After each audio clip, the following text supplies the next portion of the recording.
storm blowing in got me all fucked up. The what? That storm blowing in. Oh, yeah. Like where my shop's out there in the county. Oh. I get all that dust and shit, so it's warm, so I open my bay door. Dude, shit, by 10:30, 11 o'clock today, I was like, I can shut these fucking doors. Everything in there is covered in gravel dust. Yeah, I keep my doors shut for that reason, so. Yeah.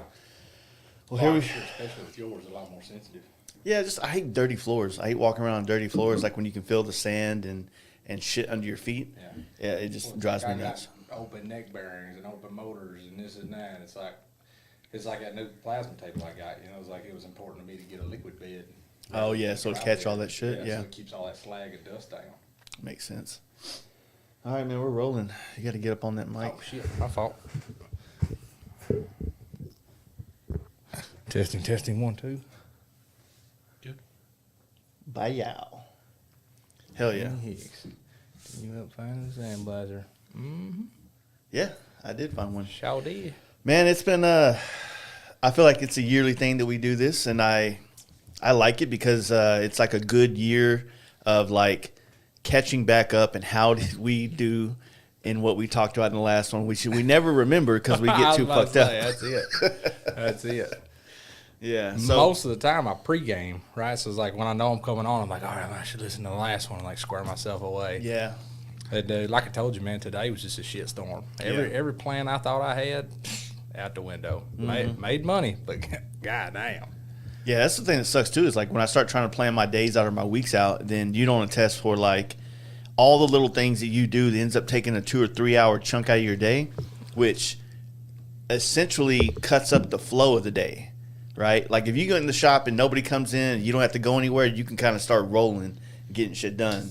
And then all of a sudden, like, fuck, I gotta go to Harley real quick. Yeah. Well, that turns into a 2 hour endeavor because you know you're going to talk to somebody there. Somebody's going to catch you. Hey, Jace, what's going on? Blah, blah, blah. And then I'm like, well, shit, I'm here. I'm going to eat something different than I normally eat, you know, because I'm in a new part of town. So I'm going to go try something else out. And then next thing you know, 2, 3, sometimes 4 hours and you out. Oh, that's 100% how it is every time. Yeah. Every time. And it's like the second, I always call it my groove, right? The second I find my groove, the second I think like, all right, I'm in here. And I like, the music's right, I'm hitting, everything's just click, click, click, click, click, click, click. It's like, man, something will happen. Or I'll spend all day dragging my feet through the mud, like just trying to find that groove, trying to get lined up. And I'll start getting lined up about like 3 o'clock. And by 5, mama and the baby's home, and I got responsibilities now. It's like, oh man, fuck! I was just finding my groove. You messaged me a couple weeks ago, maybe a month ago, and I just like story on the couch, like can't find my motivation today. And this shit's real, man. Like when you have a million things to do, sometimes it's like I don't even know where to start. Sometimes it's like overwhelming at times. And then you just come to shop in the morning, you just look around, you're like, fuck, that couch looks good over there. Just want to go sit there. I want to cry on Instagram for about an hour, and then somebody's going to say something to me. It's going to light a fire under my ass, and I'm off to the races. You know what I mean? So, yeah, I know what you mean, man. Well, this week, you know, like a homeboy asked about the frame. I mean, we've talked about it a few times, but I was in a really, really bad spot where I was trying to ask for a miracle from a lot of people when it came to sandblasting that frame, like overnight. I had to pay a lot of money to get it done and drive completely on the other side of town. So that was basically going to Plano and back in the middle of the day to pick it up and drop it off whenever I did. So it ends up, it's like solid traffic there and back, no matter what time of day it is. Yeah, it's like it seems like that's part of DFW, but anytime I got to go to Plano, I was like, God damn, this ought to be another universe. I'm going to catch a hotel on the other side. Yeah. Anytime, like when I go to Carol Burke's out there at Suspension by Smarty. Dude, that's in the time zone. Man, I don't know what it is, but it doesn't matter what time of day. Like there's going to be some road hiccup. It's like that's a day adventure. Yeah. Right? Even if then if you get there, he's going to talk to you for about at least 2.5 hours. Well, I was just about to say, even if I manage to like get in, get out, that's still like a good hour and a half. Yeah. So like Carol's supposed to be coming on the podcast sooner or later. I've been talking to him forever, but you know he's I don't know. He just likes to talk at his shop. Yeah. And I'm like, I got a studio, dude. We're doing it here. We're not doing it. It's hard to get him out of his bubble. You know what I mean? For sure. He's got a nice little gig over there. His shop's a little, older house, but a dope one of those older style houses. And then his garage is like, the kind of garages I feel like I grew up watching in people's movies when they're tinkering in it, you know? Well, it's like that cliche 2-car garage. Like, dude's got his own little setup. And it's like, really, if you don't walk in there knowing that, you know, he's who he is in the suspension world, or that, you know, like if you didn't see, you know, the massive stock of Olin's in there, you're just like, oh, it's a guy with a lift who likes to tinker with his motorcycle. Yeah. You know what I mean? But then you find out, you know, it's like he's actually pretty damn far off in that world. Yeah. You know, and pretty highly fucking rated. He's helped teach me and Robbie a lot. I was trying to work out conundrums on Aaron Coyte's bike and other people's bikes through time. And as I've developed a relationship with him, or friendship, he's taught me a lot. I can call him, hey, I got this going on. Hey, what did you do? X, Y, Z. You know, but it's funny because he's so delved in suspension. But if you're like, hey, I got this going on in the transmission, he's like, nope, I'm out. Nope. He just looks at you crazy like, well, like, what are you doing buy a here? new one. You know I don't do that. No, but I know what you mean, man. Like when I went out there and he worked on my last bagger, he helped me diagnose some issues. I ended up having a bad neck bearing. Yeah. It was installed improperly, not by me. And the race was fucked up, and it caused the bearing to basically eat shit from here to there. And you don't tell me that as I just put your neck bearings in. Yeah. Well, it I hate to say it because it was a friend taking care of me, but it was also not very prepared on his part, and it caused some issues. But, you know, no worries. Still love the dude to death. But, yeah, I mean, going out there anytime. I mean, even like the last couple of weeks, me coming back to your shop to do the stuff we've been doing with this T-Sport build, it's like, fuck, man, like I could stay here all day, you know? Yeah. And, you know, we get in quickly without even any hiccups or hesitation. We're into some deep shit real quick. I see it and every I'm like, time. man, like, I don't want to leave, but you know. I feel like sometimes if we could record some of the conversations we've had through the years, but especially like, you know, when one of us catches the other one at each other's shop, you know, during just with all the other bullshit away. Yeah. But we wind up off in it. We either gonna and it's get good. It's always productive. You'll leave, and it's like, if I wasn't in my groove before you showed up, I'm in it after you left. Yeah, yeah. And it may be not that you come in and gassed me up, but it's like you helped me get through my fog. You know what I mean? It's like just that conversation we get. I find clarity in our conversation. Right? And you'll leave. I'm like, oh yeah, I know what I'm doing. I'm good. Boom. I think, I'm in it. You know, I do this a lot because I converse with a lot of dudes that I'm super good friends with in the industry. And sometimes a conversation with another guy in the industry, all those little, maybe their worries about different aspects of running a business, whether you're actually wrenching or just, you know, how to handle customers or how to deal with just the data, like the personal life and the business life, like how to separate all. Sometimes when you talk to another guy that's kind of been dealing with it, not that he has the right answers, but sometimes just knowing that everybody's dealing with the same shit and we're all kind of figuring out how to navigate it, it kind of comforts you and you don't put it so high on the anxiety list in your mind. You know what I'm saying? And you kind of get over it. So it's like every time I talk to a certain friend and he's dealing with some of the same issues I'm dealing with, I just like immediately like a light bulb to get shut off. I'm just like, oh, fuck, cool. Yeah. He's suffering too. I'm good. Yeah. I just thought I was the only one. You know, I guess misery loves company in that, right? That's dead ass it, man. Yeah. That's the perfect saying for that. But it ain't that you want to see your buddy sucking. Yeah. But goddamn, if you in a hole by yourself, it's a lonely motherfucker. What? If you in a hole with another cat, you're like, well, what are we gonna do down here? I feel like if I see another dude that I respect that's killing it right now and he's dealing with the same problem I am, then I just shut up about my problems. Yeah. You know what I mean? Because if he's finding a way to push through it and still crank out killer-ass paint jobs or build these badass bikes, then I don't have an excuse because, you know, woe is me is not going to – it doesn't fly over too well in the motorcycle industry. Yeah. You know what I mean? Yeah. So we all sacrifice to be here. You know what I'm saying? So, yeah, I know what you mean, man. Like, having a conversation sometimes, it really does open up the just get you over some humps, man. Yeah. You know, get you motivated to do some shit. And I need it too, man. These podcasts, I'm lucky I get to do them with so many different people, you know. Oh, yeah. The spectrum of people you get to talk to, Yeah. right? You're getting to see all angles of the industry, right? Not just little shop or not just paint or you're really getting to see it all. And then you've talked to some dudes who've been in the industry for a long fucking time. You know, And the some crazy of these thing dudes is, since 60s and 70s back Yeah. when the shit fucking started. Motorcycles have been around a lot longer than that, but the motorcycle industry, you know, hell, before that, they made motorcycles, you bought motorcycle, you rode motorcycle, right? It was like the 60s and 70s were the evolution of chopper, if you will. Yeah. That came around. Like, The industry was really birthed yeah. in the 70s and really brought to life. It blossomed in the late 80s, early 90s Yeah. when the CNC machine started becoming a thing. I don't even think it's that. I just think it's like it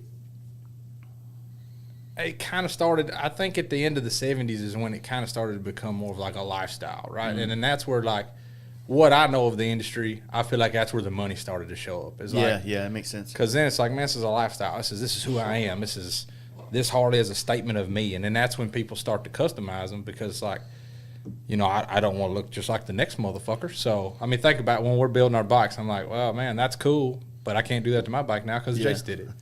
And I ain't Jace. In I'm my own motherfucker. In that same token, I don't know. This isn't facts. This is just feelings on that situation. But you know, probably the industry didn't really kick off till the late 70s, like you're saying, because motorcycles was very, you know, demonized. Oh yeah. In culture quite a bit until that era. You know what I mean? Yeah. And probably in the 80s, I mean, you know, like there's got to be something to be said about the acceptance of motorcycles in corporate America and the normal guys out there, not the long-haired hippies that were running around on that show. Absolutely.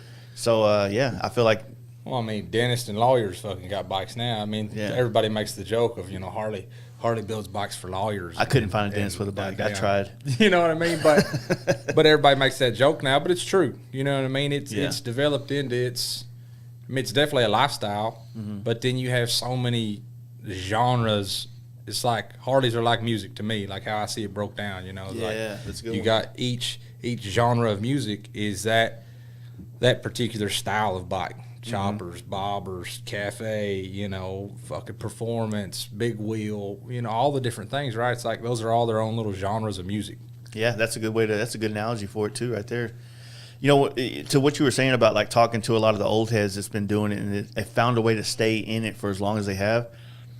The crazy thing is the problems that they deal with whenever I hear from them or I talk to them is that they figured out something that we're trying to figure out. But they're struggling to figure out the things that we're kind of good at naturally. Yeah. And that's the current climate of things, right? Understanding how to use social media to our advantage. Obviously, the way that people interact with customers have changed over the years. It used to be behind a booth at said rally. Yeah. Now it's much different, right? And not to say that if you go to a booth or a rally, you can't still do the same thing, but you could do triple the amount by doing other avenues of advertising and marketing for yourself. Yeah. So there's certain aspects that you know have changed, and we also don't have networks and magazines running around trying to, you know, use us to help promote their magazine. It's more like it's the opposite now. It's like the magazines that are out there still or whatever. It's just not the same. Yeah. You know what I mean? It's not the same as it was in the early 2000s and stuff when you had magazines or TV shows will call you, hey, you want to be on Bike Your Build Off? And you're like, there's a bear shit in the woods? Fuck yeah, dude. Yeah. You know what I mean? Nowadays, it's like that shit doesn't happen anymore. Well, I feel like what used to be a special, I don't know what you would call that, like if somebody did a write-up on you in Easy Rider, let's say. That then is like when a big badass company reposts you on Instagram now. Exactly. That's the way I see that. It's like when you get that like acknowledgement from, you know, for us, I'd say peers, but even, you know, mentors or idols in the industry, anytime I get an acknowledgement like that, I mean, it's that euphoria of they put it out there for the whole fucking world to see, because I know so many people are following them. To me, that's like oh man, I got a special in a magazine, if you will, you know. But at the same time, I grew up, my old man, you know, collected Easy Riders, still does, now that it's making its resurgence, if you will. Classic Easy Rider. Yeah. But I, as a kid, told my old man, I'm going to be in that someday. You know, you're okay, you know. Pat you on the head like, good luck, motherfucker, you know. But it's like, all right, cool. Like, weren't you in it recently? Yeah, with see you when I see you. Yeah. Well, there's a lot of irony in that, right? Like, I've always wanted to have pictures taken by Michael Lecter, like with a build of mine. I've always wanted to be an Easy Rider of all these different things, right? Well, Highway 13, Tennessee 13, runs up to the state line. Well, it runs up to Dover. And then it crosses over through Bumpus Mills to the state line, right? Well, that's where I grew up, right there on the state line. So we go to Bumpus Mills, get gas, shit like that. And I went to school in Kentucky. Well, we did Tennessee Motorcycle Music Revival. And then I was down there. I know Dan and a bunch of them other cats. Well, Michael had put together a chopper ride Sunday morning with Dan. Dan come around and invited certain people. So he's like, hey, I want you to go on this ride, bring your bike out. I said, all right, cool. Sounds good, man. So I get invited to go on this ride, and like Hawk Lachey and Eric from F&A and Dan. It's like all these different people there, right? Big, fairly impressive list of people come out for this ride. We take off, we're doing this, and it's like, man, I just felt blessed to be a part of it, right? I built a bike that got acknowledged by such people. Here I am in this pack of guys that I've idolized for years. You know what I mean? And, you know, and now to know them by their real name, not their company name, you know what I mean? Like, huge thing. Like, it's a huge moment for me. Well, now it's like I'm watching Michael Lecter take photos of my idols. So I got an idol taking photos of my idols. And then damn sure enough, like I make, you know, the way he cycles people as they ride, I make my way up. And it's like there was a certain amount of time spent on each bike. And then I come up there and it's like, man, I was up there for a while. He taking a lot of pictures. And I'm like, oh, shit, okay. That means one of two things. Like, either he's trying to find a good angle of you. No, don't blow my bubble now. I fucking, Michael liking my shit, you know. I had to burst it because I wish, that's one of my dreams too, is that actually, just to get him to remember my name would be great. Well, because I've hung out with him so many times and we've had so many conversations on the phone about him being on the podcast. And then I see him in person and he's like, he just kind of, I've never felt like somebody looked through me. You know? So, nah, I'm fucking with him. He's a good Well, it's dude. like took all them pictures and then we left out from it and he's like, hey, let me get all your information. So we exchanged information and he's like, I'll reach out. Well, I never heard a fucking word. Never nothing. You know, so I was like, well, cool experience, you know. Still a highlight for me, huge experience. Months and months and months go, hell, over a half a year goes by. 7, 8 months. And damn, Clay posts up on Instagram like, oh shit, look, my boy made Easy Rider. And I'm like, it tags me. I'm like, fuck's he talking about? I looked at the post, I'm like, oh shit, I'm in Easy Rider? Like, oh man, you know, I start fucking losing it. I'm goddamn. That's awesome. I'm y'all called a fucking family. We done made it big, you know. We going to the show. So I get all excited. I'm like, man, I gotta get one of these magazines. Well, I don't realize I'm in a magazine. It's goddamn January. They done quit making the December magazine. So I'm reaching out to people like, who can find one? I'm going to Barnes and Nobles and all this shit. Clay winds up finding some for me. Another friend of ours in the family found some online, mailed them to me. Because what I wanted to be able to do was sign my name beside my fucking picture and mail it to my old man. Be like, fucking told you. Fucking told you. Well, the irony in all that is, you know, I've had a lifelong dream of being an Easy Rider. Had a lifelong dream of having one of my bikes shot by Michael Lecter.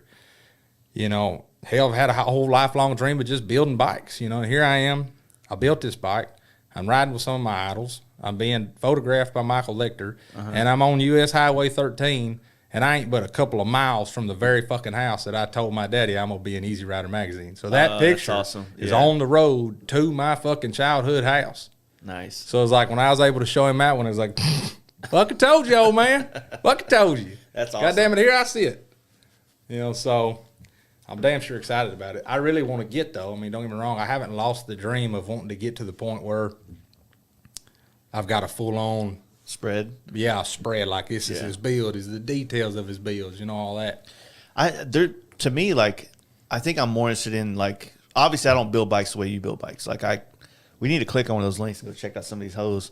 I was about to say, what in the hell's going on here? No, we get some bots coming in here every once in a while. But don't click the link. It might foot crash. But no, I don't know. Like, I think right now, if I was to say that, if I was to attach my own personal dream to it, it would be like what you got. Like, to be able to catch a riding shot. I guess as a photographer as well, or dabbling in it the way I do, those shots to me are so sick. You know what I mean? He's the one, the way he does his is the way that I've done mine, riding backwards on someone else's bikes. You get such a badass shot that way. And that'd be super dope.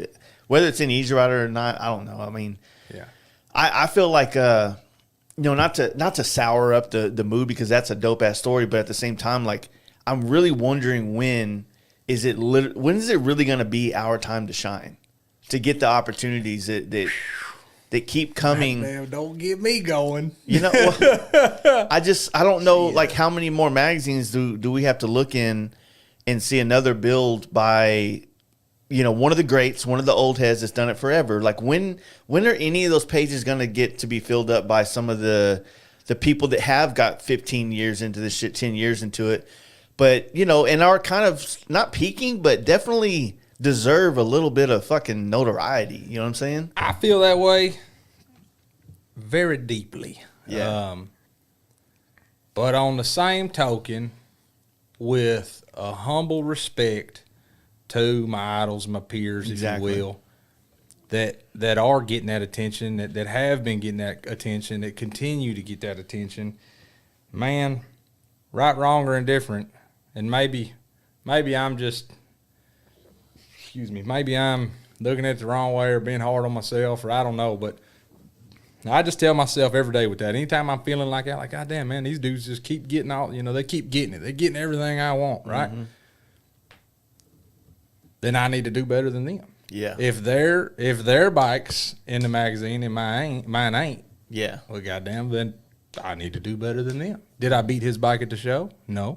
Why the fuck would I be in the magazine? Yeah. His bike's going to be in the magazine.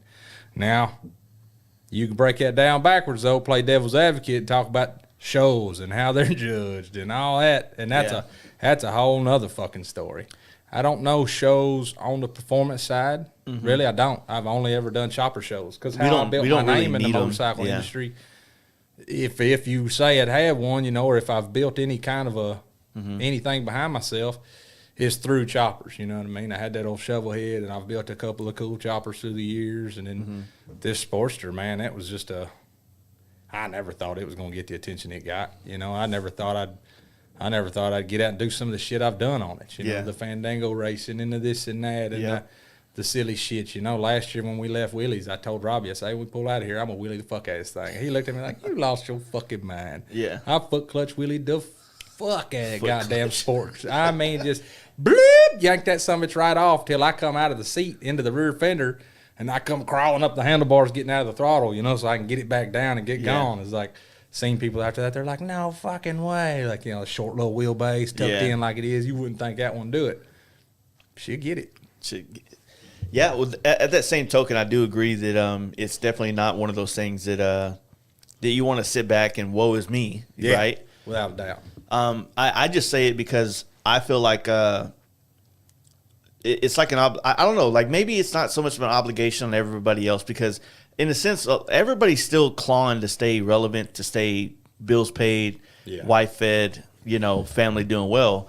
And so you have this aspect where how much can you expect everybody else that's been here for years and years to start trying to turn the spotlight on some of the newer generations, right? Oh, without a doubt. And I think it's all mentality of like dude, it's hard to go into it, man, but one of my good buddies, the guy that bought my Road Glide, turned me onto this book, and I haven't had a chance to read it yet, but I've just been doing some like YouTube rabbit hole shit on it, and it's about the boomer generation and how they're the most it's a generation of sociopaths is what it's called, and it's all about boomers, how they were given a perfect world, and they have been the richest generation of our time. And they are still in power today as millennials and Gen Z and all these other things kind of struggle to kind of get an opportunity. Yeah. You know what I mean? It's a weird take on it. I'm not saying I agree with everything or disagree with it. There's definitely a portion of that makes sense. Yeah. You know what I mean? Even with like the whole magazine thing and or just that level of accolades or attention, if you will. Goddamn, it's a lot of the same generation and era dudes that are still gassing each other up. It's like, there's a portion of it that I do feel like, and then again, this isn't an old poor pitiful me thing. You know what I mean? Like at a certain point, I feel like if I build something goddamn good enough, it doesn't matter who you are or whose fucking ass you've been kissing or fluffing nuts or whatever else. There's a certain point where it's like that goddamn bike's gonna do all the talking for me. It's gonna do the fucking shining for me. Yeah, you know what I mean? So that's what I'm reaching and striving for. But at the same time, man, you're right. I've been doing this for well over 10 years now. I've invested my entire fucking life in this. Every goddamn thing I got and own is put into Harley Davidson, this culture, this industry. And I'm not saying I'm the only one that's done that. Most of these cats out there have sunk all their fucking eggs in this basket at one time too, or still are, or whatever. But there's a part where, man, you'll be at a show and it's like you're the fucking new bitch. You can feel it. You can feel it. And I'm high strung. Yeah. I'm high strung and high energy, and I know I'm a lot to handle. I'm a lot for a lot of people. At the last show me and Robbie went to, we went out, builders dinner or whatever that night.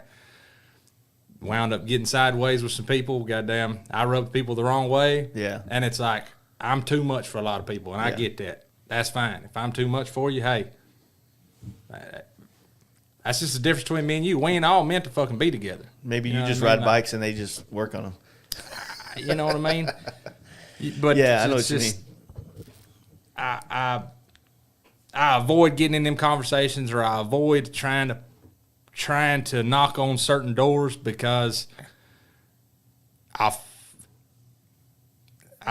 premeditatedly will, if that's a word, you know, I automatically, I'm like, man, I'm gonna knock on this door and dude's gonna tell me to get fucked, and I'm not gonna handle it well. Yeah. You know, I'm gonna headbutt him in his fucking mouth. You know, I tolerate zero motherfucking 0.0 fucking disrespect. And because of that, it's caused me some problems over the past few years. You know, like as I've pushed a little to try to be seen and try to do more builds and try to really have a platform to show what I can do, when I see a little pushback, I'm like, fuck you, fight me. Yeah. You know what I mean? Like, this goddamn motorcycle world. It was Harley fucking Davidson. You know what I mean? Like, crawl on out here and catch his hands. I mean, but they let the wallet and the mouth do all the fucking talking. It's like, no, man. You know, like, I busted my ass on this. I handcraft this. I do this. I do that, right? So, and I'm truly, like, it's just my passion behind the thing that I've built, or the thing that I have something in my mind that I want to build, and I'm trying to, hey, man, I got this idea. I want to do it. Is there any chance I could have an opportunity to be on this stage or this platform to show it? Because if a motherfucker says yes, okay, that's worth me going home and telling mama, like, hey, I'm about to risk goddamn everything. Yeah. But if I just come in the house like, hey, babe, I think I'm just going to risk it all, and we're going to hope like hell somebody likes it. Yeah. No. Yeah. Opportunities, that makes a big difference whenever people can the shows or whatever, like they do these, builds or whatever, you know what I mean? You get to build a bike for a reason. We talked about this at your shop not so long ago about those opportunities are sometimes the fire that you need to get off the couch and do things, 100%. And I think that, like, I have that ability too, where I don't really want to fuck with my own personal bikes, but then I put like some kind of deadline in my head that there's nothing at that deadline that's gonna end my career or boost it. Yeah. But I treat it as such in my head. Therefore, everything I turn into a different guy, right? Yeah. I'm able to get shit done. I'm laser focused. I'm not fucking around. I'm not, things are getting done. And that's the only way I've found to turn on that switch of getting shit done, is to have a project where I have to get shit done. Yeah. And I have to convince myself in my head that this deadline means everything. It's make it or break it. You know what I mean? And then you get like, shit gets done. You know what I'm saying? I'm quick at 6:30 leaving the gym to jump on Instagram and tell you, goddamn, you got to believe in yourself. You got to love yourself. Ain't nobody else going to do it, because I'm fired up.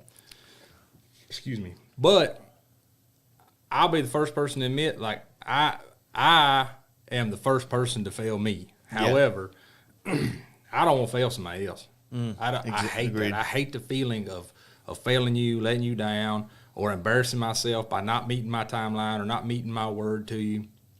I've had a couple bikes through time where that's happened. Yeah. And it's like, man, I just about give up my house and home just to make right on the situation. Right? I'm in the middle of 2 bikes right now that it's like I'm just trying to get them out so that I can get the customer happy, so that I can just salvage that, so I can sleep a little fucking better at night knowing I didn't fail my word to them. Yeah. You know what I mean? Maybe I didn't meet their expectations, and that's tough because I don't get to set those. I think I don't get to set the expectations. So it's like I try not to overthink I didn't meet your expectations, but I do try, or I do find myself, really concerned with, did I let you down? I think right now we're going through a remodeling of expectations, because I just got a couple of realizations through this little T-Sport build. Yeah. Those expectations, like the last time I really dove into a bike this way was probably 19, right?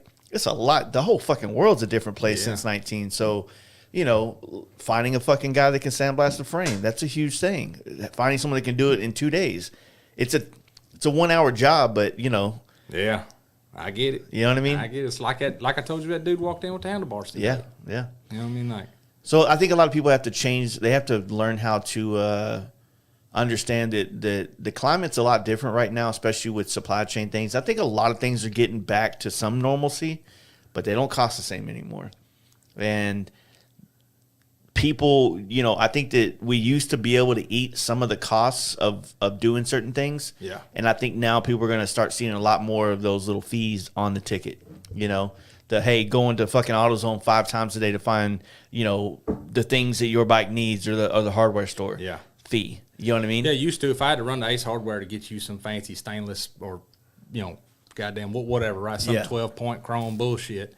I just figured I'll chalk it up. I'll get food while I'm out. I wrote that off as lunch. I'd get you your hardware. It was what it was. I just charged you for the hardware. Man, it's tough to get away with that now. Yeah. You know, I'm out of the shop this amount of time. Most of the time I eat lunch at the house. Yeah. You know what I mean? So I wouldn't be leaving. So now that I'm leaving for you, well, I'm sorry, bud, but this is how it is. I miss when it came to shipping, everything was free all the time, and now it feels like everything you're paying full retail for shipping these days on everything. It's a mess, man. Well, that's why, like for me, I won't. It's not that I won't deal with a certain company, but a customer will call, hey, can you get me these? No, I can't.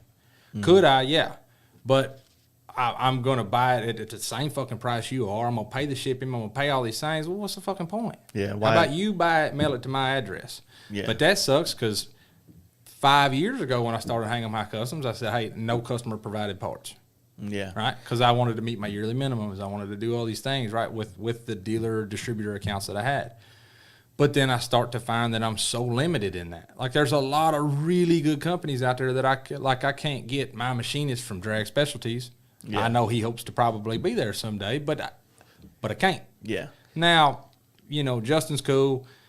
You know, he'll set up like dealer accounts and shit. And I know that I can do that. Like Alloy Arts, you know, when I didn't have Drag, I set up direct with Alloy Arts or some of these other ones, you know. Mm-hmm. And I know I can do that, but then now that's this whole other fucking process. And it's goddamn time is money, right? Yeah, exactly. Yeah. The amount of time I'm going to take being away from turning wrenches to establish this account to get you this one part that I may make $10 or $20 on.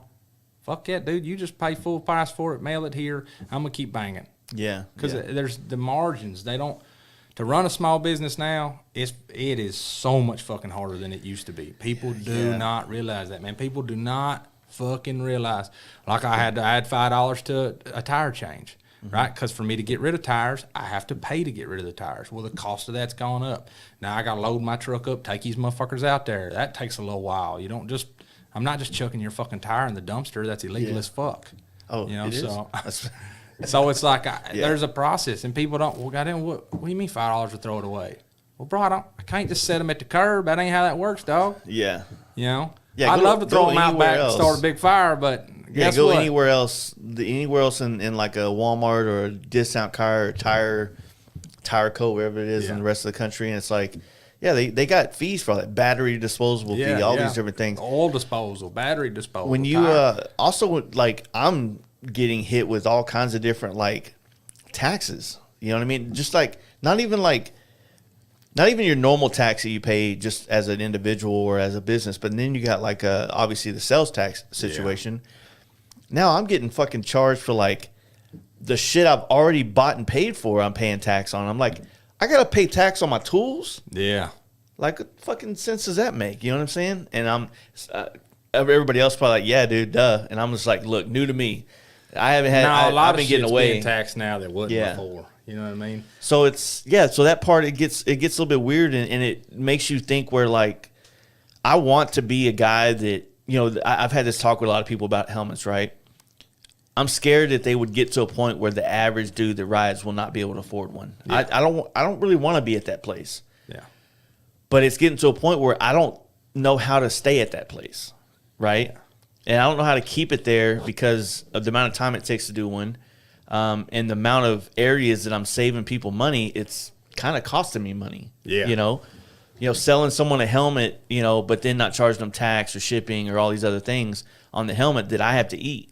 Like, that shit all comes back to me, man, And the margins aren't always as good as people think they are, and every fucking thing in the world's going up. Fortunately, my landlord hasn't raised our rent anytime soon, but it all fucking goes up. My fucking internet bill went up $20 out of nowhere. I'm like, bro, Warner Brothers. You know what I'm saying? Yeah. Let me know you about to do this shit. He probably did. I just didn't read the email. Yeah, I was about to say. I thought they were trying to sell me some new goddamn well service. they did. They've been telling you for the past year. But yeah, I mean, it's a new. It's getting, things are changing in a sense where we're all having to kind of evaluate what we charge and how we go about doing things, and things that costed X amount of dollars a year ago. It's just not possible to be that way anymore. Well, used to on certain shit, like you talked about, I'd absorb shipping on something if I needed to, right? Like, which I know you can build it into the price, but I from the conception of Hang 'em High Customs, have hated building shit into the price. Yeah, man, fuck it. I'll do the job for this much money. Well, credit card fees this much money, and this is this much money, and I don't build all that together. So as I've learned all that, though, it's helped me understand why when you go to Harley Davidson, it's $160 a labor hour. But it's they've got so much shit built into that. It makes more sense to me, right? I still think it's fucking outrageous, but I get it a little better. More, but it's like I did a custom part for a guy the other day, and I was like, hey man, I do it for X amount of dollars. Now I'd ship it to you, right? Whatever, it can't be that much, right? I go to ship it at UPS, fuck $29. Like, god damn. $30 is dinner with my family, dude. Yeah. So I just gave you food off my family's fucking table. That's bullshit. I ain't with that. It gets tough, man. It gets tough to deal with all that stuff. And I mean, for the most part, most of I've curated my customer base pretty well to be people that respect all those aspects of the individual, not the corporate. This isn't a corporation. This is one guy trading you the time it takes to do something with these hands for the thing that you have in your pocket. You know what I'm saying? And that thing you have in your pocket, is it's the circle of life in a sense. You've been doing it for a lot longer, and I feel like too with painters, right? And I know we've talked about the whole you don't want to just be classed as a painter, right? But but I like to bitch. I'm a professional complainer. Well, goddamn, I know that. I know that now. But I'm always combating your fucking homie or your cousin. Yeah. I goddamn, between Amazon and your homie that can do it for you, I'm never gonna fucking be successful. I'm never gonna fucking make it where I want to make it. But if I can ever get either one of them some bitches in a fucking room, I'll choke them to death. Right? But as a painter, though, the average motherfucker can't do what you do. That's just if I ain't trying to fluff your fucking nuts, I know I'm in your house right now, but you do a particular style. It's like was that Jeremy with Lucky Stripe, and that class of work, who gets to, I can't negotiate. If you say it's $1,500 for a helmet, damn, I couldn't fucking do that. You could give me $10,000 and I still couldn't give you that helmet. So I just say that with saying it's easier for y'all to set a price, and then for sure to get a certain kind of clientele who's like, I want the best, I'm willing to pay for the best. And if both Jeremy and I and all the other guys out there that paint, if we wouldn't have used social media and marketed it to people outside of Texas, we would have been much more beholden to whatever the going rate is for the area that we lived into. And which is great if you're in California where someone's used to paying $6,000 to have a Dyna painted, right? Not here, not in Dallas, not in Texas. You tell a dude $6,000, they they put the deuce up like you disrespected me or something. Dude, I couldn't imagine telling the customer. And so I'm glad that I'm glad that I have the opportunity to paint bikes and different products for people all over the country, and I get to set a price based on just my time, period. Not somebody, not just what people are willing to say here. I don't mean to say this in a cocky way, but when I do get people that reach out to me and say they're price checking, I just automatically ask them that I'm just not interested in their work. You know what I mean? I would rather you be price checking me to see if you can afford it, not to somebody else. Yeah. Not to, I want yours, But I also want this guy's, and if you're more expensive, I'm gonna go with that guy. I'm like, man, I don't even want to be. I don't want to. You don't want my work. Yeah. You want the thing I have. You don't want the FASTLIFE paint job. You just need a paint job. It doesn't matter who did it. Yeah, 100%. Right. So, and with that being said, it's like when you do work for people that respect you, God damn, it feels good. Oh man, I cannot. If I can't tell you how goddamn right you are about that. Yeah. Straight up, man. For a dude who comes in, respects you, respects your family, respects your time. Oh man, it's a whole nother experience to deal with a customer who genuinely, like you said, he wants your work. Yep. You know what I mean? When a dude comes in and wants my work, that's a whole nother level of. If that dude comes in and says like, hey, man, I know it's fucking Wednesday night, but I really need this Friday morning, those are the motherfuckers you see me up at 3 a.m. working on their motorcycle. Yeah. Yeah. Right? I know what you mean. Period.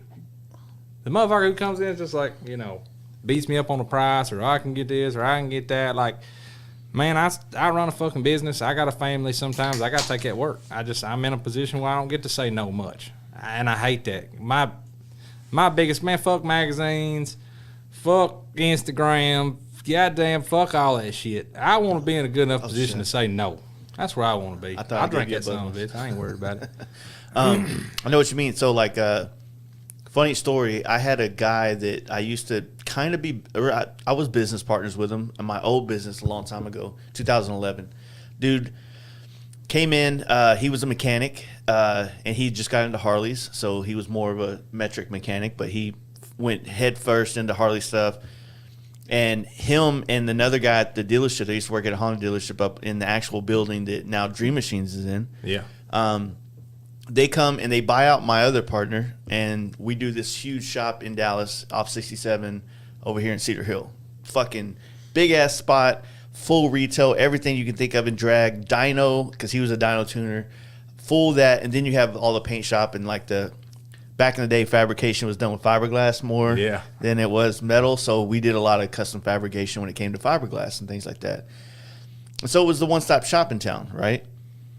Well, like I said, that didn't work out too well for all of us, whether it was my ego or just in general. Like, it didn't work out. We were still cool, though, and have been. Dude reaches out to me. I haven't talked to the dude in 5 years. I didn't even know he was still in the motorcycle stuff. He hit me up about getting a carbon Simpson Ghost Bandit. They're like $670. And I was like, I'm gonna eat tax, I'm gonna eat shipping, and you wanted a visor, right? So that's over $100 of savings right there. Yeah. And I still gave him a price of $650, $20 cheaper than the helmet, plus ate all the other shit. And the dude hits me and goes, dude, I thought we were cool. That's how he responded. Yeah, we are, motherfucker. That's why you just got this price. And since we ain't no more, and it's now gonna be $770 fucking dollars. He immediately claps back with like some Revzilla price of like 600, and he's like, I can just buy it on Revzilla for $650 or $675 or something. Why the fuck we on the phone then? I was like, then go fucking buy it. That's it. I told you him owe me a half hour. That's what the fuck you owe me, because you just wasted my goddamn time. Like I said, and it's like, I don't know. Do you ever seen that thing where it says that meme? It was kind of going around where it goes, a customer will become a friend quicker than a friend will become a customer. You ever seen that? Oh, 100%. I ain't seen that. Yeah. Boy, that's a goddamn stone cold fact. Yeah. And I mean, when I think about it, everybody in my shop is my brother. Boy, hey, brother. Fuck you. Yeah, that's I don't get to say it. I'm like, hey, buddy. But pal. I mean, in a sense, a lot of the guys that I've become friends with, it's kind of a unique situation with us in Dallas because of our bike night stuff and all that. But some of the closest homies were customers, and then we just a mutual respect. And sometimes when you're in a place where you've been doing this for a long time, like you have and like I have, you get those guys that come around that you feel like, oh man, I really like that dude. I remember telling my wife, like, man, I don't know, there's something about this guy, I just like him. I hope he becomes a good friend. I'm excited to be friends with this guy. Yeah. Straight up shit I've said to my wife. And then sometimes it actually works out, and sometimes that dude hits you with the facts that he was just trying to get a good deal on a paint job at some point. And that has been my reality in life. In the last almost 20 years, I've been painting motorcycles. 2 years away. 20 years. I can't tell you how many people I thought were like really my boys, and it turns out they just wanted a deal on a paint job. It's it's mind blowing as that is. Yeah. You know what I mean? And the more I mean, it's got to be the same for tattoo artists, mechanics. Oh, yeah. I've got a lot of tattoo artists that are customers and good friends. You know what I mean? And man, I hear from tattoo artists all the time. Yeah. You know, especially the whole women thing, right? A single tattoo artist, every woman in the world wants his shit till she gets that tattoo. Mm-hmm. She out. Yeah. You know, but fucking chicks. Man, I get it. I haven't dealt with that, honestly, to tell the truth. I haven't dealt with that a ton in my shop. Mm-hmm. What I do notice is, like, I may know somebody. I know them from around, you know, whatever. Yeah. And I don't ever hear from them. Then their bike's around, and we're best buddies. And they get their bike. I don't fucking hear from them again. Yeah, you know, that happens too. I'll get gassed up. I'm like, man, I'm really getting a friendship. This dude's going to be a homie. And then there you go. Like, well, all right, it's then. boat season now. Yeah, all right, Scram. Dan. Yep. Yeah. Back to the real homies. Yeah. You know, I found that the real homies are the ones you don't fucking hear from all the time. Yeah. But when they come out, thick as thieves, huh? Good dudes. Dude, that's it. The real homies are the ones that show up and you're like, oh, fuck, you're here? Like, I thought you was doing this. It's like, I was, but I heard this was happening, so I'm here now. Like, okay. Yeah. Okay, you a fucking real one. Yeah. Yeah, I don't know, man. It's the woes of being in this industry. I mean, most people that buy our services, essentially, they don't really work in a world that we work in. They enjoy the world that we're in, right? We work in the world of their hobby, right? So in a sense, like, everything we provide is a luxury. Yeah. You know, and so it's not a necessity. It's not like most people come to us, they're pretty stoked about what they're about to do on their bike. You know, there's always the maintenance or the repair aspect. It's not as fun, but for the most part, like, you were thinking about, man, I can't wait to get that fucking new cam or whatever in my bike, and then I can't. Justin says it's gonna be done today. I'm fucking waking up, going straight there. I can't wait to rip this. Yeah. And so you get to have that really joyous relationship with a customer as you finish the project with them, right? That's how most things work. But then there's also the other, I don't even know where the fuck I was going with that, but, you know, it's just that. Like, we do work in a world where, you know, most people are stoked to do things with us. Yeah. It fucking makes no sense what I was saying. No, I get it. So, like, I know I'm always quick to, you know, tell everybody, hey, come out to a shop party, you know, act right or fucking take a dirt nap. Yeah. You know, I'm quick to get rowdy, and I know that's a fucking problem of mine. But at the same time, as quick as I am to tell somebody, you know, get fucked. Yeah. I enjoy seeing those highlights for people. I enjoy when a homie comes through and is like, hey, man, I've been saving my money. I'm going to get that cam. You know, the last 2-3 rides we've went on, we run off and just walked out of his fucking life. And for him to now know, nah, y'all ain't walking out of my life now, boys. I'm coming in hot. Like, to see him gassed up, to see, you know, when I do those ride-away videos on the Instagram, man. Yeah. Right? Man, that's a high for me. That's man, look at this motherfucker. Look how happy he is. You hear everybody just fucking laying that thing's ass when he gets out of there. It's like, hell yeah. You know, that's a high. For all the fucking shitty I've done in this world, for every mailbox I drunkenly knocked off with a bat or whatever the fuck else out in the holler. Yeah. It's a feel-good moment that I got to help you do something that you really wanted to accomplish in your life. But you're absolutely fucking right. These motorcycles are toys. Yeah. They're toys. So business is booming for me right now. But I genuinely expect things to choke up. Gas is going up. Fucking food's going up. Everything's going up. Money's going to tighten up. When a motherfucker starts to tighten his money up, where does he pull it from first? He pulls it from the toys. Yeah. He pulls it from, you know what I mean? And that's life. I fucking get it. I do the same thing. You know, people think because I build custom motorcycles that my bagger's going to be good to go. That's something that's sitting out front of my shop right now leaking oil. Yeah. You know, and I goddamn build these things for a living. On that note, so I would wonder if with gas prices going up, maybe we'll see more people commuting on their bikes around here. I thought about that too. Yeah. I did. But I just would create more maintenance. I just was speaking in reference to you're right about hardships, it's a toy, right? So them, it's a hobby. It's something fun on the weekends. So they're always excited about their bike, right? There's, oh man, I'm having these cams done. I need to get this done. I'm excited about it. I want it done now. Like, Bro, everybody's bikes that's here is fucking excited. Well, most of them. Some of them are fucking sad because they come in there like, hey, man, my shit makes a funny noise. And I'm like, I don't know one shop. News, Buttercup. I don't know one shop that's not busy as fuck with like out the ass unbelievable work, right? Unbelievable. And it's kind of like when you drive by your neighborhood Chick-fil-A and there's 4 lines down the highway. You're like, build another one, man. Yeah. Just build another one. And you wonder like, well, I don't know why we haven't seen more good sized shops pop up. Like maybe it's not, I guess what I mean, and I know this isn't necessarily something that'd be good for business or whatever, but like there's no like big shop coming in. Like how come there's never been like a Ramjet? I'm gonna tell you right now. Well, I don't know, but I mean, you talk about Ramjet or something like that. Like a shop, like a Dream Rise, John, like someone that has like a good parts supply, those kind of, like, I wonder why we haven't had someone. So much, man. Trust me. Yeah. Fuck me. Trying not to even get emotional about it. You just got the drag account recently. And that was a fucking endeavor. Listen to me. I'm fucking trying. You talking about why we don't have big shops like that in DFW? I'm gonna look you in your fucking eyes and tell you I'm fucking trying. I got no problem with these other shops. I don't have a single shop in town that I have a personal problem with. Yeah. And I don't want to take bread off of their table. I would never look one of their wives or children in the eyes and take food from them. I'd never do that.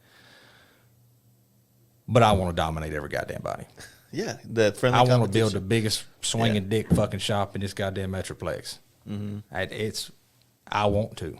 I'd have done it already if it was somehow fucking possible.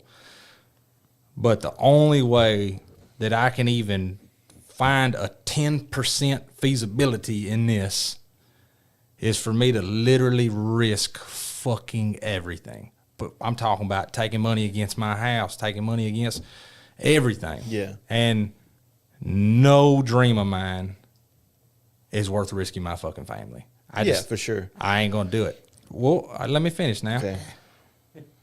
It takes so fucking much to make it happen. Like you talking about Dream Ride or Ramjet or these dudes. I mean, they've nearly got $1 million or more of inventory on the fucking walls. You know what I mean? You walk in Dream Rides, I mean, I can just see the $100 bills swinging from the walls. Yeah. 4 up deep. Yeah, I mean, I gotta run a tires on the wall right now, and it's sweating me to fucking death. I'm begging for somebody to come buy these tires I bought. Good God Almighty! And it's like, well, okay, I need to take a time, set up a sale price, make a post. Goddamn, here we go.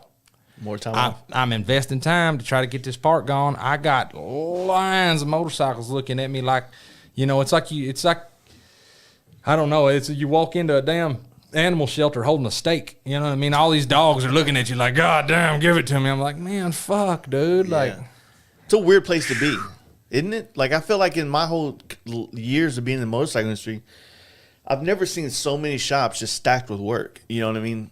Out the ass. Like, a large part of that's though because we can't get shit. Yeah. True, I've had it's getting better now. Yeah. But if you were to look at 2021, I had bikes that should have been in and out of my shop in 3 weeks. They were there 3 months. I had bikes that I planned on being there 3 months. They were there a goddamn year. Yeah. And that's real shit. Yeah. So we're all backlogged.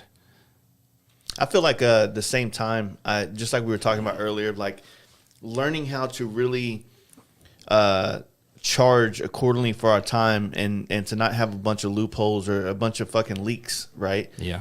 Once you kind of figure that part of the business out and you get that running like a well-oiled machine, then you get to start looking at employees and things like that.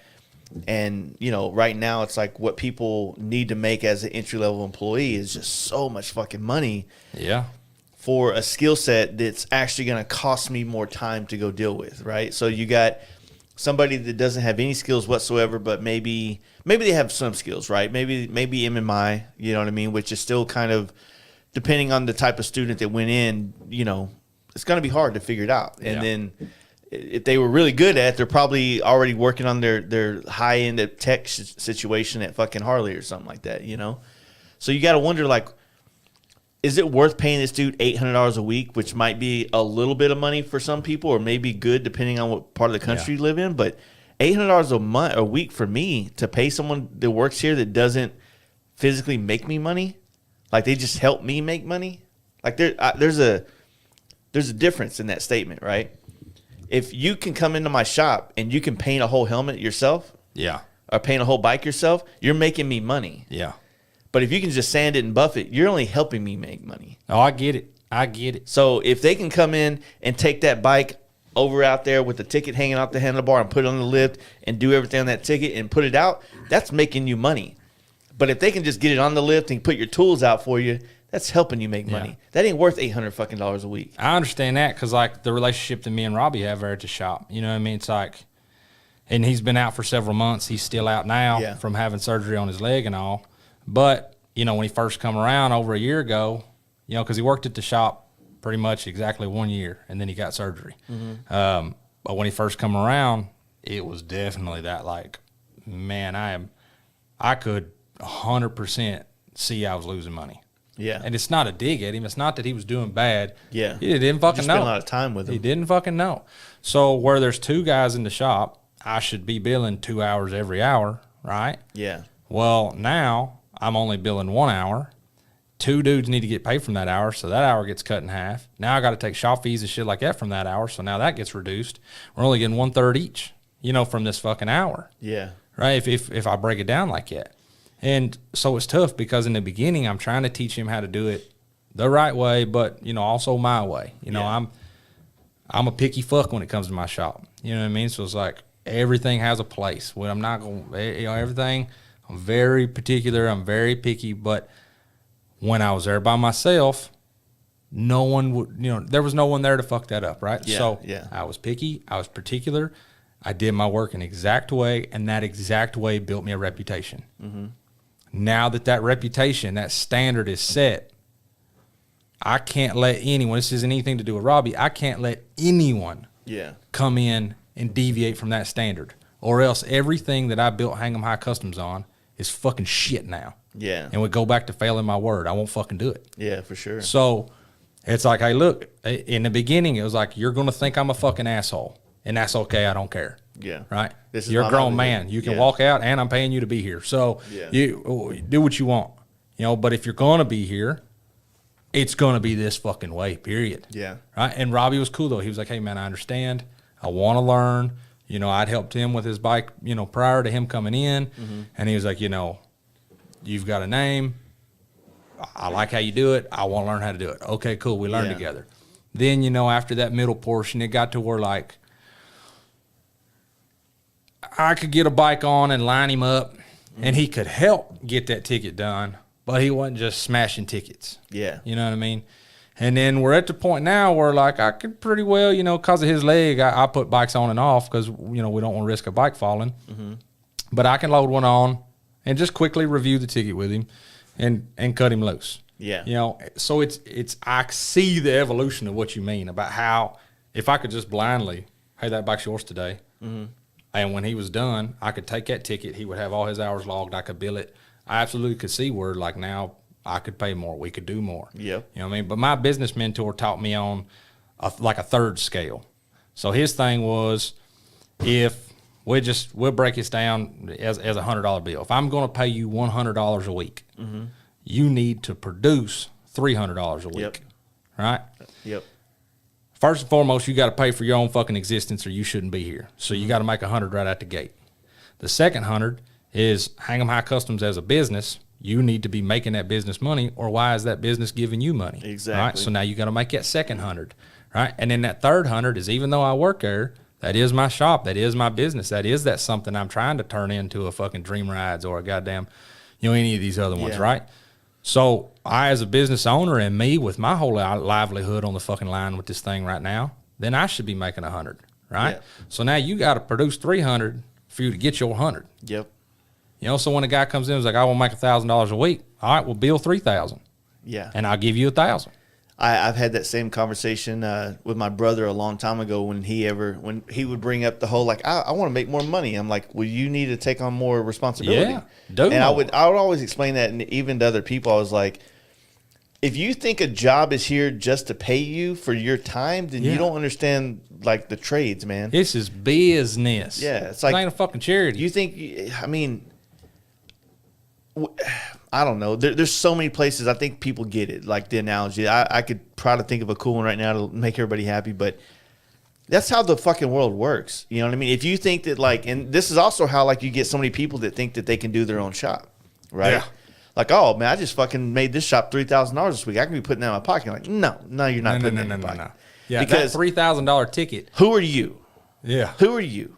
If you come to my shop and, you're working in the Fast Life Garage, this brand I've been building for years, this reputation and whatnot, and then you think that because now you can actually get the work done, that you could just branch out, go start a shop, go have all these clients and all these opportunities. Like, it doesn't work that way, man. Yeah. You know what I mean? And honestly, I was a fucking Indian way, way longer than I was ever. I've been a chief, straight up. I've been working in shops under people, learning different things before I ever went on my own. You know what I'm saying? And the only reason I went on my own is because they forced my hand. Yeah. I didn't want to. I'd have still been there fucking working today. This podcast would not exist.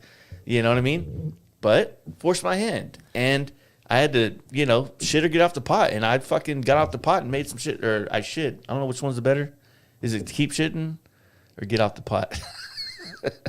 I believe you're getting off the pot because you're getting shit done. Okay, I'm getting shit done. There we go. You're just sitting around bullshitting. Goddamn, you sitting there with your feet. I need to understand the analogies more when I use them, so I know that they exist. I just don't know which end of the sentence to put it on. So. Yeah, no shit, right?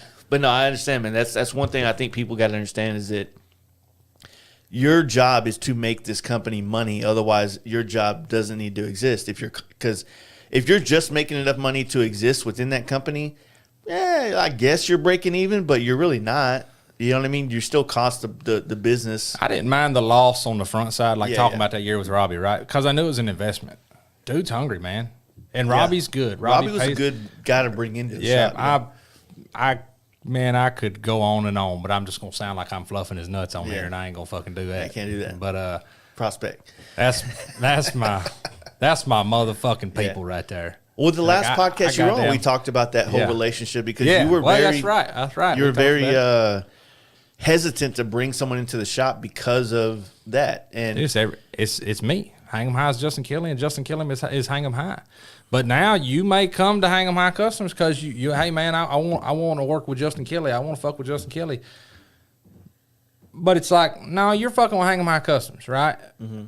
That's where I want it to be. I want it to be there because, like, even though Robbie did the job, Robbie did it to Hang 'em High custom standards. Yeah. Which is Justin fucking Kelly standards.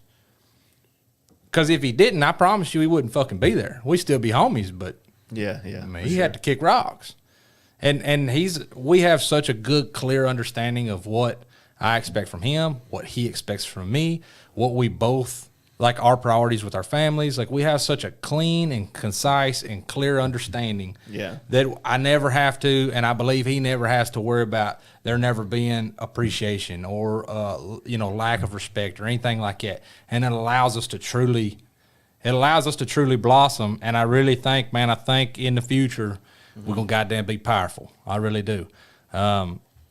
What he wants to, because he's wanting to make some changes. He wants to make some growth. He wants to be able to have a specialty of his own. Yeah. And I'm gassing him the fuck up on it. I am, man. I'm throwing gas all over his ass, like just trying to get him to get on fire. Yeah. Goddamn, go, baby, go.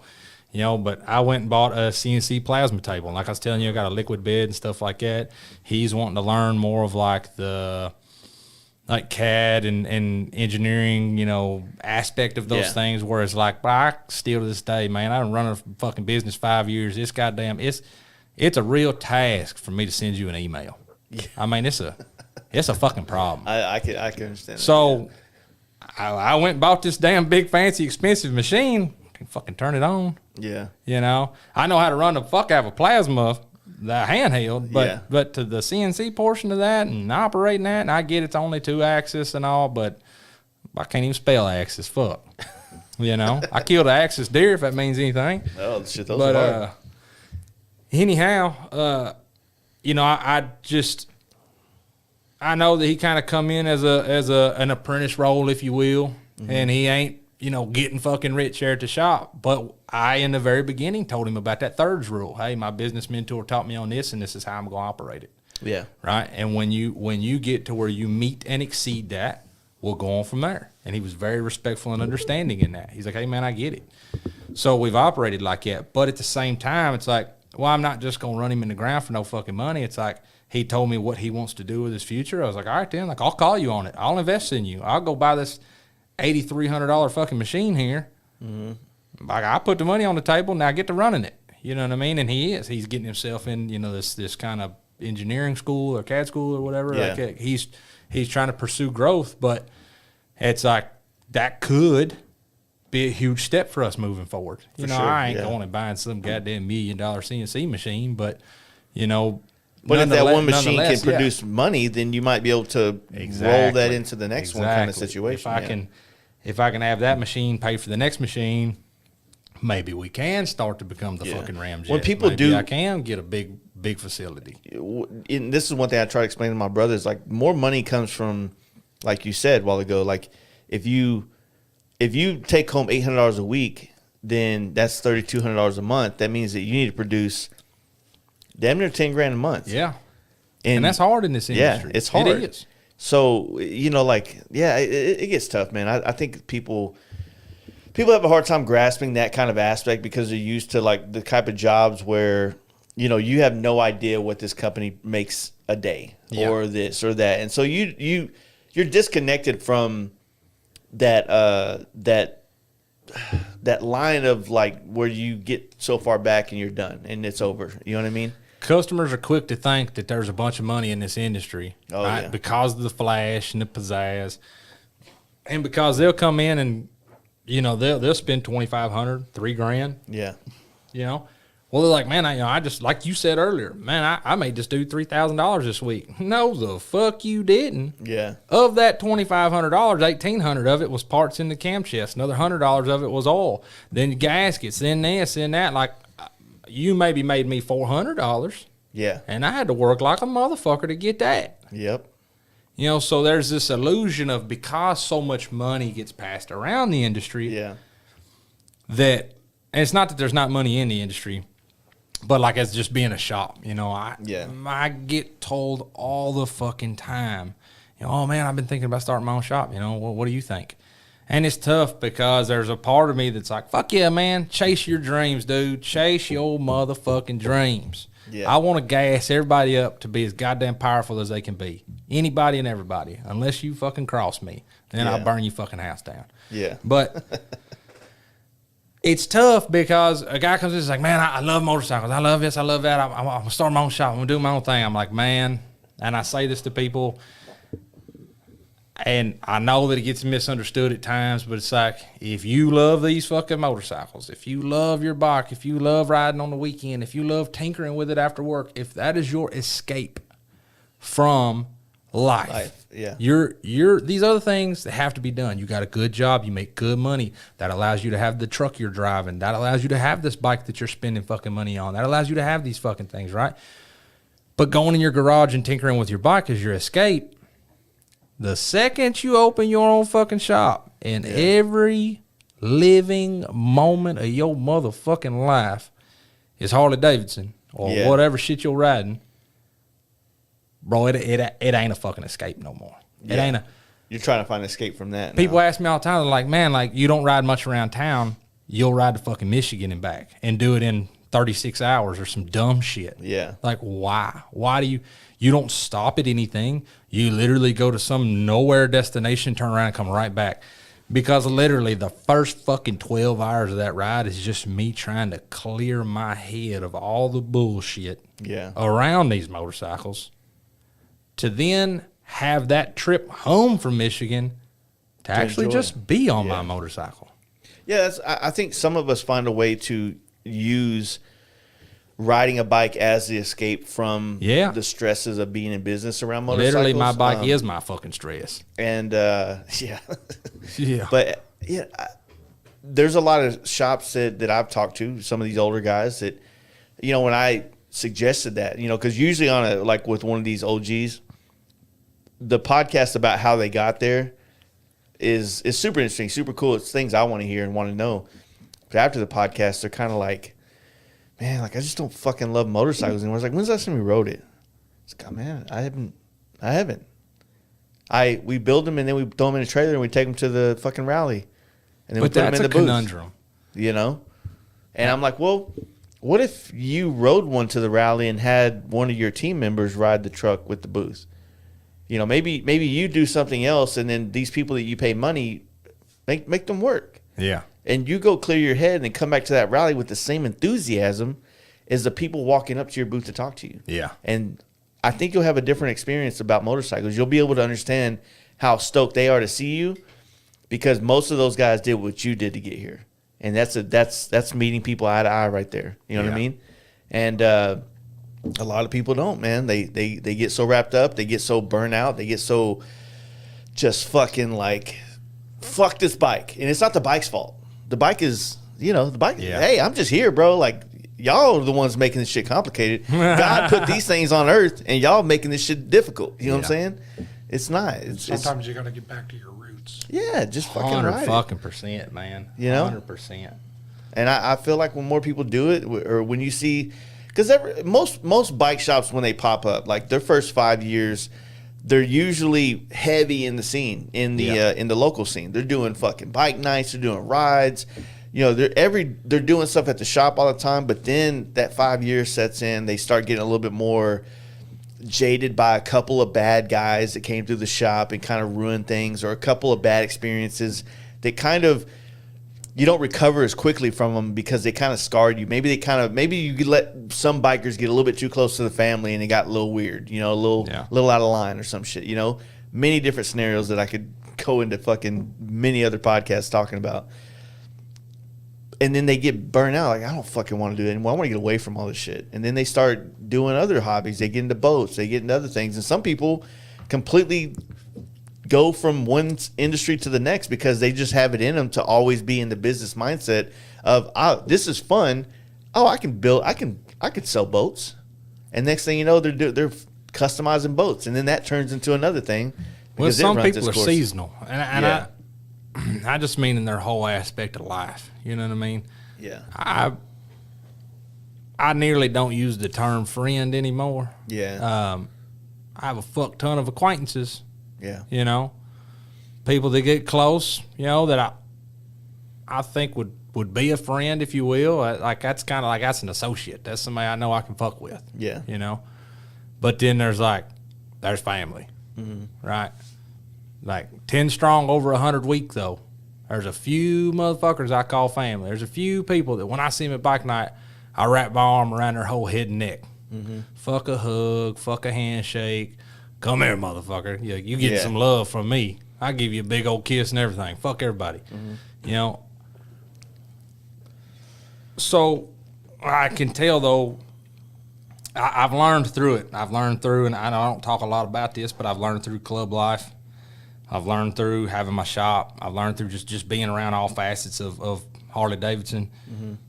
You can tell when he just got a divorce and goddamn you can tell when there's been a life change. Yeah. And this is a fun new adventure. This is a chapter in their life. They're single. Or you can tell Yeah. or you can tell when this is the book of their life. Yeah, exactly. You know, I like, know what you mean. I've been riding two wheels since I was 2 years old. Mm-hmm. My youngest son, Forrest, he was riding he got a little Stasic electric dirt bike, no training wheels, nothing. Nice. He was riding at 2 years old. He's 3 now. At 2 years old, he was riding feet up on the foot pegs, no training wheels, full throttle, riding the fuck out of that bike. My oldest son, Nathaniel, he's 12. He's on a KLX 140 NL, so it's got the big wheels and big suspension. Mm-hmm. Rides the fucking piss out of that. Like my daddy, my granddaddy, my grandmama, my mama.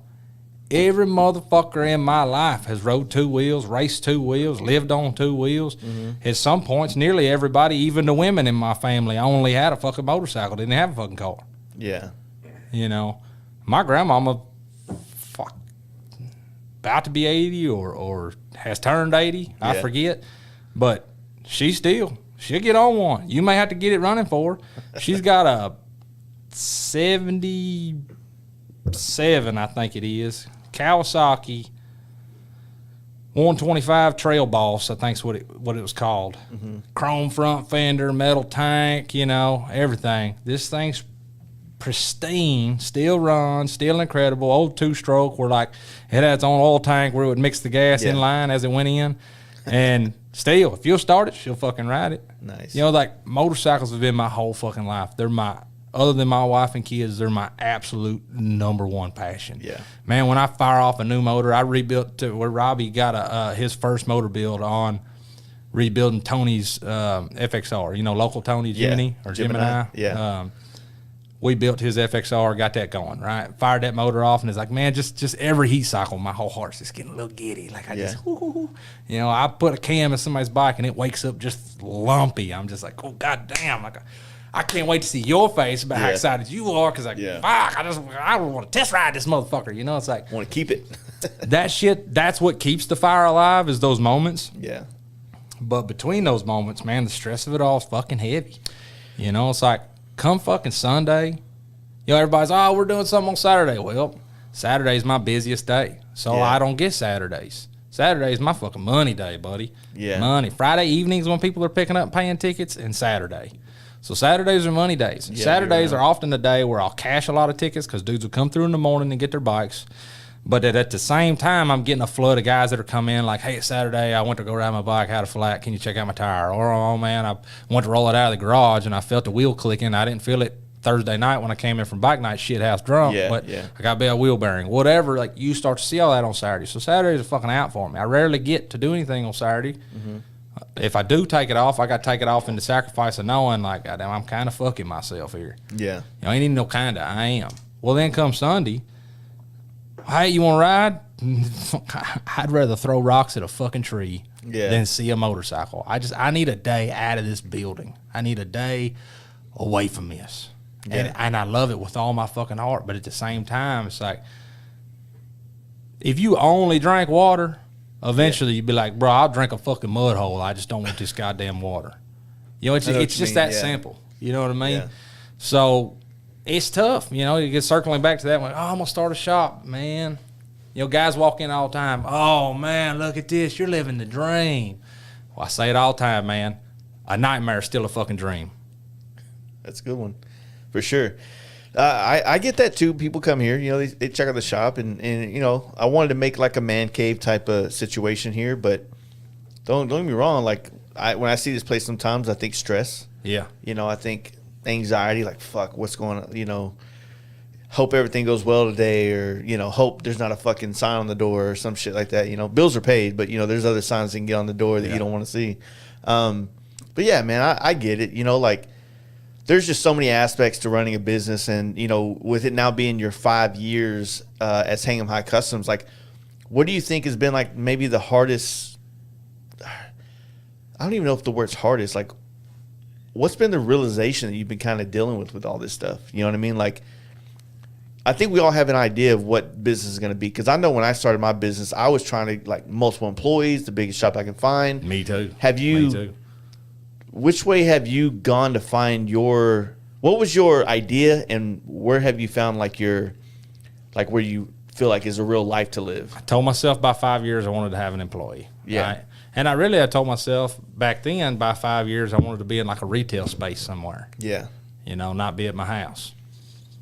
But I've kind of somewhat grown away from that. I don't really want to go to a retail space like a brick and mortar on Main Street something until I'm in a position where I can be in the back and I can fabricate and do what my dream is, and I can have a tech and I can have a person in the front running the books. Like, if I step to that fucking level, I really want to have Hang 'em High Customs to a point where it's its own self-oiling machine. Yeah. And I could just build the fucking bikes I dream of building. Mm-hmm. I get it. I'm still going to have to work on bikes and do that part of it, you know. But my biggest dream, man, my absolute biggest dream is to be a builder. Like, to truly just build, you know. If I could have it my way, I would like to have 2, maybe 3 employees, right? I have bigger goals than that, but if I were to just say, man, where would my happy place be? Yeah. If I could have 2 to 3 employees, but 2 for sure. One be just a straight service tech. One be a dude who's helping me with builds, but has the ability to, like, order parts and shit like that. And then me to really be able to invest myself into creating, developing, trying to actually build hang 'em high customs, not a variation of hang 'em high cycles, you know, like where I'm just a fucking motorcycle shop. I'm at that spot right now where, like I said, no's not a big option for me right now. You know what I mean? You got to be pretty fucked off for me to say no, because I need as much work as I can to keep everything alive right now. But at the same time, like, I'd love to get myself in a position where I build custom bikes, and if you buy one of my builds or I build a bike for you, my service tech keeps your bike 100% in line. You never have to go anywhere else. We will keep you in line. Yeah. But we're not doing service on some other motherfucker out there. That's where I want to be. I want to be where I'm doing my builds and I'm keeping my builds in tip-top fucking shape. And in order to get to that place, you kind of have to, like, get these other areas of the business kind of like a well-oiled machine, like you said, so that you can free up some mental space to focus and get to that creative depth of your mind on a project or on projects in general. To even figure out what you want to build next, right? Yeah. Do I want to build this type of bike or this type of bike? Or, you know, can I take this thing that's popular and could I really reinvent it with my ideas? You know what I'm saying? And you have to clear up enough fucking clutter in your mind to get down to the layers of creativity. Yeah. It's hard to be there if you're dealing with, you know, if you're being, you know, a yes sir, no sir guy on the phone to everybody that calls and everybody walks in the door and ordering these parts and, hey, is this available? Like, you could never get to that fucking depth. And for me, I still struggle with that too. And sometimes I have to wait till the middle of the night to draw. And then when I'm here, I'm not being creative. I'm doing what I drew last night. Yeah. You know what I mean? Yeah. So now I'm just going through the motions. I found the creative juices at 3 a.m. last night. And now I can apply it as a skill today. Yeah. Instead of like, oh, I'm creating it at 9 a.m. Like, no, nothing. I've never created shit at 9 a.m. other than a fucking shit out of my ass. There's a dude who does all kinds of different. His company name, I want to say, is Austin Coatings, but his name's David Smith. He's out of Cincinnati, Ohio. And he's an older dude, and he gasses me up, man. He really comes in and gasses me up. But he's always telling me, he's like, man, make more art. He's like, even if it's just one day a week, or even if you say, hey, on Wednesday, I'm going to stop working on bikes at 3 and I'm going to still work till 6, but like, do something that lets that out of you. He's like, you keeping it pinned up is killing it. Yeah, and it really does. I see it. I see that when I take the time to make something, every now and then I'll get wild hair in my ass. I might make something fancy for my wife's desk at work or something, you know, try to fucking show her some love. But to just be able to craft this little something, you know, I made her a big, tall sunflower that was like a cup holder out of a half of a fucking Harley compensator, and the sunflower was made out of stainless steel 1/2 by 13, you know, stainless steel hex nuts. Yeah. And it's like stainless steel welded and all rainbowed and pretty, and like, I made a fucking sunflower. I'm a goddamn airborne ranger in a motorcycle club, builds fucking Harleys. Here, I got the most excitement in my fucking week making a goddamn sunflower. That's a good way to look at it. But man, it just lets something out of me. God damn it. That was therapy. It was therapy in itself, man. Yeah. And it's like the next day I came in and I was just more hungry about it all. Yeah. You know?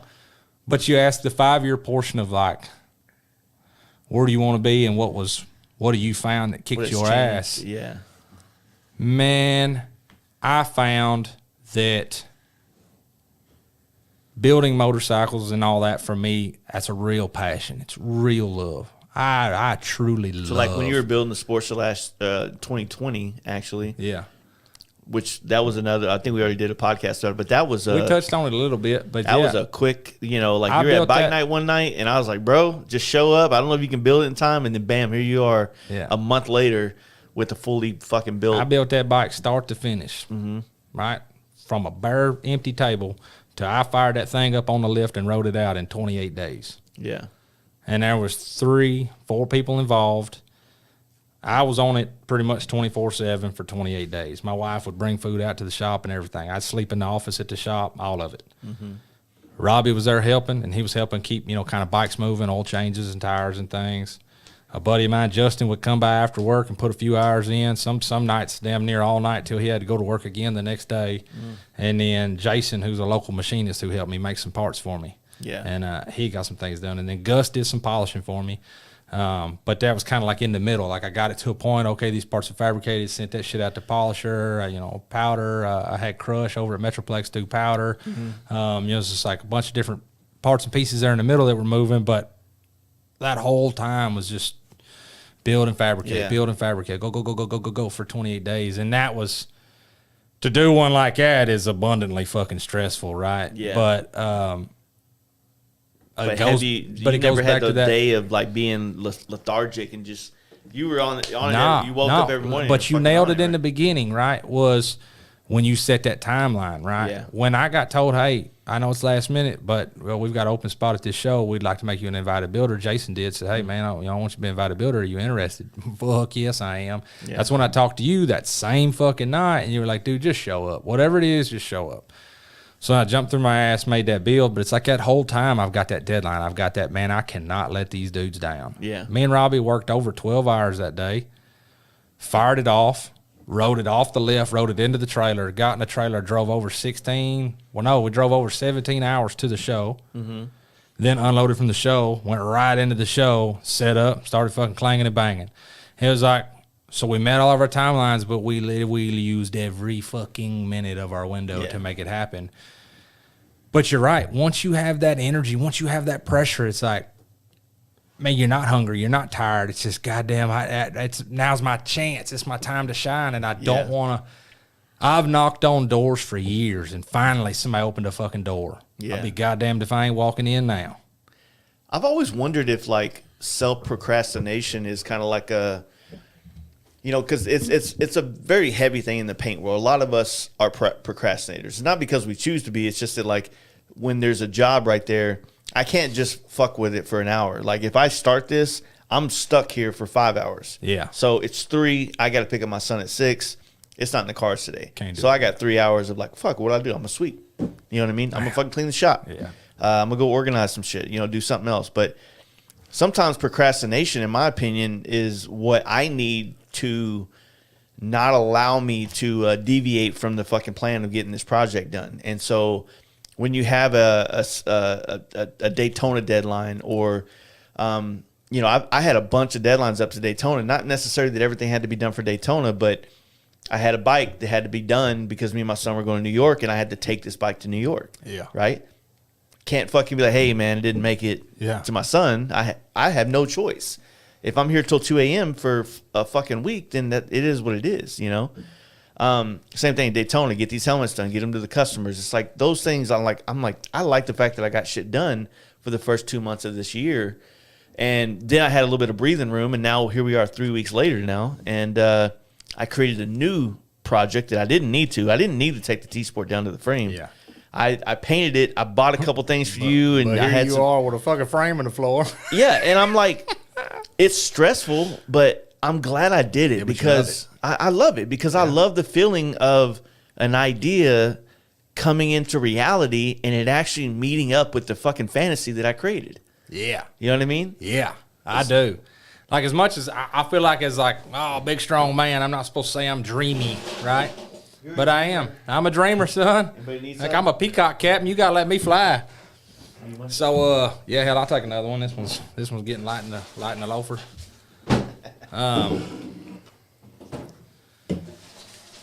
But it's like when I can dream and I can have vision and then I can execute on that vision. It's like, man, I've won a challenge with myself. There's some level of growth in that. There's some level of goddamn like freedom in it that I had this thought, had this vision, man, is it going to be? And like, I'll lose fucking sleep over it. I get an idea and I can't, I nearly have to make whatever the fuck this is to just find out if it's what the fuck I thought it was. Do you think that with the same like level of opportunity, whether it's the Tennessee Motorcycle Revival, as an invited builder or anything, obviously we all want more time to do something, but do you think that we would utilize that time in the same way we would or would you? I mean, I guess it'd be nice to design a bike and have a month or two to get an idea together, put parts together, get things ordered, blah, blah, blah. But I don't know. Like, I feel like I would waste a lot more time if I had more time. I just got the new CT Newman frame jig and everything, right? Yeah. And I've got a bike that's my next prospective build that I have an idea of what I want to do to the frame and everything else. I've got real world retail prices, probably $15,000+ in parts laying there ready to go. I got a fresh built motor. I got all these things. It's like, and when you hear that, you're like, well, fuck, dude, slap that thing together. You can be riding next week. Yeah, but Well, that ain't my vision. Yeah. What I want to build, what I want to craft is far more complicated than that. Like I have a lot of the pieces, but the time it would take to do that, right? Well, now I say, okay, I got so many hours in a day. I need to make so much money each week to provide for my family, pay the bills, do all these things.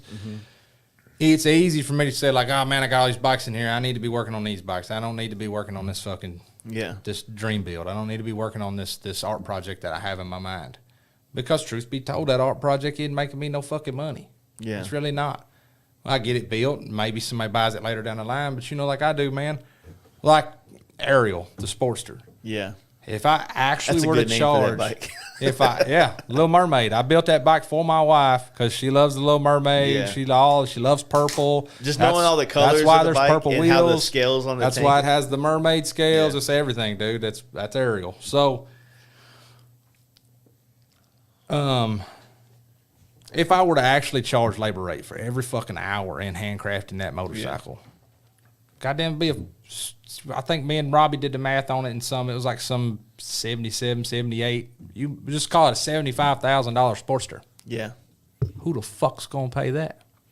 I'm not saying there ain't somebody. Yeah. Now that everybody's witnessed me wheelie it and drag race in the dirt and everything else, they might beat me up on it a little bit. But hey, she's still clean though. But no, that's a good point, man. I feel like, I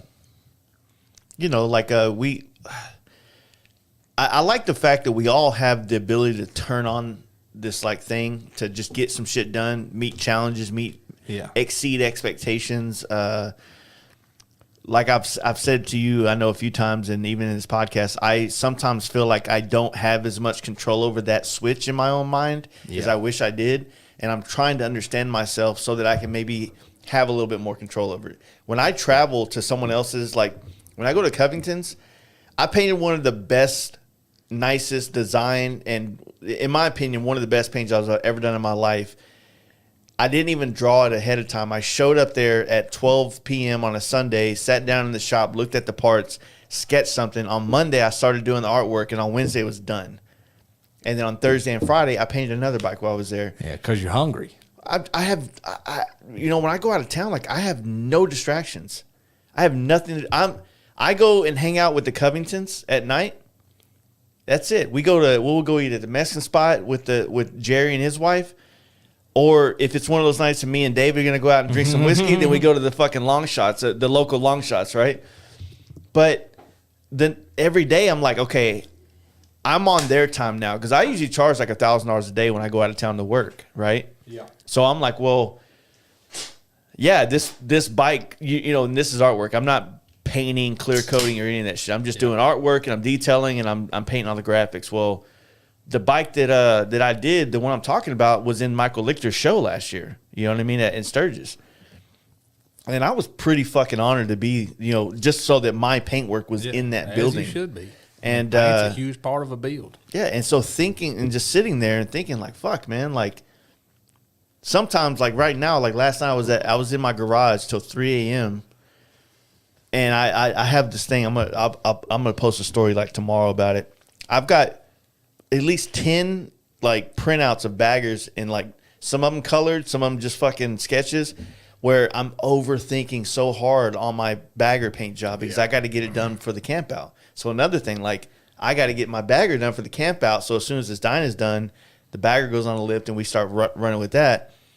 But I'm glad, because then after that, like I'm done with that. But I need to learn how to turn this shit back on when I need it for like Sturgis and customers' projects or things like that. But I don't know, man. It's a weird thing, like the way that we can kind of just.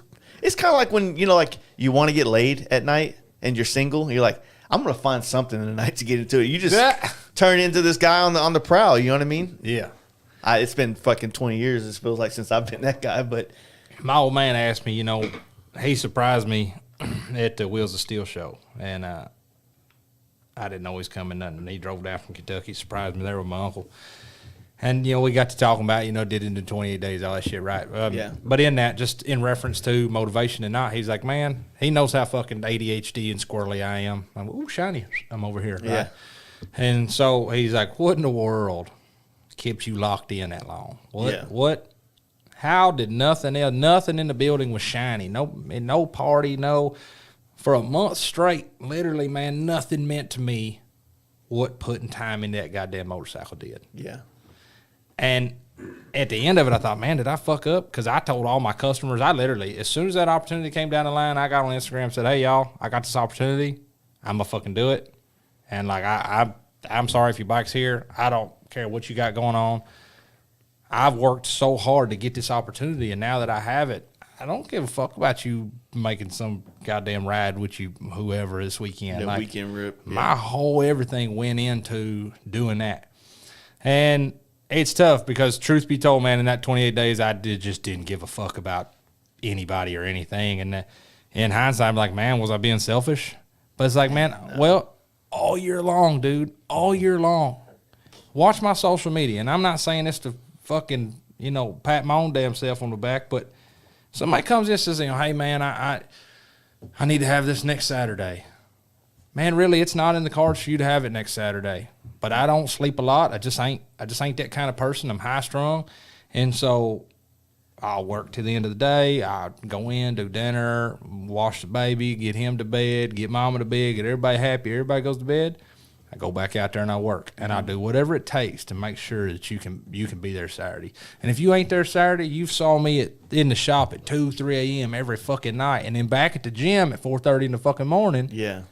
Right? So I'm working on 2 hours at best. You can't on Saturday be like, oh, man, you were out fucking off, Well, you were over here at the party or at bike night, and I didn't get my bike done. Yeah. No, you're never going to be able to fucking say that, ever. I'm going to give you every goddamn thing I got, but when there's my chance, I'm help everybody meet their goals.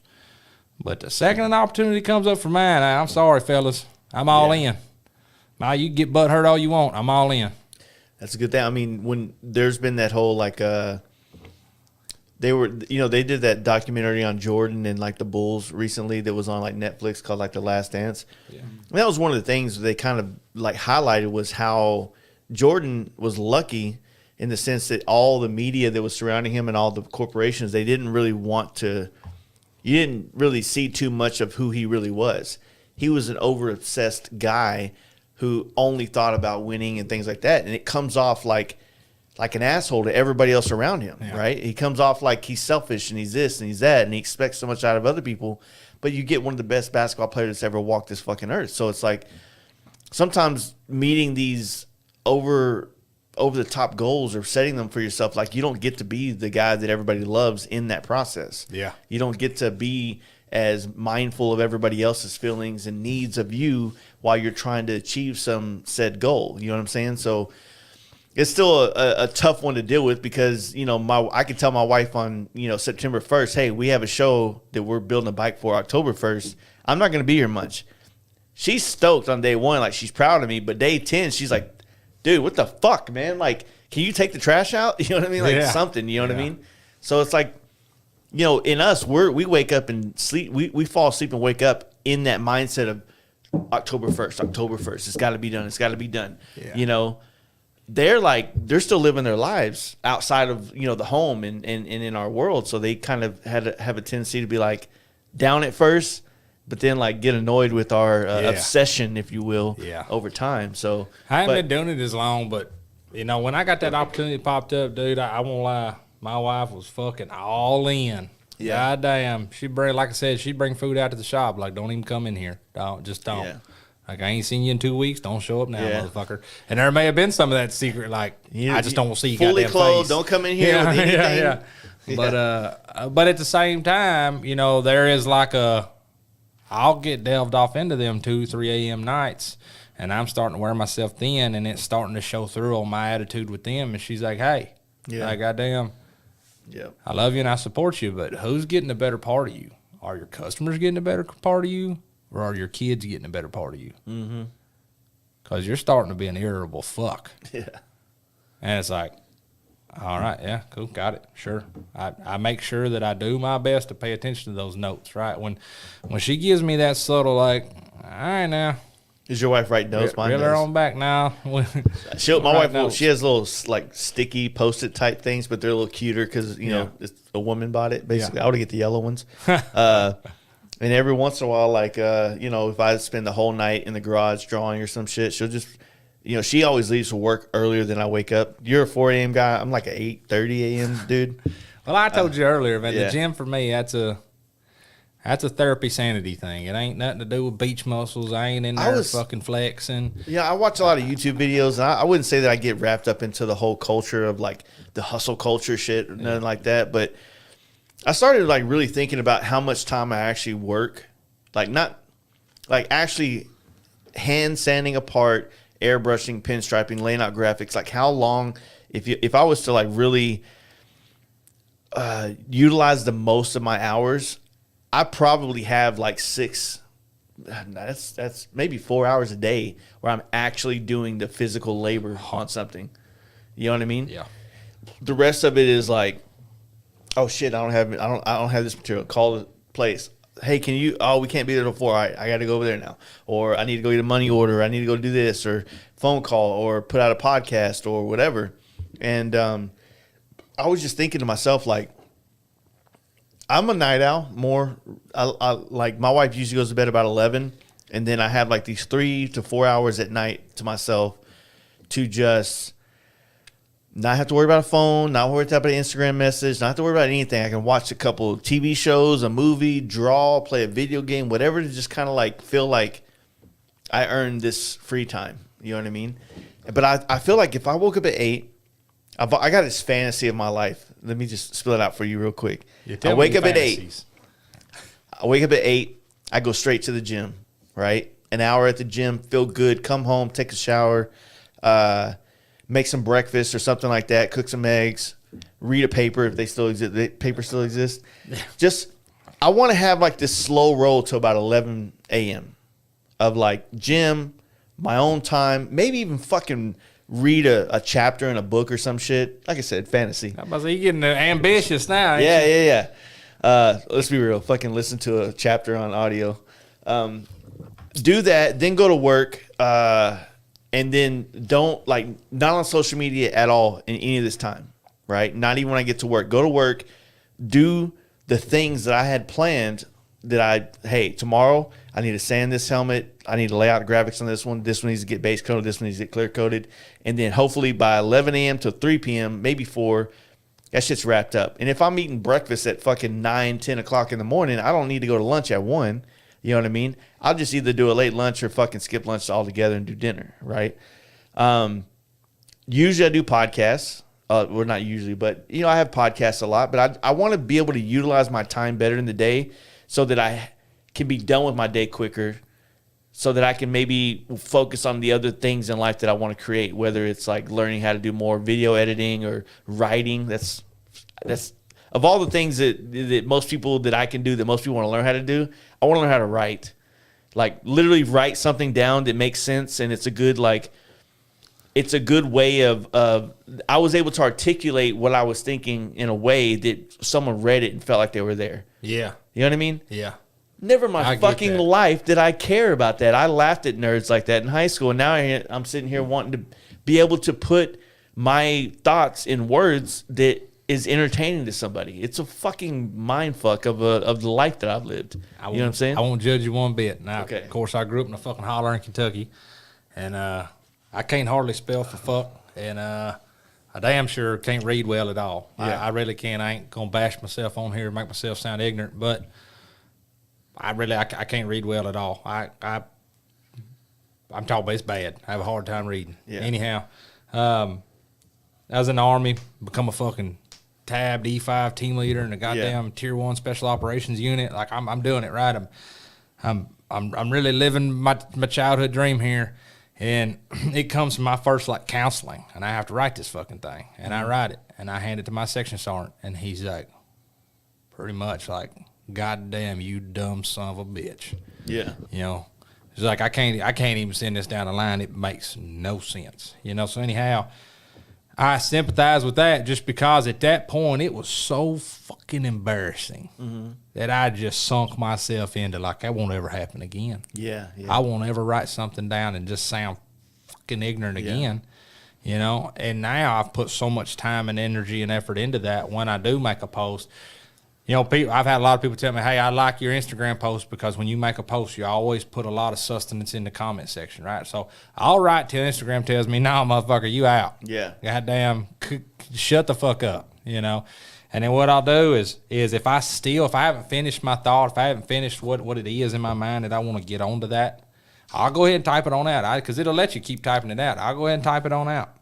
And then what I'll do is I'll go back in and I read through it. And I'm fairly bad about redundancies, right? So I'll go through it and just realize, you know, I had a bunch of redundancies to make sure that I hit a point, right? And I'll shave it. I shave it, and I shrink it up to where it works. And then there you go. It's locked in. But anyhow, God damn, y'all want me to get naked, don't you? Fuck. Yeah.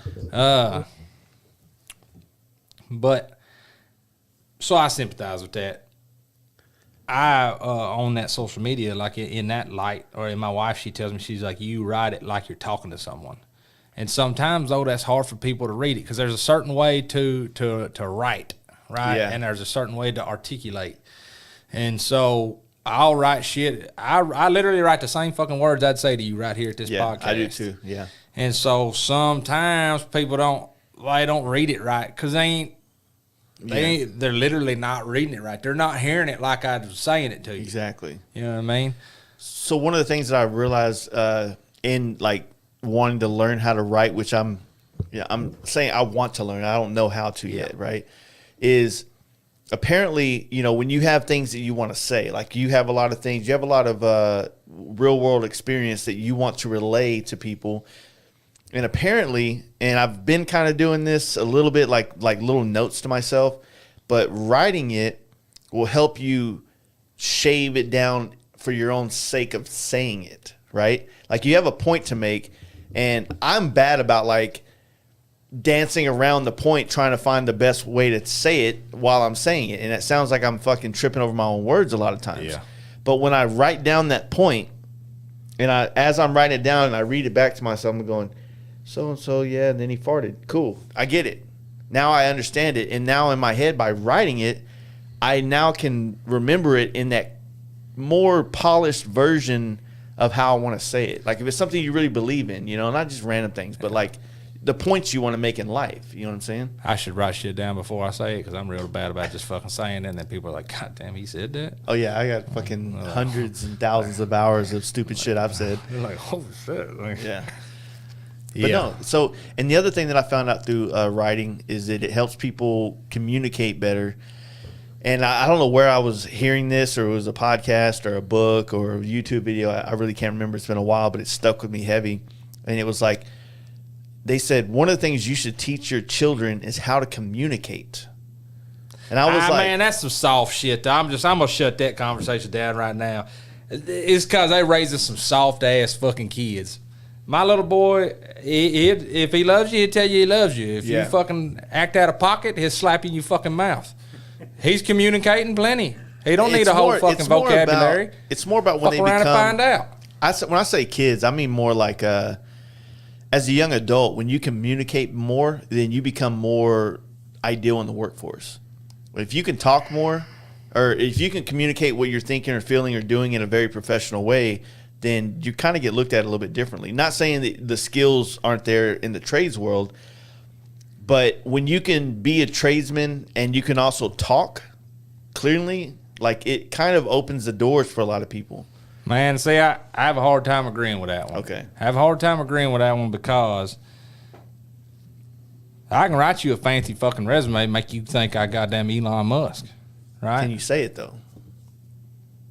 If they see your resume, but they put it down and goes, so who are you? If you can't even tell someone, yeah, but who are you? That's where it comes into play. We're talking about writing shit down, right? I can write you a fucking resume, make you think any goddamn thing in the world. Yeah. When I come in here and sit down and get to talking, you're like, this motherfucker swings a hammer. Yeah. You know, the next son bitch comes in, goes stroking on your old pecker over there. You're like, this motherfucker's a salesman. right? They're writing shit down. Or they wrote a bunch of shit in the Bible. Ain't nobody listened to it. Yeah. You know what I mean? Yeah. Like I said, I think that there's I'm not disregarding Christianity there for any clear sake. Both my grandfathers were preachers. I just in reference to you can write all the shit you want. Right? So I guess you show the fuck up, I'm gonna know who you are. The reason I kind of came to that because I was in the same. I've always been in the same mindset of like I want my skills and everything that I've learned how to do with my hands speak for me, and that way I don't have to say a fucking word because I grew up dyslexic. Still am, I guess. I think it doesn't go away, right? You don't grow out of that, right? Like you get a hold on it, but yeah, like it still shines through. A lot of those things that like were I was getting to go to classes in high school that weren't as hard as the other classes as other people went to. I just looked at it like, fuck yeah, I don't have to do the hard tests everybody else is doing. Fuck y'all, I'm doing this easy one because I can't read good. But when I was younger, like I just kind of compensated with what I wasn't good at through speaking and writing and all these other things by just being a better hands-on tradesman, right? And so I don't disregard that at all. But now that as in my career, in my life, as I've started to take on new roles that are more like not necessary on the front lines anymore, I feel like I have to learn how to be like the other guys who have been running shit from behind desks. And I have to learn how to communicate with those people. You know what I mean? I have the skills of the frontline worker on there, grinding the fucking things, sanding the parts, doing the hard work. But if I want to ever grow like this podcast or other things like that, I have to be able to sit down in a fucking room of dudes that don't look like me, act like me, live like me, and impress them with what I can bring to the table for their brand. Yeah. And so that's where I felt like, fuck, man, like, I don't want to, like you said about like when you wrote that thing and it was so out of whack that your commanding officer was saying something. I don't want to go in there and be like this guy that everybody in the world loves or likes or whatever the fuck. They like the podcast, but then I can't even fucking negotiate a deal. You know what I'm saying? So there's a caveat where I completely agree with you 100% on like, fuck it. Because I'm gonna let these hands do the talking, right? Yeah, one way or another. Yeah, baby. But then there's there's the other side where it's like, you know what? I want to fucking dominate their world too. Now that I've learned how to, hold my own in mine. Yeah. I want to. I don't know. Like maybe it's a new challenge. You know what I mean? It's I learned how to do Silverleaf. Now I want to fucking learn how to be a corporate dude and wear a fucking tie. See my fucking collar, bro? Yeah. Trying to fucking change the game in this bitch, man. Hey, I'm about to spring a leak, but when I come back, remind me white collar, blue collar. Okay, let's do it. When you get done, I'm coming. Or not coming, but I'm going next. Oh, man. Yeah. Dude, I wore this fucking collared shirt to bike night on Tuesday. I literally wore it because all my clothes were dirty, and this was the only clean shirt I had. But I did make a comment on the Cruzy podcast back in November or something that I'm done with Dixon flannels. I'm bringing polos back. So here we go. First it was sweaters and now it's polos. Yeah, now I'm bringing. Here's the thing.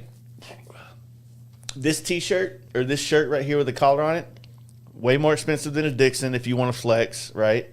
I did get it 40% off for the Christmas sale, so that's how I'm wearing one. Both companies, Polo and Dixon, both don't do anything for motorcycle people. So we're in the same boat. Like, I'm not necessarily wearing one or the other.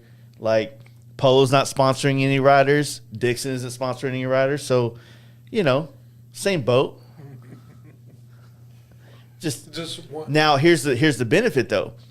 You're less likely to find somebody wearing a Polo shirt at one of our bike nights than you being in a fucking shirt that somebody else has on as well. Yeah, or Dixon. 3 or 4 other people. Yeah, so.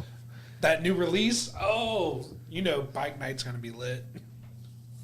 Yeah, I think some of the homies at Bike Now were like, they were on the fucking Polo website looking at it. I'm like, dude, I'm telling you, like, if you think this shit is not, like, trendable, let us get a couple fire-ass photos rocking our fucking Polos with our Simpson helmets and shit and tell me motherfuckers ain't buying Polos and bringing them to the camp out. Next up, you're going to be in a fucking suit or something riding around. You got to I'll go back to Dixon's when everybody comes.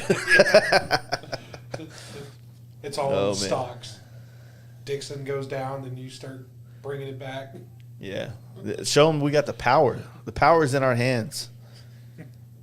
Dude, I bought like 3 polos because like I had bought one online, and I tried one on at like Dillard's, and I tried one. I was like, fuck yeah, this is perfect. And then I ordered the wrong thing online, so I went back to a polo store to exchange it, and they were having like a 40% off sale, so I was able to exchange the one shirt and get 2 shirts. So I got 2 of them, and I wore it like once or twice, and I was like, fuck yeah, this feels cool. I don't have any collar other than flannels. This is the only collar. I have this shirt and one other polos. That's it. I have a couple of the Dickies work shirts I have collared, and those are actually nice. The one I have is like vintage or whatever, so definitely a good summer shirt. Yeah. But it's funny, the only polo thing I have is actually a T-shirt. Yeah.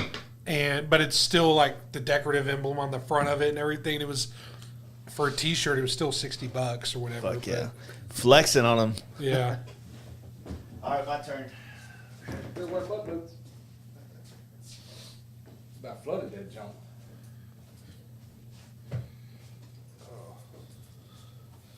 Shoo-wee.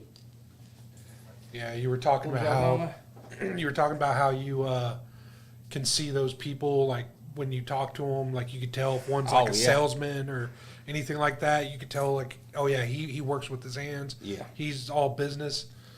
I've worked with some guys like that, and it's clearly like a difference between the technician and management. And I had a guy that went to A&M and everything. He was the director of our body shop. You could tell, like, he just knows how to talk to people, to smooth and get his way. But then you go to the body man, he might know what he's doing, but, you know, you try to get him in a conference room, he just looks like an idiot compared to everybody else. And so I believe, I don't want to get too far off in it with him, but going into that, right, I always see that as like, sometimes you have a manager that's just, he's just good. He's good at white collar shit, right? Mm-hmm. Sometimes you have a tech that grows his way into management. You could tell the difference. But then sometimes you have a master tech. He doesn't want to be management. He wants to be a master fucking tech. Yeah. Right? And that's where I feel like comes the difference in blue collar and white collar, right? So it's like, I experienced this talking about that 5-year bit, and all really this falls in line with what I found to be the thing that was my biggest learning curve, and where I still to this day am battling where I want to be with it all. Mm-hmm. But like I was just telling Matt, you know, the example he had brought up versus you got guys that come in and they're management material out of the gate. They're sales dudes and they make their way up to management, but they're white collar the whole fucking time. Mm-hmm. And you have a guy that comes in blue collar, but he wants to grow into white collar, right? So he learns the blue collar shit because maybe he's not necessarily a white collar dude, but he learns the blue collar shit because that's who he is. And then he grows himself into white collar, and those usually are super good managers and even salesmen, shit like that, but super good white collar dudes because they understand the blue collar side. Yeah, they're well-rounded. You know what I mean? Yeah. A roofer that comes to sell me a fucking roof that spent the last 10 years carrying fucking shingles. Yeah. That motherfucker got to sell you a roof now. Yeah. You know what I mean? But then you have the blue collar dudes that's like, man, they have no desire to be that. Mm-hmm. They want to be a master tech. And I've known dudes even in this industry that were on the route to be a master tech. But because in their route they were doing good and they got offered this promotion, they went over to more of like the white collar. So they went from like a tech in the back to the service manager, and then realized like, oh fuck this. Yeah, I want to be the tech, right? And so they'll leave service manager and go back and just pursue being a master tech. Yeah, I have run into that in my shop when it was just me and the business was smaller. Mm-hmm. There really wasn't much white collar part to it, if you will. You know, if we'll say that there wasn't a managerial position. Yeah. It was fucking just me. You know, well, then the shop grew, the customers grew, the demand grew, everything grew. And it grew because I'm gassing it up. I'm pushing it. I want it to be bigger. I want it to be more. I want to have a Dream Rides. I want to have a Ramjet. I want to have, you know, the examples we've been operating under today. But I find that I don't enjoy that manager spot. I don't. Yeah, I agree with that. I don't enjoy the fucking making invoices. I don't enjoy looking up your parts. I don't enjoy. I fucking hate quotes. Yeah. I lose so much work because of quotes. Truth be told, dead ass serious. I'm busy as hell, so I can't afford to lose it. But I don't necessarily look at it like that. Guys will be like, hey, man, can you give me a quote on this? And maybe they're price shopping, or maybe they just genuinely want to know, can I fucking afford this? Or what do I need to save up? Or what do I need to propose to my fucking wife so that maybe she blesses me to get this fucking cam job? But to me, it is just such a fucking loss of time and money. Yeah. And I just don't fucking like it. I don't like it. I don't like it because I don't like, oh shit. One of my biggest hardships that I've had to learn to overcome with running my own business, right? And I didn't experience this with the last business I had, but I experienced it with this one, and I don't know why. I do not like whatsoever. I'm very uncomfortable when it comes to the part of the money. Yeah. I've built such good relationships with some of my customers. So I know them more on their intimate side. I know them. I know their wives. I know their kids. I know some of their home struggles. And I know he was educated when he came to me. He knew this was going to cost money. But it's like, I don't enjoy it, man. It literally, it shakes my heart up. I'll go in the house at the end of a day of having to bill a friend. And it's like, man, the first 30 minutes I'm in the house, I kind of got to vent to my wife a little bit and like let some of that off my chest. Because it's like, man, I do this because I fucking love it, and I'd hate to have to deal with the money. But at the same time, as the business has grown, not that I'm money hungry, but I have come to see that all them times that I didn't pay myself, not even what I was worth, what I deserved, or you know, whatever term you want to put there, I cut it short. I cut myself short to help ease the hurt on you, or what hurt I thought I was putting on you. And it started to then put pressure on my family because I wasn't providing enough. Yeah. So then I've kind of like, man, fuck, you know. So I'm trying to grow into the point where I still have some empathy, if you will, of like, I'm not just going to fucking hold you to the fire and rape your face just because I can. Yeah. But at the same time, man, I didn't call you and ask you to bring your motorcycle here. You came here. This is my labor rate. I spent this many hours working on your bike. This is what it costs. And that's a fucking hard spot to be, man, even with your friends. And it's like, bro deals, don't pay bro bills, you know, all that shit. Yeah, well, you also said it is a luxury item in most cases. Exactly. So there's a couple of terms that I've always stuck with in my life. And so even though we're not talking about giving away free work, but I've always used this, free work is free time, right? Free work is done in free time. So whether it's a friend deal, because like I right now, you know, I owe because I said I would do this, James and my buddy Big Will Cody, a helmet. Yeah. Because of their friendship to me, like I want to gift them on that.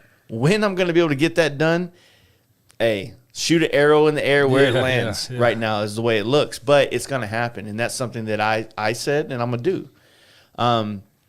When it comes to like selling projects, like we all have our, you know, most everything I offer has a price that people that look at it, like I have a list that I'll send them like, hey, look, bam, bam, bam, bam, bam, that's what I charge. I don't have as many services that you have. You know what I mean? I really don't. I have a helmet, and then bikes start here, they end here kind of thing, right? Don't make me sound like I'm not a classy lady now. I don't have as many services you do. I get it now. Now you're with me. It took a Welcome minute. to the party. Yeah. But I feel like that nervousness when it comes to talking about money, it sucks when you finally get to that part of the conversation where you have to bring up like, look, how much does it cost? You're kind of beholden to the fact that you have the price of what it is that it costs you, the margins that you can choose whether or not you know, when I say you can choose, that's unfair because you really don't always have a choice. Yeah. You know what I mean? Not every part has the same margin, and not every part, not every, you know, thing.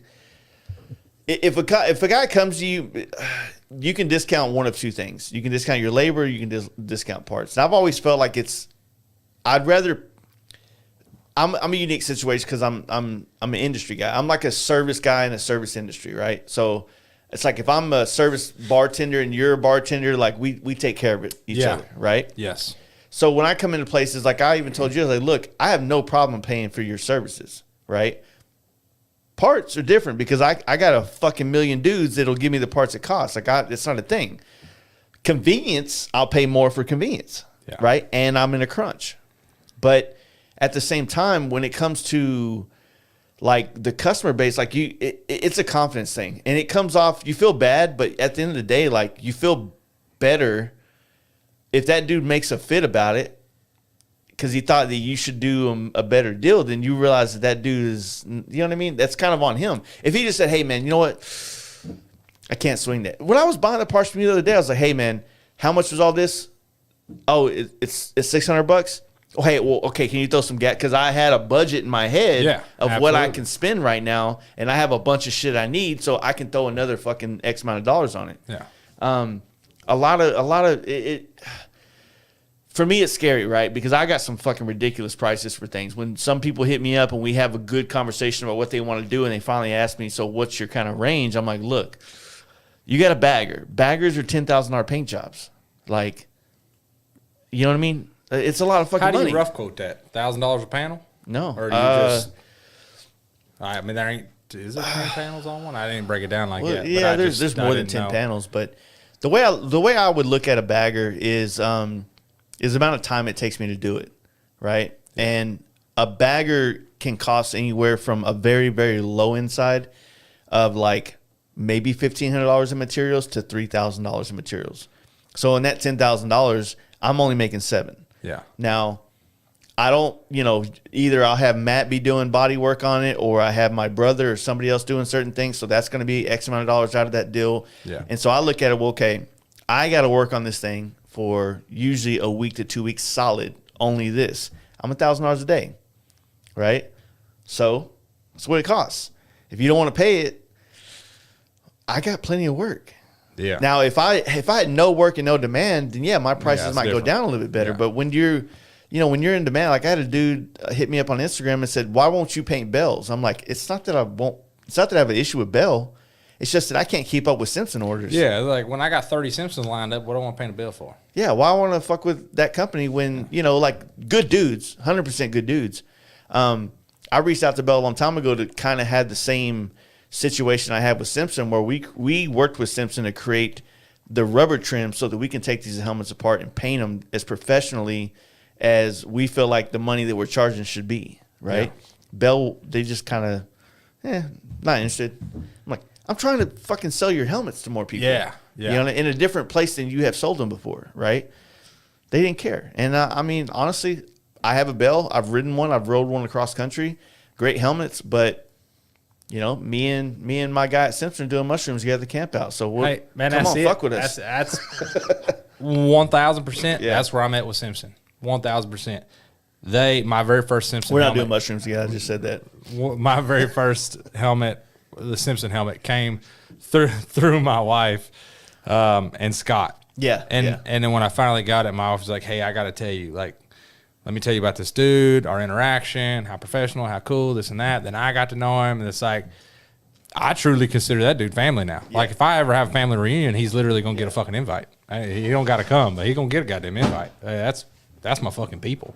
Take helmets aside, take industry aside. Yeah. As two humans, as two men, that's my fucking people. Yeah, I got a fucking Straight picture up. of me, him, and my brother. Yeah. The very first podcast we ever did was with that man, and me and my wife are going to have dinner with him like next weekend when we finish the diner. We're riding it down there. We're going to hang out, have dinner with him and his old lady, and then continue on our little fucking weekend of our shit. So those relationships mean a lot to me in this industry. And it's like you said many times, like there's so many people that I love to death. I wish that I could say they were as good of friends as like me and Scott, or me and you are still working on a real friendship, if you will. Yeah. I mean, we know each other professionally, but we don't know each other like very it isn't like it hasn't got to the point where I'm like, "Hey man, let's go fucking have some beer Saturday night." Yeah. Like, it's more like, "Oh shit, you're here? Fucking let's talk all fucking night." You know what I mean? It's kind of it's kind of it's an unexpected good thing to have. Like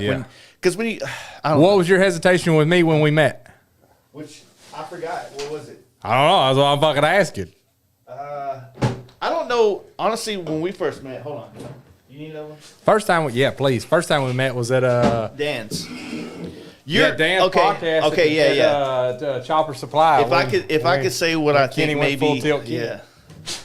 If I could say what maybe the first impression was that I think at that time as well, I was very nervous about this scene that I was in because that was the end of 2017. We're sitting at Chopper Supply with Dan on his podcast. I have my brother, Nazbe, my Nick was there, and then barbecue dude, Rhino was there. And I think maybe that was it. And then Kenny, obviously, from Chopper Supply. I was a fucking like entry-level dude in that world of the whole chopper thing in DFW because that was a big scene here. I don't know where it went, but 16, 17, that shit was thick here, dude. When I started my shop, 100% choppers. It was vintage fucking Harley or fuck right off. Yeah. I had a twin cam, but I didn't fuck with twin cams. Yeah. And then, goddamn, like you said, one day we all woke up and they were gone. Yeah. The fuck gone. The whole and all thing those just died. things, you know, the partying on the hill, all that shit. Yeah, it did go to Denton, right? Was it Conflict Machine up there or something like that? Or? Yeah, Jeremiah. Jeremiah, yeah. And he's good. Man, Jeremiah knows his shit. I don't know Jeremiah personally. Yeah. I think we've, probably been in the same places before, but I've never heard a bad thing about that man. I mean, as far as I know, he knows his shit. He's good. Actually, his clear CV carb tops, I got one. I was at a swap meet, didn't even know I was getting something of his, but I'd seen one. Oh man, that's cool. Let me get one. I held on to it for years, and it's on that Sportster build. But then people sit there like, oh, that's one of Jeremiah's. I'm like, who? And then I put the circle together who it is. You know what I mean? Yeah, he seems to be good people though. Yeah. He knows his shit. I know he deals with a lot of old bikes, vintage bikes. I feel like maybe to answer your question about like the first impression, it's probably the same way that anybody would have a first impression of me if you're hearing words out of my mouth without context of knowing me and my background, my perspective on things and things like that. And I just felt like you were a military dude that, like, hey, man, just don't disrespect them when you're hanging out with them, And I come from a group of people where all we do is disrespect each other out of love. Yeah. Like, we try to find the shit. I mean, there was a point in time where Matt was making memes of all of us every fucking week for Bike Night, and he purposely found the worst photos of me to post as a meme. I found that super disrespectful, but I love the shit out of it because that 100% was my biggest standoff from all of you in the beginning. I was like, I don't.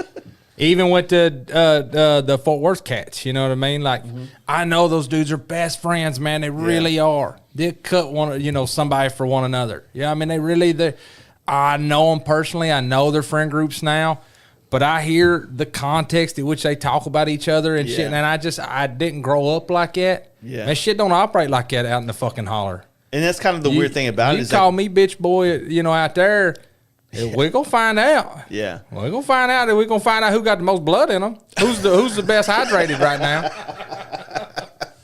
That's kind of the thing. Yeah, and because I refuse to alter who I am for that shit, I catch myself like, man, I think I'd fuck with that dude, but it's like goddamn they clown too much. I can't because what's gonna happen is I always fear like I really want to have a friendship with someone. But maybe the personality conflict there, I'm like, I genuinely fear, man, I'm going to be hanging out with this cat. Something's going to pop off. It's going to be zero tolerance for me. I'm going to have to go to hands. And I'm going to fuck off something that's actually important to me. Yeah. Whereas if I take my time, I build a relationship, I get to know someone, they get to know, like, all right, man, we can't fuck with him like that because he just don't operate that way. And it's not that and that's what it's not that I'm being a sensitive crybaby. It's like Robbie. Robbie's from the holler too, and I really think that's why we click. We grew up a little over an hour from each other, never even fucking knew it. We didn't know each other till we was a whole fucking lifetime different here. Yeah. But he has a lot of the same fucking mannerisms and the same like no. These are certain lines that growing up out there, there's fucking lines. That good old boy, that there's like Southern Gentleman and Southern Belle, and then there's just that like good old like, hey man, these are the fucking lines in the sand, and nobody is to cross them. Yeah, it's just I don't know, maybe growing up like that, me and him get each other. So we just never. It's easy. Yeah, I never even easy. fucking tiptoe that line, so we never had to worry about it. I felt like all the guys around me, they were like my humbling, if you will. Like, I didn't want to hang out with a bunch of dudes that were like, oh, fuck, it's Jace from Fast Life and the podcast and blah, blah, blah. It was more of a, they treated me the same way. We can do it. They treated me the same way that I would want to be treated by a dude that grew up with me as I got, that shit is clear as fuck, dude. Let's see those bubbles. Okay. Like Dawn dish soap in that sub. Just look how shiny them are. Good God, Did you make that? Where'd you get that from? No, I didn't make it, but my daddy's best friend did. That was made in Bumpus Mills, Tennessee. Holy shit. Super tiny. You know, Scott's from West Virginia. Scott has got some damn good liquor too. Yeah. At Fandango last year, he busted a bottle out and put it on me. Did you come to the hood ride, the last one we did? No, I ain't Dude. never been to hood, nothing. Remember the hood ride when Scott and them, they brought the Simpson van there, Yeah. and everybody was around the corner in the back of the parking lot in the back of the Simpson van doing shots of moonshine? Just gaitered. Dude. Well, if Scott hears this, goddamn, here's to Scott. Yeah, hell yeah. Oh, damn. I'm glad. Hey, listen. I promise you it's smooth. I promise you. Oh, come on now. Don't be over here softer than puppy I shit. don't do straight very well, man. Yeah, I can tell you ain't very straight. I mean, you don't. I'm sorry. I ain't that straight. Okay. It burns a little. That's actually really smooth. That's what I'm talking about. Yeah, see, that's got a damn see? buttery nipple finish on the back.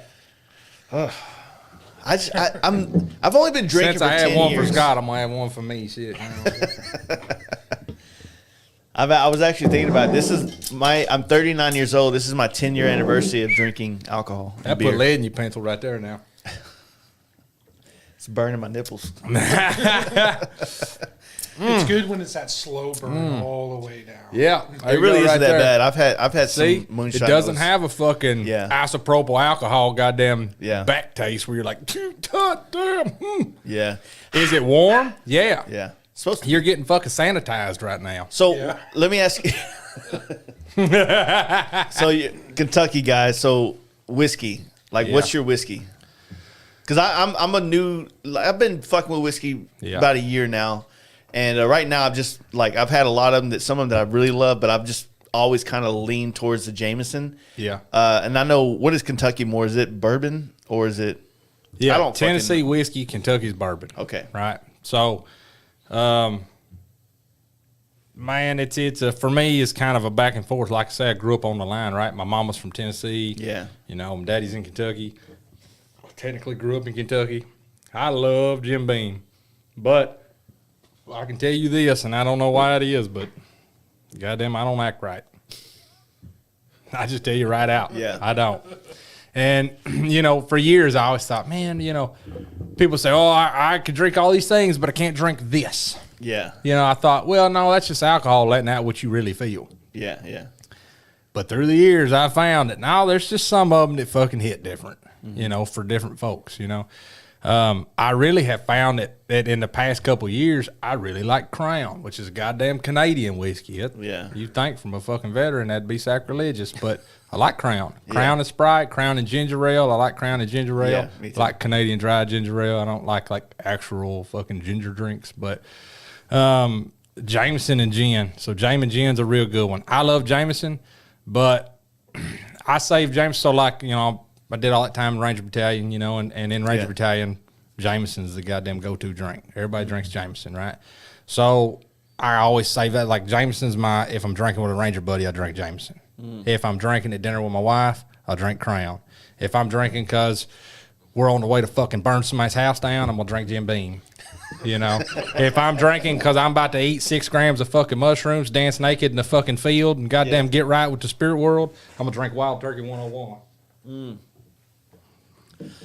But you and Jesus both better put your fucking seatbelt on if I get to drinking wild turkey, because I'm gonna headbutt every goddamn thing. Not everybody, everything. I'm gonna headbutt fucking rocks, cows, you fucking name it. Justin's been working on chopping that tree down with his head for about 30 minutes. You know, he's definitely got CTE right now. yeah. They thought the traumatic brain injury from was the IED in Iraq, but no, that's just from me getting drunk. Got them headbutting everybody. I never really understood the, you know, like. I guess I've met a bunch of people in my years growing up that, like, especially doing the podcast, some people are stupid. Like, Danger Dan never needs to have another. He doesn't know how to drive. Well, and that's it, right? He has a history to show you why you shouldn't even offer that motherfucker a drink. He has, like, enough DWIs that if it was me or you, we would be in prison. I asked him one time, I said, I don't know who, what, how. Any other man had been in prison the rest of his damn life, he had that many DUIs. Yeah, it's crazy.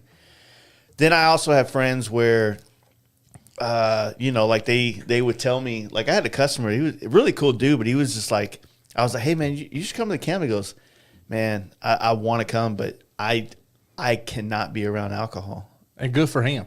And good for him being that big of a fucking man. Fuck yeah, you know, like that's dope. I was like, but I'm trying to understand. It's like, so even being around it, like it like comes back to you, like you have to have some. And I guess I understand because I enjoy this. I enjoy having a beer now. Now I also look at it like tonight we're doing a podcast. I have a podcast with Get Bent Moto tomorrow night. I know we're gonna drink. And I got a podcast with Don't short me for them now, goddamn it. I'm not. We're good. I got tall boys for I'm you. about to have to bust a pocket knife out, just start shotgunning these motherfuckers, boy. No, I'm down to party, bro. St. Patty's Day, dog. You thought I was driving home. You got me after the first beer. I'm staying here tonight. That's it, bud. I spotted the couch walking in. Bitch, I'm in. I can't keep this fucking. So like I have a whole weekend of drinking, but like I don't know how to like how we have a bourbon. Oh, I thought that was part of his name because it was spelled El Conquistador bourbon. Yeah. I do want to do the bourbon trail. That'd be dope as fuck. It's some real shit now. I haven't done the whole portion of like the whole bit. I've only done a portion of it, but it's legit. Maker's Mark's cool because at the end of the Maker Marks, like when you do their deal, you know Maker's Mark's got that looks like blood dripping down on it. You get a bottle and you get to dip it in the wax and run it down. It's like it's your bottle, you know.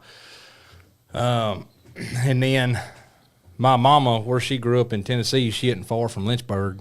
So I've gone down and done Jack Daniels. Okay. You know, that's Robbie's drinks, Jack Daniels single barrel. But I found out over the weekend he don't like barrel proof. We did that ride for my birthday, but last week I eat breakfast every morning, well, nearly every morning at the Pit Stop Cafe in Kennedale. And I seen a customer of mine in there. And he was just, man, he was looking down and out, dude. He gave me a head nod, but that was it. Oh, man, this dude's got some shit going on in life. I come in, eat fast, got out. I felt compelled. I bought the man's breakfast, right? Yeah. I didn't say shit, bought his breakfast, rolled out, went to work. Yep. Well, like I'm literally about to walk out of the shop. He texts, hey, you at the shop? I was like, yeah, I'm here. I figured he probably knew I bought his breakfast. He's going to come by and say hi. Excuse me. He comes by and brings me a bottle of single barrel, single barrel proof, right, of Jack Daniels. Yeah. It's a nice bottle. Shit looks right. I look down, and it's goddamn, I want to say 80 proof. I forget now what proof it is, but goddamn, it's fucking stout now. Damn. For something you could just buy off the shelf, it's fucking rowdy. It's prescription, dude. So right away, I seen it as a single barrel, and I was like, hey, Robbie, like, first off, story behind this is cool. Right? I bought the dude's breakfast. He shows up and says, the backstory with that was I bought his breakfast, and the reason he looked down was this dude was at the breakfast table, right, trying to decide whether he had just got offered a new job, and the new job was a fuck ton more money, he said. But the current job had him at home with his kids. He enjoyed his life. He didn't need more money. Everything was cool. But he had got offered a shit ton more money. But if he took the new job, life was going to change. I didn't know it. Hell, I thought maybe he found out his old lady was fucking around or something. You know, he looked sad over there. So I bought his fucking breakfast. You know, goddamn. Breakfast, you got to have breakfast now. So he comes in, brings me this bottle, says, hey, man, I just want to let you know, I was over there trying to figure some real shit out. you know, you buying that breakfast and just everything kind of hit right. I didn't take that job. I'm going to stay with my happy life. I'm going to keep things the way it is. Yeah. Fuck the money. I'm doing good. I'm happy. I'm going to stay right here where I'm at. I just wanted to fucking tell you, like, that seems small to you. It was really big to me. Nice. So he brought me this bottle of whiskey. I said, shit, yeah, dude. That's awesome. So I'm telling Robbie, a single barrel. Hey, man, you're going to love this. He looks down, sees it's barrel proof. He said, no, fuck it. Nah, I ain't touching that shit. I said, what's the matter with you? And he says, look at the proof. I looked at it and he was like, yeah, no, I ain't trying to have none of that. I said, oh, shit, I'm glad you warned me because I'd have tied off in that son of a bitch wild up naked in the neighbor's yard or some shit. I feel like it's a good gesture as another man to get another man a bottle of whiskey. Like, I feel like I've had a few people buy, like Ben from did Not Interesting Ben. Yeah. He bought me for the camp out last year. I haven't even fucking opened it. Like a Glenfitch or Glenfield or some kind of, I don't know who, like what country it's from, but I Googled it. It's a lot of money. And I was like, I want to drink this with him. And now I don't want to put too much of his business out there, but he had some things pop up in his life where there was a potential, like he might not have been here anymore. So I put it on the shelf and we haven't touched it in the hopes that he's going to come in here one day and do this podcast and we're going to fucking pull that bottle out. It's just another thing. Me and my daughter, and I've said this on the podcast before, me and my daughter, when she was 10, 11-ish. My daughter's always taken after me with music choice, and FXR Mike doesn't like this, but I love Tool, and my daughter loves Tool as well. And then Mike, you can fuck off with all that shit. Mike's one of my good friends. He's one of my. He's strongly opinionated. He hates grunge music, anything from the 90s. But anyway, I got my daughter out of school to go to a Total or some fancy fucking grocery store in Dallas once because, you know, the lead singer of Tool has Maynard Vineyards, which they sell wine. And so we went and stood in line for a long-ass time while she was supposed to be in school. And she was as stoked at 10 years old as I was to go see this guy and buy a bottle of wine, which I fucking didn't. I didn't even drink. I was 27 years old at this time. I didn't start drinking until I was 29. Yeah. So I just like, hey, I'm going to get to go fucking see the lead singer for Tool and buy a $30 bottle of wine. And he's on an autograph. And I still have that bottle, haven't opened it.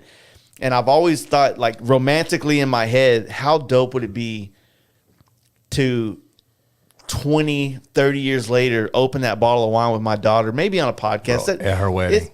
At her wedding, something cool as shit, be like, hey, fuck the autograph. Remember when we got this together? When you do the dad toast, dog, that's it right there. Yeah. That's the bottle for dad toast. Exactly. Got you, fam. And so, like, I mean, I like the, I guess I like the nostalgic of a drink can be for somebody. Like, yeah, there's plenty of times I've gone to bike night and I drank way too much and I shouldn't have done that. I'm fucking one eye riding or driving home. Don't condone it. It happens. We're adults. We like to party. Been there, got the charges to prove it. Exactly. But then there's the other aspect where, like, there's nothing like a drink at the right time in the right place to really seal the deal of an experience. Yeah. And maybe, you know, having, you know, when Ben finally comes through, we'll crack open that fucking expensive-ass liquor he bought me, and we'll share it all together. Because I sure as hell would rather something like that. I would rather do it or spend it with somebody. I could tell you this, like the last podcast we did with Lucky Dave's, he had Japanese whiskey, which I thought was going to be gross. And we got fucked up on that podcast drinking that. That shit can be smooth. I mean, just like us, they got cheap whiskeys and good whiskeys. Yeah. But if you get a good one, whoo-wee, yeah, shit's sneaky. I did a podcast while on that same trip that I had the Japanese whiskey with one of the original guys that started the Dynatrash Instagram, Facebook thing going on. Great ass podcast, but very revealing on their end. Yeah, got it. And he was, we killed 2 bottles of whiskey on that podcast. Oof. Some of the best whiskey I ever had was called Samuel Grant. It's some shit on the West Coast. You can buy at Albertsons for $15. Dang. And you throw it in like any kind of like Sprite, sparkling water, some fucking Topo Chico or something. Just a little carbonated something. Boom. Best Knock the drink edge ever. off. That shit went down like fucking, you know, Coke. Coca-Cola. I was like, shit. And, shit. Talk to me. But it was his first time ever doing a podcast. And, you know, the thing about doing podcasts is like when you really get fucked up and you really talk about how you really feel, you get worried the next day after you sober up. You're like, fuck, I said that. Yeah. Fuck. I've done it so much in the last like 6 months that I'm like, fuck, I didn't want to be that negative. I didn't want to be that. Hey, but man, goddamn, if that's how you feel, it's how you feel. It is how you feel, but like, it's different if you come in here and you bring that energy. But when I bring the energy, that's because I'm kind of like, I'm the shaman of this trip, right? Ooh. It's my job to take what you're doing and feel like I fucked up by not doing drugs. Shit. Yeah, Matt, we late to the party. And so when you do these podcasts, like, what you have is the story, you have the experiences to tell. But what my job is to carry it. Yeah, it's to take it places and guide it. And what I was kind of doing, not that I didn't have a lot of good podcasts I felt like are some fires that people shouldn't skip over if they want to be and like know what's going on with people, but I feel like I let people down by using the podcast to vent, right? Because I have this platform where I can turn the fucking mics on and be, hey, Justin, come on. Oh, by the way, realistically, this podcast is about how I feel about this, and this. And, you know, I use you as a kind of a scapegoat to get on the podcast so I can talk about how I feel. And what? The pressure a little bit of eye nudging can do while you're talking. I just want to be a little bitch in front of you. Yeah. I ain't gonna say I don't want to be a bitch in front of you. No, I'm goddamn softer puppy shit. I feel like you've been drinking for at least 20 years, right? I'm not as experienced as you, man. So I turned 35 on Sunday. Okay. Yep. I've been drinking for over 20 years. Steady drinking for over 20 years. And I know y'all are legally gonna do the math on that and go, that don't add up. And I'm gonna reply, goddamn it, I'm from the holler in Kentucky. And it's old stump water right here. It's old corn. It's old corn liquor right here. God damn. I got told one time. I don't know where the camera is. I feel like that shit'll make my teeth whiter if I brush my teeth. This fucking camera ain't real time, is it? I thought I was going. I don't even know where the camera's is. Shit, glad I ain't picked my nose. It's a couple seconds. Oh, there it is. Oh, there it is. It's right there. Well, anyhow, I got told years ago, when God rains on the corn and the corn soaks it up, it turns it into that. All you got to do is draw it out. That's fucking nice. But no, there's, I don't know, man. Like, I don't know where we got off the, I guess when you broke out the fucking, that clearness. I'll fuck around and take you to meet Jesus. Yeah, I need to meet him. We got some shit to talk about, bro. Nah, you know what? Phew, I won't get off into some Christianity shit because Lord knows that's a fucking bad one. But, everybody thinks they want to talk to him. Everybody, you know, I got this bone to pick. I used to, honestly, you know, and this is a conversation that recently, honestly, my family, not to get too far away from motorcycles, I know everybody kind of signed up for that, but my wife explored Christianity recently, you know, in depth. Something she hadn't had in her life she wanted to explore. I grew up with it like shoved down your neck. Yeah. So I kind of had an opposite feeling about it all. But spending nearly 10 years in third world countries and every fucking one of them, somebody fucking shot at me. Yeah. You know, I've talked to the motherfucker a bunch. Yeah. Say, bro, I know you're busy. You got a lot of people to deal with.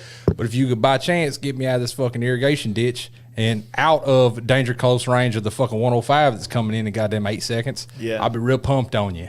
Yeah. You know? And I'm asking for a lot, and I'm asking for it fast, but you're Jesus and all, right? Like, you know, miracles, water, wine, all that good shit, you know? Like, how about you just get me the fuck out of here? Yeah. You know, and so at times, you know, I feel like I come back with this whole, like, I got bone to pick, you know, like,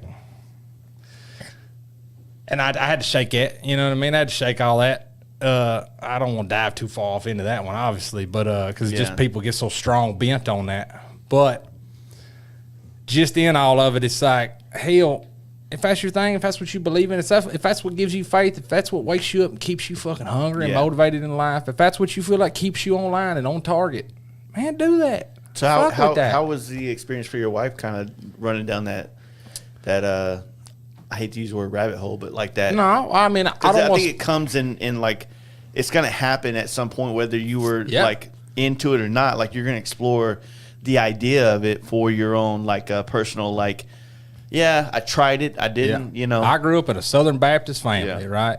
Fucking one granddaddy, a Southern Baptist deacon, the other's a preacher. You know, it's like, goddamn.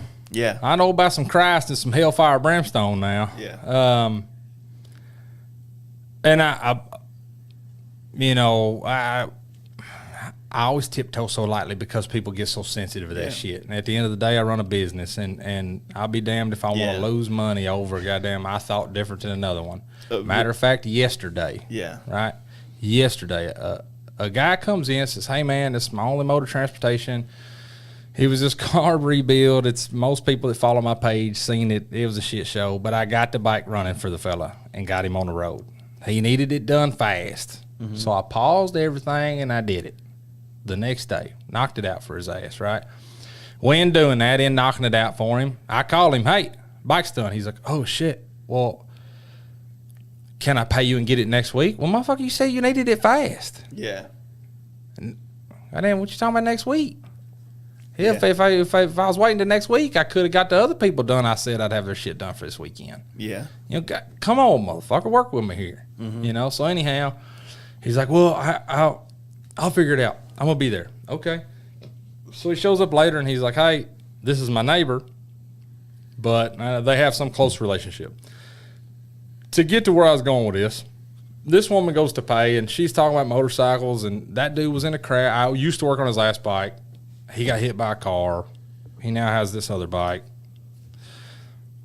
But in paying, she goes to hand me her card, and it's circumstance that she's handing her card right when all this is happening. But she sticks her card out.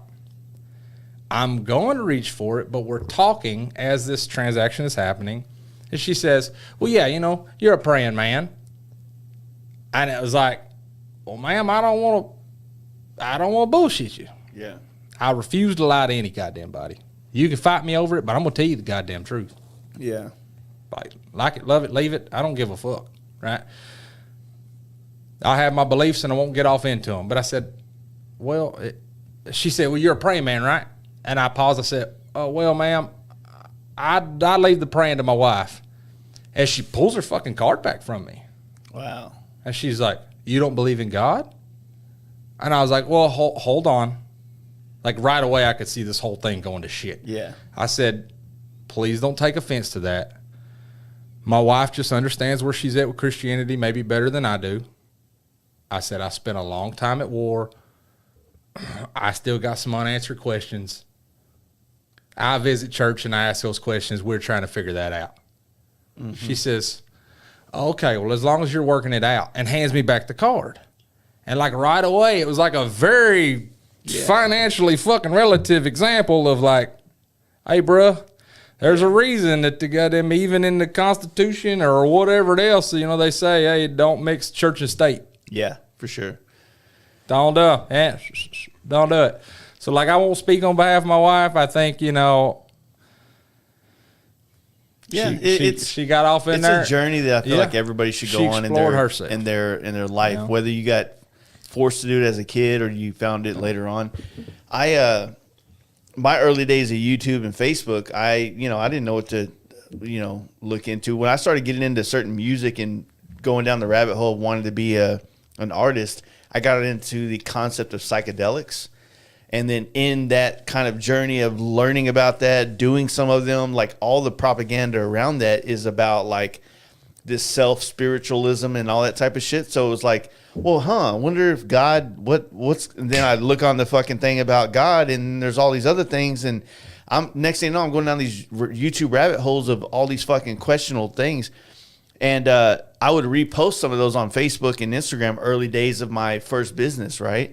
And my business partner, who is one of my dear friends now, I've told you he used to do Air Canopy, and he still contracts now out in like Djibouti. I like saying that because he's out in Djibouti. He's in Djibouti. Great dude, and somebody that I've always leaned on. Fact though, that's a real place. It is actually the Horn of Africa, or right around there, something like that. I believe so. Yeah, I believe it's but he was like, "Hey man, I'm with you on all that shit. Like I grew up very Christian, but being in war across all this country, like." It's really hard to kind of pinpoint where you're at, because you're kind of like when if you live and die in America and you never leave it, like you have no idea about the rest of the world. You just think of them as like, hey, you know, they're heathens, blah, blah, blah, or infidels, whatever you want to say. But then when you're there and you see so many different cultures, it's forced down your throat to kind of be more mindful of everything, more questionable about certain things. But he's like, look, I get what you're saying and I don't disagree with it, but we trying to sell motorcycle parts here, bro. So your political candidates that you want to fucking support and your fucking and how you feel about God right now, that ain't selling shit to nobody. You know what I mean? So I was like, okay, yeah, it makes sense. Like, and since 2011, like I haven't made, I don't think I have. I might have done it drunkenly. I haven't made any posts about religious ideas, and those things have all become the most polarizing part of our culture now. Yeah, which I'm glad that I try to stay away from. And I'm older now, so I'm not one of those dudes that, like, if we're hanging out at your shop and like some chick in there is like, you know, I'm just glad we go to church every day. I'm like, okay, let me tell you about church. You know, amen, sister. I'm just like, cool, and I'm just on the next one. You're right, but yeah, I don't know, man. Like, it's a weird one. Like, I like the world that, you know, like Marilyn Manson said, it's your own personal Jesus, which I think is a remake of somebody else's song, actually. But hey, so I feel like sometimes maybe I take a generic way out, but I tell people, hey, it's not that I'm not religious, and I don't necessarily pinpoint Christianity just because of all the different forms of Christianity, Lord Jesus. But I just tell people, hey, man, I'm very spiritual. I'm not very religious. Right, I don't go to church and give y'all my fucking 10% and all that, because I don't think you need the goddamn light bar shining on the motherfucker up here with the, having grown up in a 12 pew, 6 on one side, 6 on the other, wooden fucking church in the holler in Kentucky, where everybody stands. Hey, grab your hymn book. It's in front of you. It's in a little wood cutout on the back of the other pew in front of you. Right, you take your hymn book, page 46. We're gonna sing goddamn Amazing Grace, whatever, right? Yeah. And we all sing it together. It's not a rock show. I'm not at a fucking concert. That's where for me, right? Lost, That's for me where church got lost. Mm-hmm. But nonetheless, that's far after, truthfully. Church got lost in that. My confusion with fucking higher powers that be before I dig a fucking hole I didn't want to wind up in here. All my questioning began when I was on the other side of the planet with a whole nother life happening in front of me. Yeah. There's a part of me that says, you know, like, hey, man, I'd like for somebody to explain why certain people perished, if you will. I try to show respect to my fallen brothers, and alleviate any emotion from the situation. But I don't want to dive off in that. It's got to be tough being over there and dealing with everything and questioning the whole concept of everything. And then even like the empathy that you would have for the enemy, in a sense, like after, you know, it's a touchy place to be. I hesitate to ever speak on that for two reasons. Number one, I never want who I am to alter what my business should be. Mm-hmm. That's always something I try to be very cognizant of, right? Like, because maybe you have a different view than Justin Kelly, don't let that skew your view or your thought and integrity of hanging my customs. Yeah. Just because I believe in something different doesn't mean that I won't. Hold on, Alex. Yeah. Doesn't mean that I won't perform to the highest standard on your motorcycle. Mm-hmm. But at the same time, people only want to support. Naturally, people want to support those who support them, essentially, right? Yeah, tribalism. Yeah. So I try to be cognizant of that, and I try to never alienate myself and wind up over here. That's why I'm hesitant on religion. I'm hesitant on any of the shit overseas. Like when I was on Dan's podcast, you know, I was on there twice. He tried to kind of knock on the door of entering into any, like, you know, any of all those years of special operations or contracting. I'm always hesitant on that because if 100 men go to war, there are going to be 100 different experiences. Yeah. Not all 100 of them are going to run into an enemy.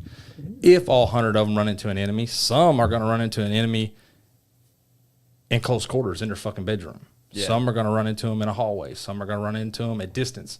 Some are going to have a squirter out of the black side on target, and they're going to have to shoot a motherfucker from real distance. Yeah. Right? Like there's all these avenues that fall into that, right? So I never want to be like, oh, this is war, or this is this, because then, truth be told, like sharks and alligators and shit like that, lions, tigers, wolves, motherfuckers eat their own. Yeah, they do. So the second that I come out, I'm like, oh, war was like this for me. I'm going to get fucking linear ambushed like a motherfucker from the veteran community. It's a harsh fact no one ever wants to acknowledge, but it's a real fact. The second I come out, and 100%, I'm guilty of it too. Some dude comes out and right away I can smell bullshit on his story. Mm-hmm. I'm fucking on you.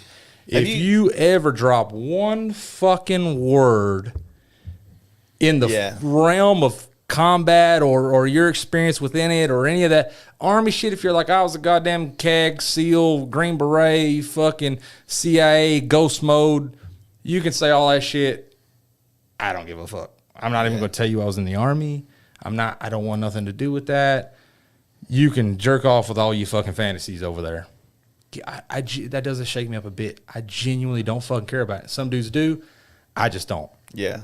I treat that shit like it was a job at Taco Bell. No matter what I do in my life, literally, no matter what I do in my life, I want to be the best motherfucker doing it. Yeah. If tomorrow I closed Hang'em High Customs and I went and worked at Taco Bell, I promise you the line at my Taco Bell is going to be longer because I'm going to do my goddamn best to make sure I make the best fucking Taco Bell's ever fucking made. Yeah. I treated the Army that way. I treated my daddy's ranch that way. And now I treat Hang'em High Customs that way. Yeah. That's the way to live life, though. It's a legacy. Truth. Fact. Build a legacy. It's got to be on the fact that you always put in you gave it your all, and never like a part of you. You gave it all of you. And then when it was time to turn it off and go give your family the whole thing, you shut it off. And it's a rare thing because you do that well with like the Sundays with the time off situation to give the family the due time. And it's also lucky. I'm going to say lucky. Your wife, you have a kid at home, right? You have a chance to really do that. And, like some of us through choices in life, I have a child not at home too. So I experienced both sides exactly. of that. I'm saying so I think that you have kind of experienced both sides in the sense that you not want to give one more than you gave the other, but you just want to take the experiences and be the best. You know what I mean? Because at the end of it, man, like I think we all can have kids. That's a fun thing to do. Yeah. And my wife has a fucking football team. Yeah. And I'm like, woo, slow the fuck down. Yeah. Woo, woo, woo. Yeah. She's Italian though, so yeah, she's like big family shit. Yeah. That's a scary one too. That's how Jaden's dealing with that right now. He's got a feisty Italian over there, old dragon. So the thing is, the scary thing is like, my daughter and my son are quite a few years apart, and I definitely can do more for my son than I can with my daughter, or I can do more for him than I could for her at that age. But I don't have the fucking relationship with my daughter or my son as I did with my daughter. Like I couldn't do as much for her, but I was way more there. Is that because of daddy's girl shit though? Is it tough love with your son? I think about that whole Freud mentality of that, and I feel like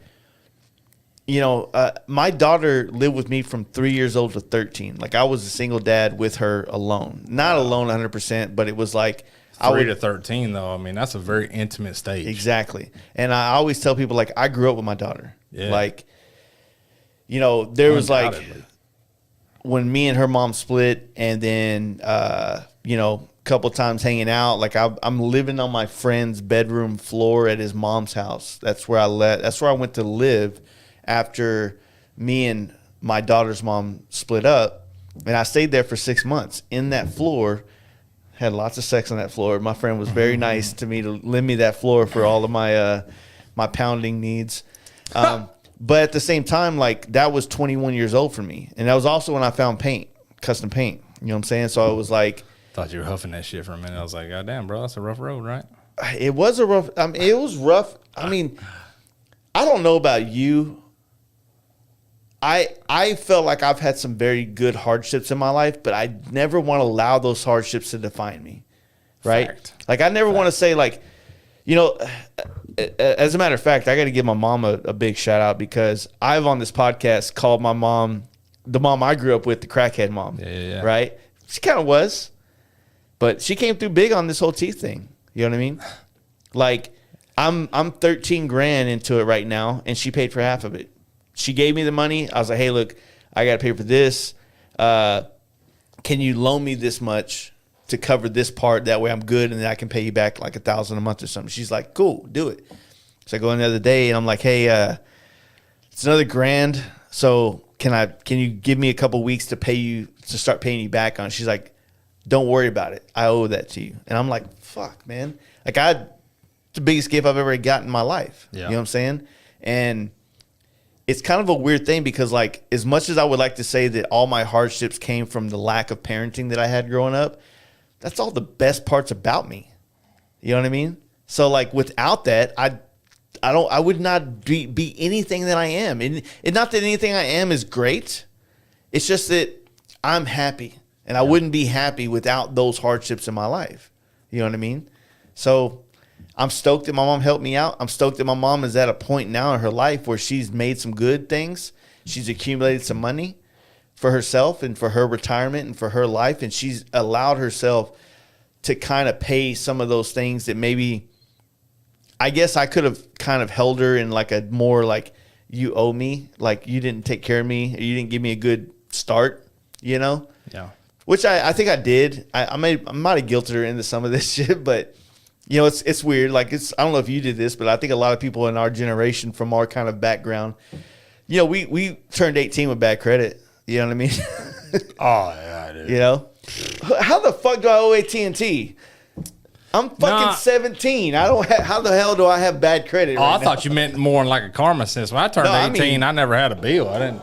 No, I fucking. You gotta understand though, man. A fucking phone didn't work in Kentucky when I was 18 years old. Shit, I had a fucking. I got my first phone when I was in the Army, and they sent me to my first duty station, right? Like my first actual duty station after training and everything. So I was in Fort Benning, Georgia, and I left there and went to Tacoma, Washington, to Fort Lewis, the 2nd Ranger Battalion. That's when I got my first phone.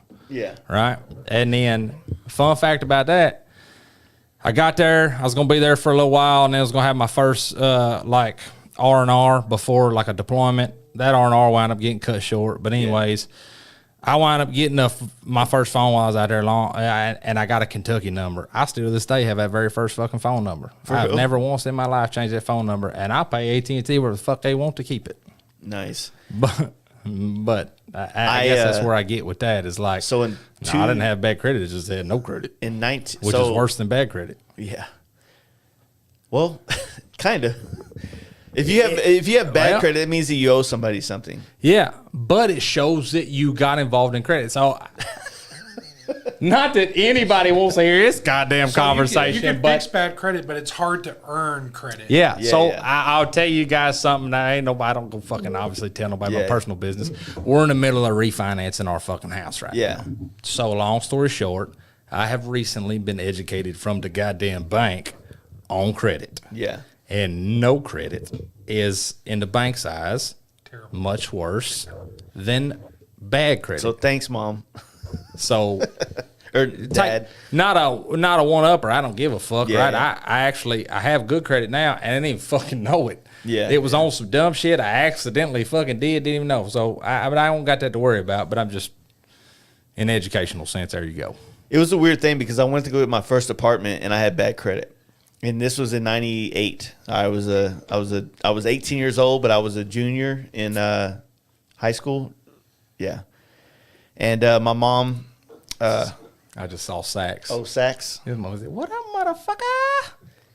Oh, you Sax and his stature. The other night I came in and it was probably about 1:30 in the morning. I come in from the shop and my wife had fallen asleep with what's the one with that little Asian fella on it? The Hangover. Oh yeah.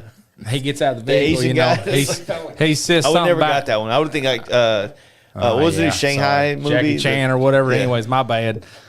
But he said, that motherfucker, you know, as I seen that, and I was like, the way he wrote that, that's immediately what I thought of. He drug out the A's and the S's. Yeah. Yeah, man. Like I said, it's just a weird one. Like growing up, like as soon as I became somewhat of an adult, like I couldn't even get an apartment because I had bad credit. Now, yes, I understand that probably no credit was also a shitty situation, but back in the 90s, like parents could just put their kids' names in anything, and you could become you don't even have to you don't have to sign anything. I had no idea that my name was on a Fingerhut account. A fucking if you don't you know what that is? Nah. So back in the day before there was things like Amazon, there was this thing called Fingerhut, right? It was a magazine that came to your house weekly. There was another thing for us dudes that grew up in the urban areas called East Bay, right?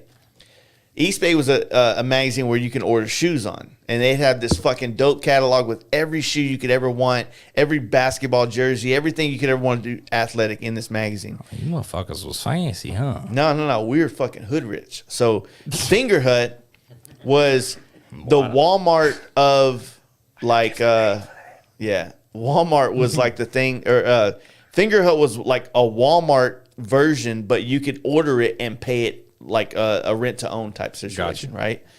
And so as soon as your credit was decent, you get a bigger limit as to what you can buy through this Fingerhut catalog.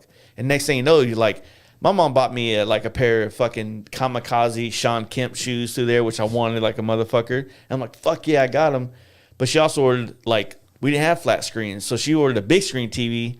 So normally $1,000, now $3,000 or whatever the fuck it is. Yeah. So that ends up coming on, you know what I mean? Yeah.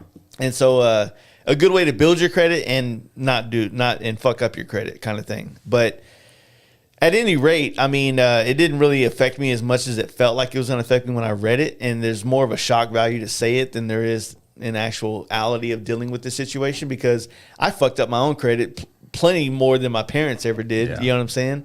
But yeah, now being in a good spot, like what my mom did for me is exactly what I pray that I can do for my kids. Is I might not be able to be everything that they kind of dreamed of in a parent growing up. But I think we all been ruined with movies and even like friends with better off lives. Yeah.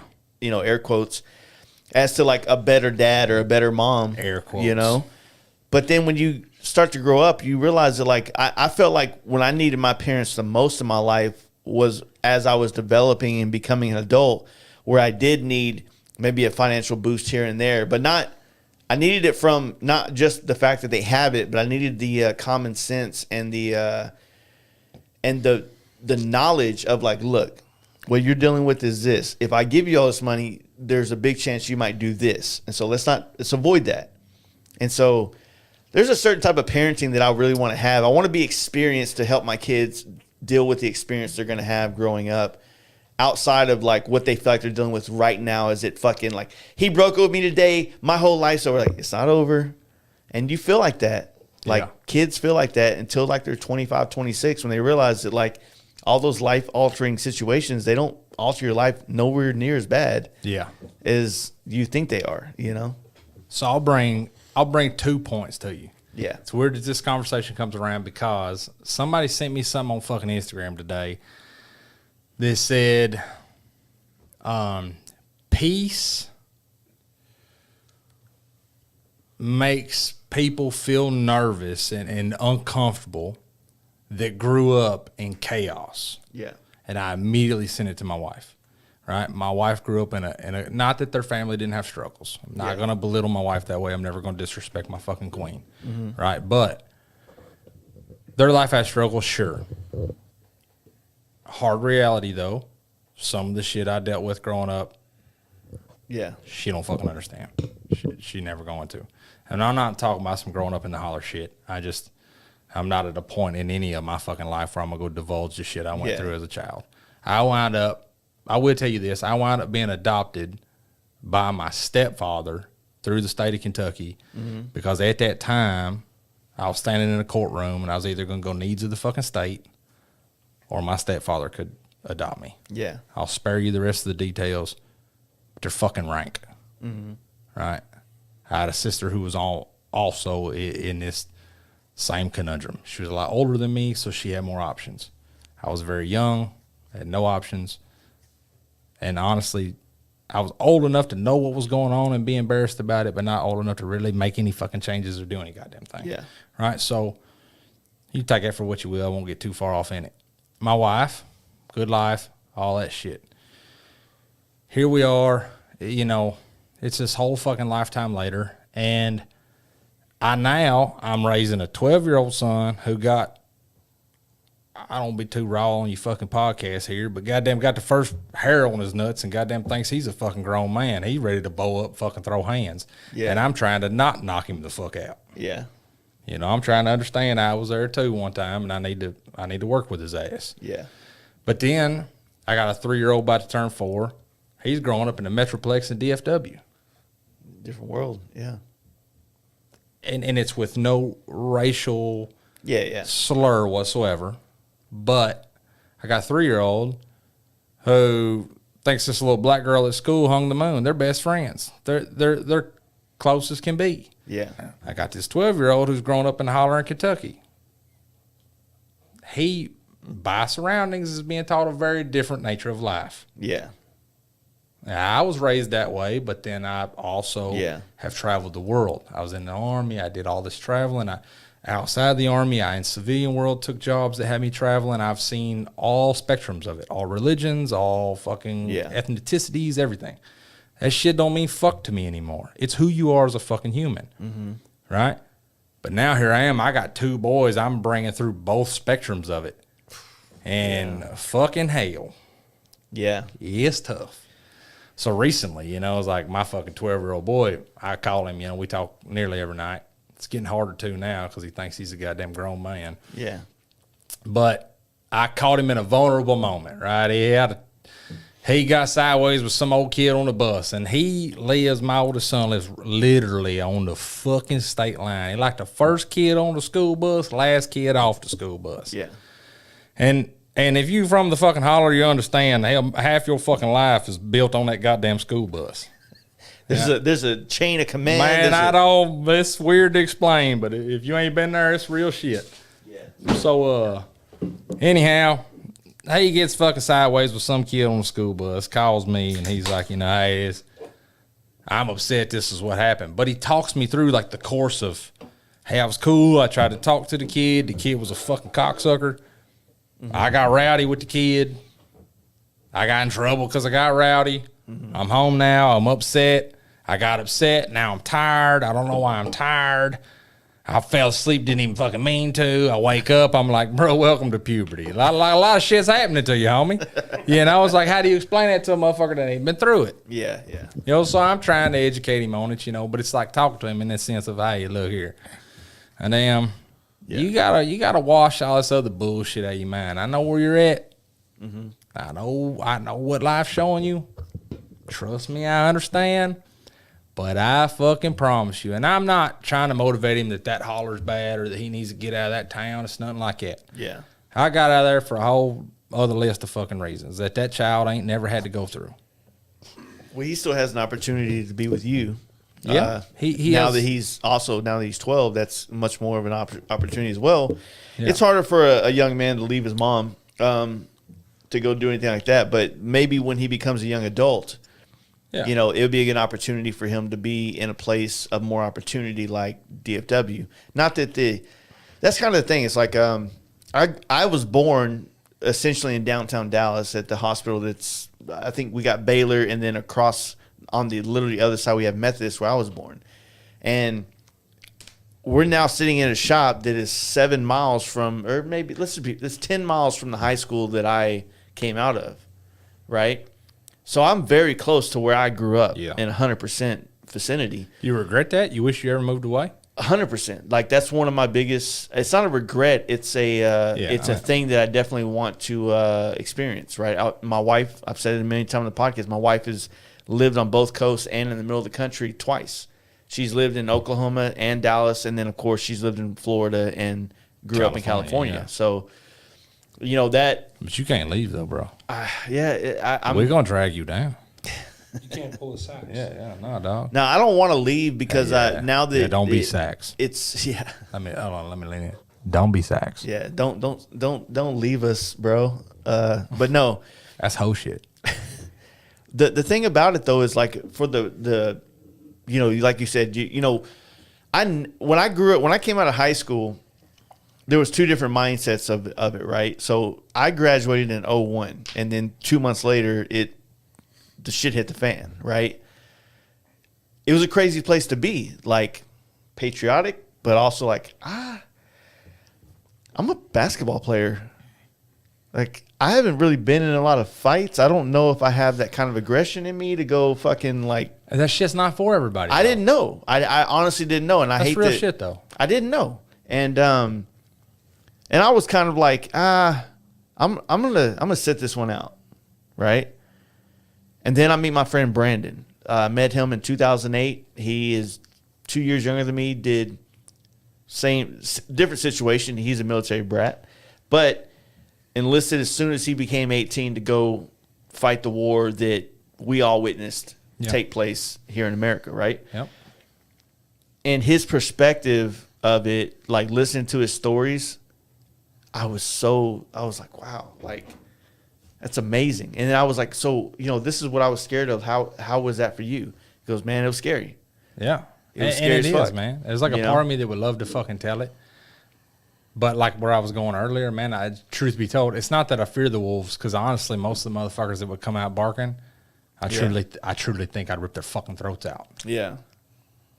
It's like, man, my life don't need that fucking headache. Mm-hmm. I'm working hard. I'm trying to love my wife and love my kids.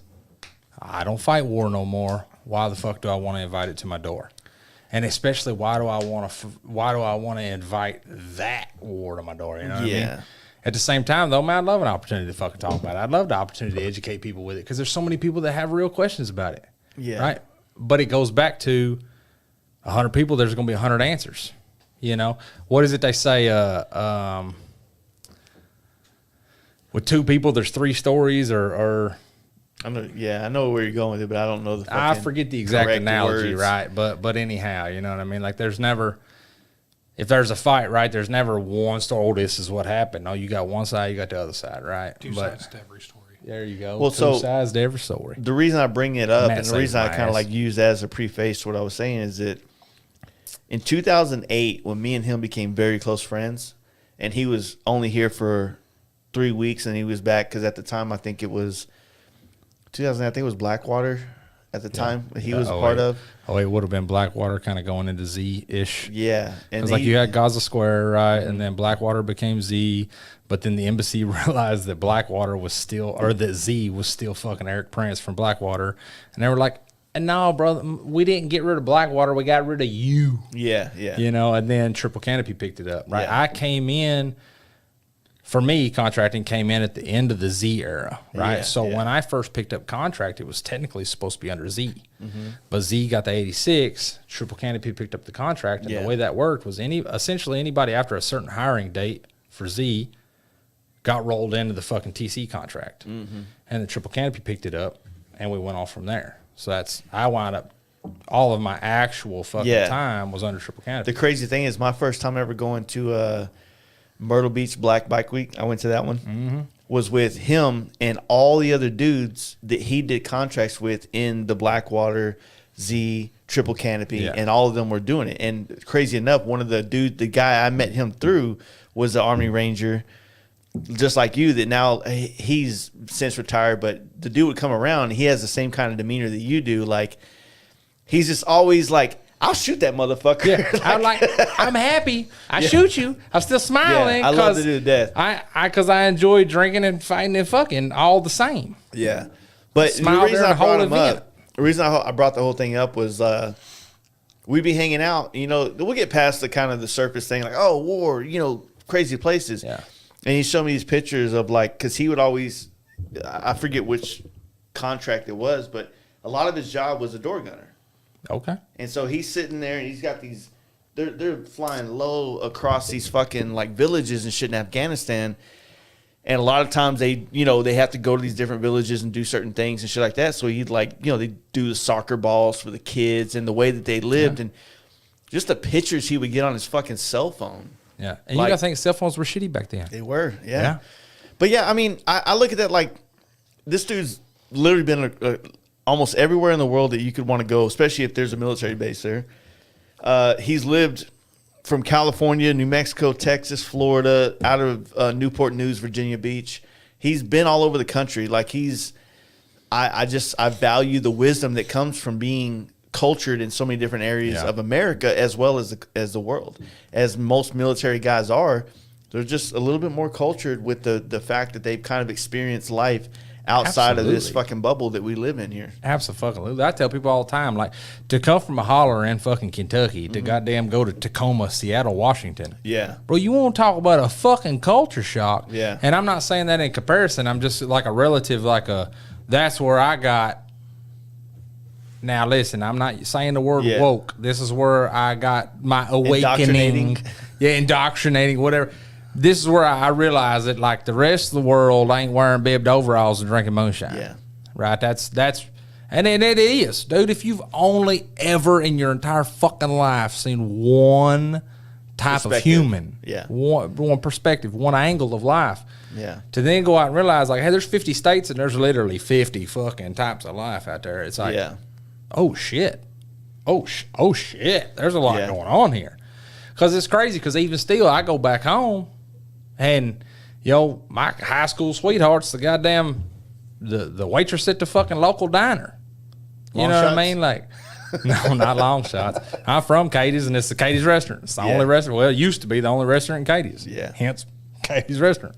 But it's different, man. Yeah, it's so much different. It's a whole nother fucking walk of life. You know what I mean? And then I'll go back there, and even though to me, right here I am in DFW, I'm a one now growing on 2-man shop. Mm-hmm. I'm nothing big. I'm nothing special in regard to the Metroplex, right? Yeah. But I go back home, and my buddies are like, "Whoa, big shot Justin over here." Look at the big brains on Justin. You know what I mean? And I catch that kind of slack, and it's like I have to hesitate on wanting to slap a motherfucker. Yeah. Right? Because I don't. Yeah, they're razzing me, if you will, a little bit, but they genuinely see it that way. Yeah. It's like, no, man, I ain't doing nothing big. I just left this fucking holler. Yeah. I'm doing something bigger than this. But what y'all don't realize is even though it's bigger than this, what I'm doing still ain't big, Bubba. Yeah, yeah. And that's where, for me, that's where my moral conundrum comes in. I've hit my old miss. Sometimes I miss home. Sometimes I think, man, I ought to go back there. I'll go back there, spend time with my son. Me, my wife, my younger son will go back there, spend time with my older son, right? Yeah. We'll be there, stay at my dad's house. We're on that big farm, several hundred acres. It's like there's a lot going on. It's a good, place to be, yeah. And it is, but at the same time, you got to understand, for me, when and it's not bashing it. It's not anything rude to my old man, right? My old man wound up signing up with this federal native wild grass program. And that's a whole nother topic. But he used to run cattle and then row cropped, different whatever crop. Corn, wheat, bean is usually what he'd rotate crop. Because each plant draws something but provides something for the dirt. Okay. So one plant is taking, returning. The next plant takes something different, returns something different. You see what I'm saying? Yeah. Corn, wheat, beans, boom, boom, boom. Corn, wheat, bean, corn, wheat, bean. You can really keep the ground nice and fertile that way. You just usually have to add ammonia and anhydrous, right? Because they're all going to absorb that in a certain realm. But I'll get back there and see, man, this fence rows are growing up. This is going on. That's going on. Now, at the program he's on right now, he's not allowed to touch any of that. The native wild-grass program he's on, you're supposed to let it get all natural. Mm-hmm. They come out and plant certain plants that used to be in Kentucky but aren't anymore, and they're trying to reintroduce them for dove, quail, turkey, deer, goddamn all of them, right? But I look at that, and I know my old man. I know how fucking picky he is. I'm like, man, if I was here every evening after work, he'd have me fucking bush hogging, cleaning fence rows, fixing fence, keeping these fucking cows in. I know he wants something different. So I battle that. Well, then I tell him, hey, man, I'm really considering folding this shit up. You know, I might have a bad month or two, you know, where I'm just like, it's getting heavy. And I'll reach back out and say, hey, man, what do you think? Like, this shit's getting heavier than I really think I can handle. Yeah. And every time he's like, fuck no. He's like, it's hard. That's part of it. But goddamn, quit being a fucking bitch. Yeah. Goddamn, go wipe your fucking bitch-ass tears. Go in the shop and get some fucking work done. Cash some checks. Yeah. Get it. So my old man motivates me in the sense of he'll tell me, like, hey, look, yeah, sure. I'd love to have whatever's going on here, you know, but what you got there has a higher possibility. Like, it has a higher future rate. It really does. If I can build this into the Dream Rise Johns or the you know, whatever, right? The ceiling is a lot higher. It's where you can take it. Abso-fucking-lutely. Abso-fucking-lutely. So that's where I run into that conundrum. I really do, though. If you're not looking to get out of your looking for a potential job that can take care of you and your family at least twice a year as a self-employed dude, you ain't taking enough chances. So if you are doing it, if you are feeling like, you know what, this is too stressful, this is too this is too that, you're going to get to that point. You're going to get to that point where, like, you know, maybe you should have not necessarily walked away from some said job or opportunity, but, bro, I deal with that shit so much. I thought about going back into the tattoo industry a couple of times. Use the tattoo? Yeah, very, very little bit. No shit. I thought about, like, well, would I be valuable to another brand in the motorcycle industry? Like, could I go get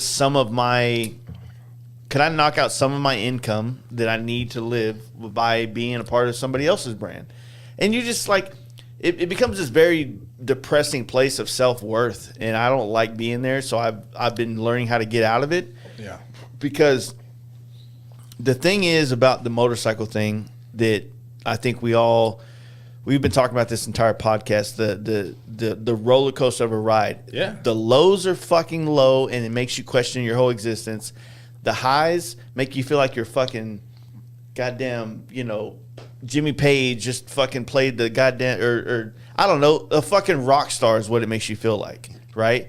And so the middle where most people live, you know, the middle of the low and the high that we operate on dealing with motorcycles is like the sane place.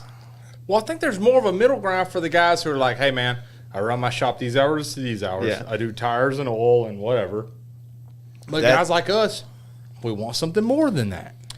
And that's where I struggle. Yeah. The tires, the oil, those things, those are what sustain my business. Those are what truly have kept hanging my customers around all these years. But there's also what that I thing want, what I want, what I'm trying to build, what my goal is so much fucking bigger than that. It's like, in reference to, you know, just because we've used Dream Ride Johns, right? Yeah. I met John twice now. I met him once at Tennessee Motorcycle Music Revival, and once at Wheels of Steel this last year. First time I met him, I honestly was just putting all of my energy into not being a fangirl. Yeah. Yeah. Real world. I didn't want to get on there and just fluff his nuts, because then it's like, God damn, this dude's fucking weird. Like, and I understand that. Not probably at the angle that he does, but I don't want to be that person. Yeah. Second time, it was like, okay, I see you, but it felt more of a professional setting. We're both showing bikes, even though we're in different, you know, realms of bikes, but there's a part of me that wants to be like, okay, here you are. You've achieved success in the realm of, like, you got a business over here on the West Coast. Now you got a business on the East Coast. From the outside looking in, not knowing anything, they both look like they're doing relatively successful, right? I really want to be like, man, where are you at? Do you wish you were still building bikes? Do you feel like at this point, goddamn, all you're fucking doing is running payroll? You know, because I dream of being so much bigger. I really fucking do. But what makes me fucking happy, right at the end of like I told you when I came in here, today wound up being for me, like, we'll just, in relative term, today, I walked in there, had a completely different goal for every single task. Yeah. I didn't get a single task done that I walked in there to do, But I did get a lot of tasks done, and I actually fucking cashed out today. Yeah. Profit-wise, I had one of the strongest days I've had in a long fucking time. Yeah. Solely because of walk-ins. And I told you, the walk-ins would come in, hey, man, can you knock us out? Bro, do you see all these fucking motorcycles? No, I can't knock us out. Man, I really fucking need it. You know, and I'm uncouth about it. I'm never going to fucking tell a lie to another man. I already said that once. I told him, hey, I charge this much an hour, but if you want in front of fucking everybody, it's going to be this much. And you can either pay that or take you a hot fuck right out the door. Yeah. And every one of them are like, cool, here's the money. Like up front, like, bam, here you go. I just need it done. Like, oh, shit. Somebody's willing to do that? Mm-hmm. Like, oh, man.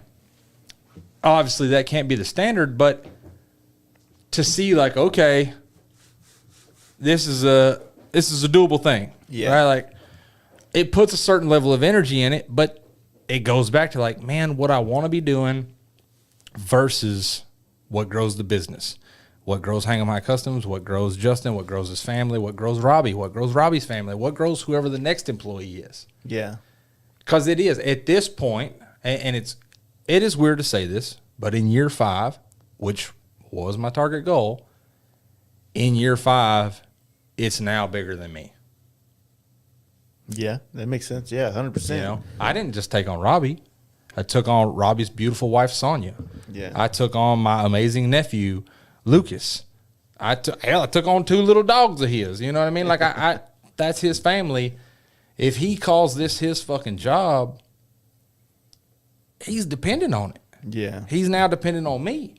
But just the same as I'm dependent on him, right? Like, hey, I need you to be making yours so that I can give you yours. Is that, if that? Oh, yeah, that makes sense. Yeah, for sure. Well, the thing about all this, man, is that I always look at this like there's so many people that are talented as fuck, but they never make it, right? There's so many other people that may not be as talented, but they figured it out. And there really is this aspect of figuring it out. You have to figure out the balance between the wants, the needs, and figure out how to make it all work concisive in a way that, like, it provides all the things you need to give you the opportunity to do the things you want to do. Like, yeah. I want to travel on my bike. That's what I want to do. I want to ride my bike across the country and be like, hey, guys, welcome to this place. Sounds like a vlogger? Not necessarily a vlogger, but just the aspect of that. Like, I want to – that's the thing I love the most in my life, other than my family, is riding my bike to new towns across country. 100%. I like doing it on a cool bike, right? I don't want to do it on a fucking brand new bike that Harley gave me that I'm not allowed to paint or do my own thing to it, right? Which they're never going to be a bike, but bitch. And so, whoa, bitch ass Harley. So that's what I like to do. This is that's the wrong approach, but I support it. Yeah. You know what I mean? It's like, if they haven't by now, with as many times as you fucking, Indian will give me a bike before Harley will. That's for damn sure. Hey, listen, if you ride an Indian, I'm fucking. I can't come back. If Indian gave me a bike, my whole life is in Harley. So if you start riding Indian, I'm sorry, but I can't fuck with you. I can't. I couldn't do that. My integrity is way too high. So, but no, the thing is, like, I have an idea of what I want, and I didn't know I wanted that when I started my business. I didn't know I wanted that when I had to start my business as a Fast Life Garage, as opposed to the Live Fast Customs as what it was. Every year, every 5 years, there's a new set of, like, things that I want to live because I've experienced new shit along the way that has changed my perspective of what I want. And at one point in time, I dreamed of having a big shop, multiple employees, and feeling important, having a nice fucking dually and all this other shit. And there's nothing wrong with any of that. There's nothing wrong with it. But I love riding my bike, and I love not having to work in a certain way. I love work when it needs to be done, but part of me feels like that guy that wants to fucking move into a van and go sit on the fucking boardwalk in Venice. Yeah. I got to pee real back. I like this topic. Let's go pee together. I'll pee at the front door. You pee at the back. It's never been done. Hey, Matt. Make noises on the podcast. I'll wait for you. You're good. That's going to get weird. Yeah. People are going to think we're sword fighting down there and shit. Sword fighting. Listen, I only brought a pocket knife. Yeah. You feel me? What I am going to do, though, Since my boy soft and puppy shit. That moonshine is good. It is good, ain't it? That's what I'm talking about.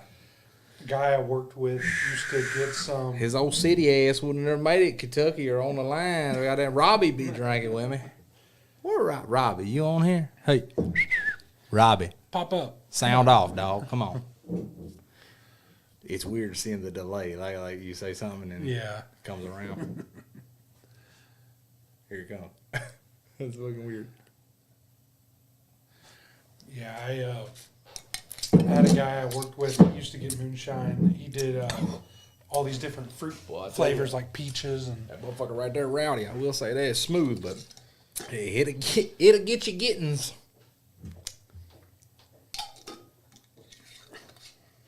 Oh, 43 people watching. What's up? It was amazing. Well, I don't need any more than He said, I don't need any more. Don't need any more? Well, I hate to have to drink from Jason, but I guess I will. Y'all about to catch the wrong side of me here this whole fucking podcast. They'll be like, man, I don't want to. I don't want to put myself in a pickle now. Don't let me put myself in the corner here in a minute. Also, Amber says hi. She's been watching this whole time. Nice. Oh, well, hello, beautiful. Is that why you've been super quiet this podcast? No. y'all are talking a lot. Oh, man. Well, maybe to change the tone, do you got a pee real quick? You want to go knock that out? Please. Go do that. Lord Jesus, please. Clay, come get some of this. Play. Oh, Clay That Barnett. beautiful jar. Say, bro, come holler at your boy. Goddamn. Fuck around and find out. Tell him, say, there's a whole lot more where that come from. I make trips back home all the time. Woo! Every time we do a podcast, me and him, we usually do a 3 or 4 hour podcast, and then he'll stay at the shop and we'll talk. Keep drinking, and we'll talk till another 2, maybe 3 hours outside of the podcast. Yeah. And it sounds, I mean, if you take the alcohol out of it and it sounds like we just had the same conversation like 4 times because we're so passionate about like those things. But I love it, man. It's one of those deals. Like he hasn't, I guess we're about equal. Well, no, I got these tall boys, but y'all fucking knocking out this goddamn moonshine. It's a little something. It's stout. Dude, I look really good with the fucking collar on, dude. I like this vibe. Sophisticated. Oh, I look like it's still black though. It's like I still ride a diner. Slimming, yeah. As soon as it touches your lips. Do you breathe in before you take a sip? Yeah, I'm not really good at doing shots, and I feel like you have to be a guy that can do shots to drink that shit. Like tequila shots, all that stuff, I can't do it. I mean, I could sort of see that because I just take a big swig of it, so yeah, it's a big shot. So. Yeah. I've never been able to do shots, and I'm envious of it, so I talk shit about people that do shots. You know what I'm saying? That's my way of coping with it. Yeah. I used to do like car bombs and stuff like that. Oh, yeah. I could do shots that are a little bit more, not as like harsh as like a straight tequila shot. Yeah. Yeah. Or I could do a whiskey shot, but I mean, if you could down beer, like, well, I don't know if you, because you usually drink lighter stuff, but like Guinness and stuff, doing car bombs with the stout, yeah, that's like the perfect drink for me. Mm. But you'd always go on like that Blood and Honey was like a 9 or 8% beer. Yeah. I'm thinking about actually making some mead here soon, so probably around like 12-13% too. Some mead. Yeah. Trying to go back. You trying to be a Viking, bro? Viking. Yeah. You see my haircut, dude? The best thing is like in the summertime we go start hitting the pool at Jaden's house. You already know where I'm going. Yeah. When you show up with a fucking like huge a thermos full of fucking straight like whiskey, basically, and like 2 hours into it, you're like butt cracks hanging out, laying on the floor in the bathroom. I was able to get drunk so early that I could have kept partying after my hangover. Yeah, you could sober up on that shit. So what do you know, as we get to kind of the conclusion of this podcast in the next 15 minutes. Oh, don't put it on me. Well, we got to conclude this at some point. We'll just keep rolling, fuck. what build is in your eye right now? I mean, I know you got the one in the fucking jig right now that you're thinking about. No, I don't have one in the jig right now. Okay. I tell you, the frame that's in the jig right now was more so just To see how it so works. I can have visual satisfaction Yeah. of I just built the jig and I just spent a lot of money. a lot of fucking money on a frame jig, but man, it's so fucking dope. Yeah. That jig, talking to Christian C2 Newman, I've been able to build what I would call a friendship, if you will, for us to not really have like know each other very personally. We speak a lot professionally. Yeah. He's helped me figure out a lot on different builds, on my build, aerial. Dude's been a rock solid fucking guy. I can't wait to actually fucking break bread with him someday. But that being said, what I want my future to be, that frame jig absolutely fits what I want my future to be. I want to be doing customs. I want to be building frames and tins. And I mean, you've seen my shop now. The whole, of the two. So I have 3 bays. One's a retail and parts bay. One's a service bay. One's a full-blown metal fabrication bay. Shear, brake, planishing hammer, English wheel, press, shrinker, stretcher, weld, you fucking name it, right? I've sunk all I got into it.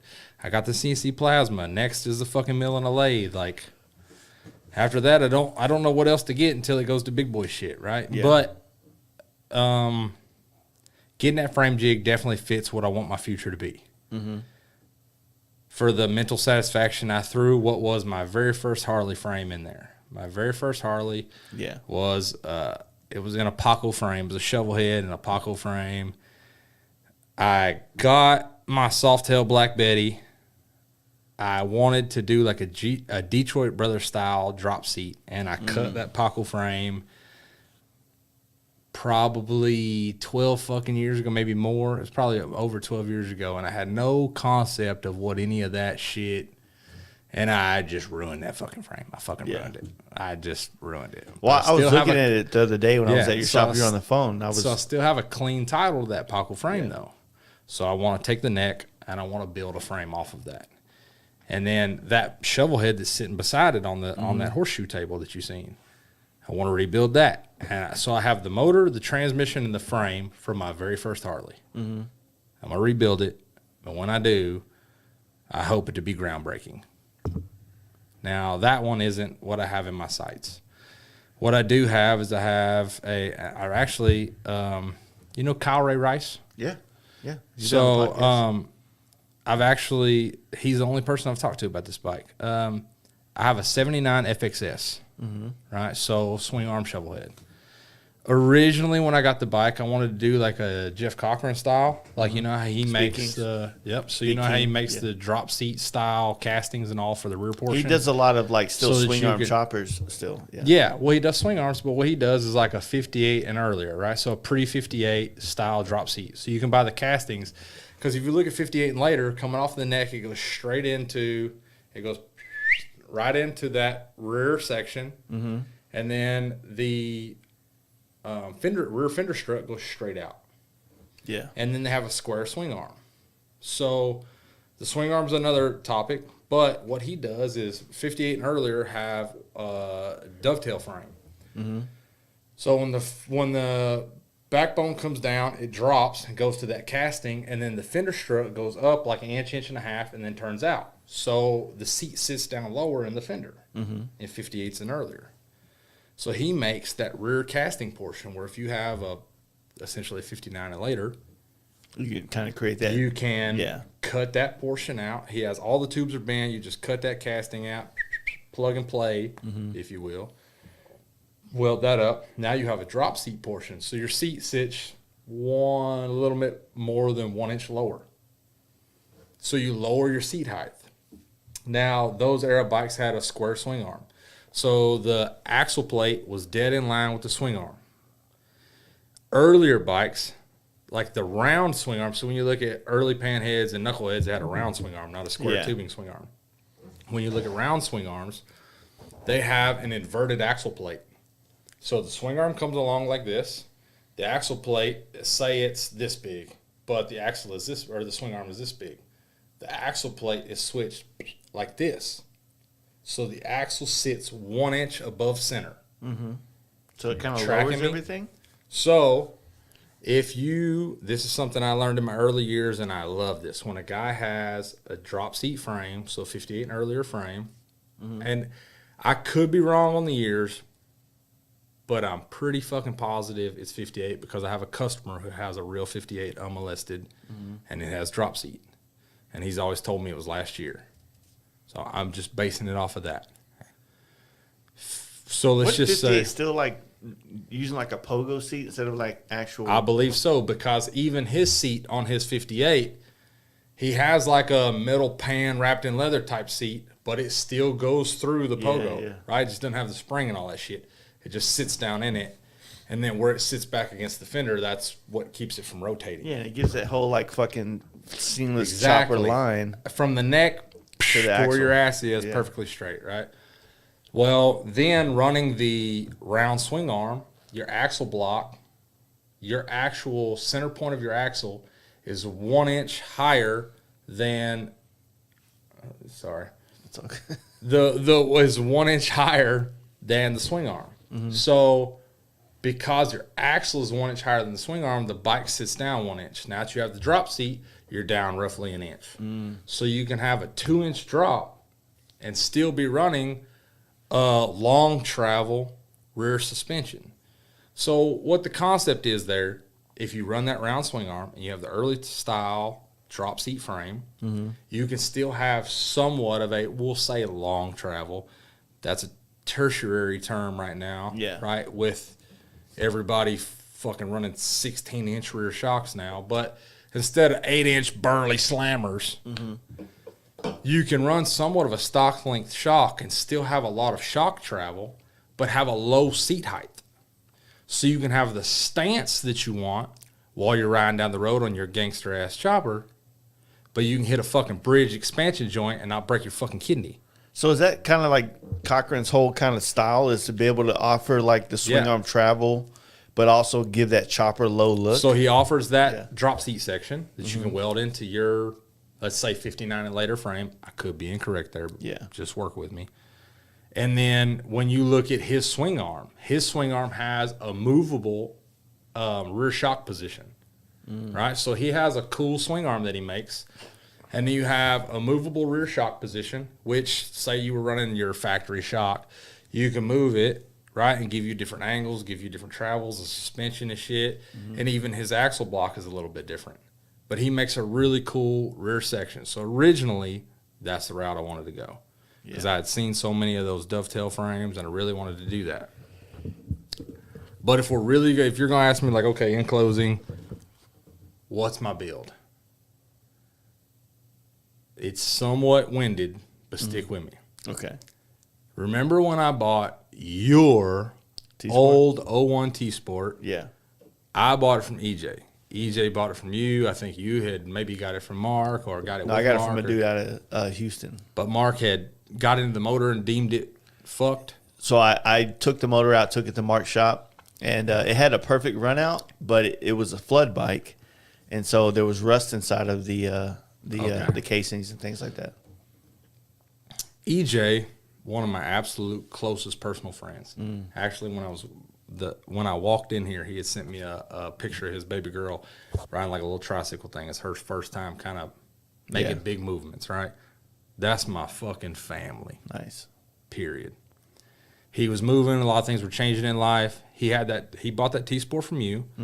And then he was in a position in life where he could spend a lot of money on it. So he bought a full Öhlins inverted front suspension, Öhlins rear suspension, Kraus goddamn everything, Behringer everything. He spent a lot of money on suspension, all the accoutrements of the bike, wheels. He bought San Diego custom wheels, bought everything. He just hadn't bought power plant shit yet. Yeah. I bought the bike with all these accoutrements. Yeah. later decided that steel with the power plant, the transmission, everything that I took, everything that I felt it would take to match all this other shit he bought, it was like, man, it's just still out of my reach. So I sold it to Taryn Roscoe. He bought it. I don't know what he's done with it now, but I think he actually sold it. But nonetheless, that thing's down the line. But I kept all of those high-end parts that I bought from EJ. When I finally hit the point where I wasn't going to put those into the T-Sport, I sold the rear suspension. I sold the track dynamic swing arm. Sold a couple other pieces, but I couldn't sell them all. But I sold anything that was like designated to hard dick. Fucking this is for a Dyna. Yeah. I reached out to Krause and said, okay, I have this front end from you, inverted, Olin's black, these trees, blah, blah, blah. What does this fit? They give me a large spectrum of things that it would fit. So I was like, okay, cool. I won't sell this. I got this shit. So then I bought this 79 FXS. It's so 79 swing arm shovel head. 79, we'll say first generation Dyna, if you will. Yeah. Right? Exterior, rear shock, swing arm, all that. What I want to do, and I talked to Kyle Ray Rice about this, right? I want to take the 79. I want to keep the shovel head. I want to keep the 4-speed body, but obviously I'm going to have to fucking gear it up to do what I really want to do here. Yeah. I want to cut the whole back half off the frame. This is where I start to lose people, right? But stick with me. I'm with Now you. So we far, have, I like it. yeah. Now we have the newer style Softail, right? I'm a whore. I'm an absolute New York fucking New Year's prostitute for original style Softails, Yeah. like the original Harley Fat Boy Softail. Like under the frames, Yep. shock and everything. Yep. Yeah. I'm infatuated with Softails. Triangle swing arm. I love them so much. Yeah. But I want to, so what I want to do is my next build coming down the line, and I hate to say anything, right? And for whatever reason, I have this, real world, I have this underlying fear. If I pitch my idea, somebody's go, oh, that's dope. They're going to have the money to do it. I'm not. Somebody's going to create my image before me. Yeah. And I'm just going to feel like a cuck because of it. Yeah. With that being said, I'm going to have somebody, I'm going to have watch someone else build my fucking dream. yeah, I've heard that saying before, where like if you have ideas, don't put it out there, not because you're the fear of somebody else doing it, but you could find yourself in that position where you constantly talk about it instead of do it. All right, fair. You know what I mean? So fuck it, put the chips on the table, right?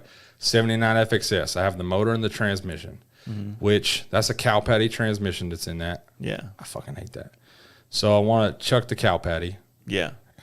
and I may just bite the bullet and go to a newer style 5-speed, right? And probably do a 6-5, or just.